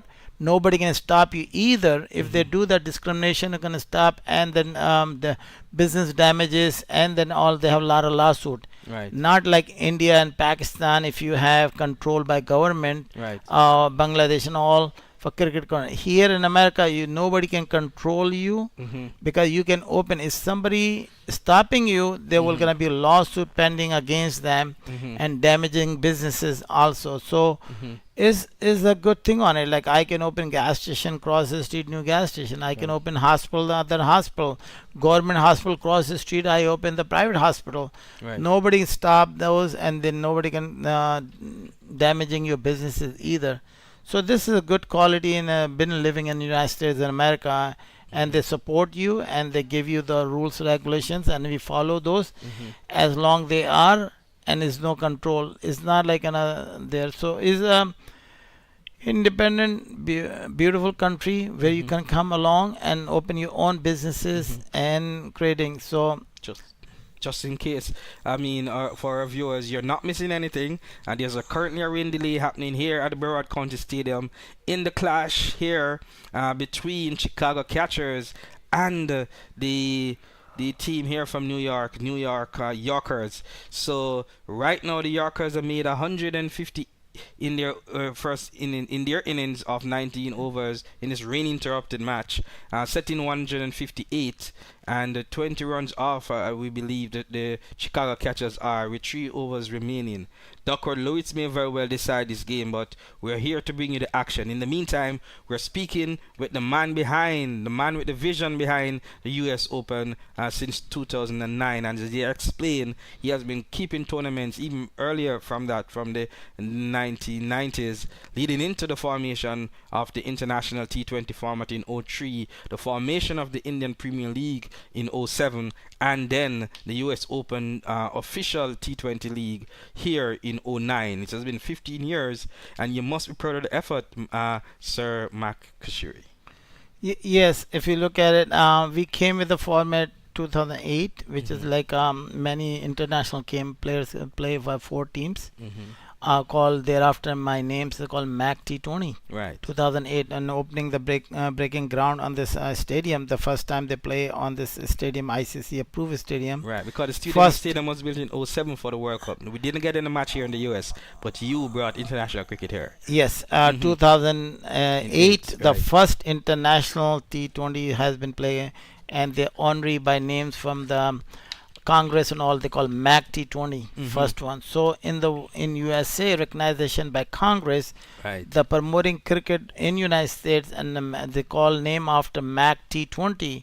And I have the honor to have served many certificate from the county and the states and all. Recognition for I start MAQ T20 in this stadium, first one 2008, and thereafter. Basically, we created that fast version tournament. It's called the US Open, and that's the exhibition game for MAQ T20. Right. And thereafter, every year. But the good thing on this tournament, every players who's played in US Open, they're playing CPLs, and they are top of the players in the USA teams. All they play US Open. This is the only platform it was here. And even Canada does not have any platform for the cricket in North America. So this is the first one. Not CPL was there, or none of them any other tournaments.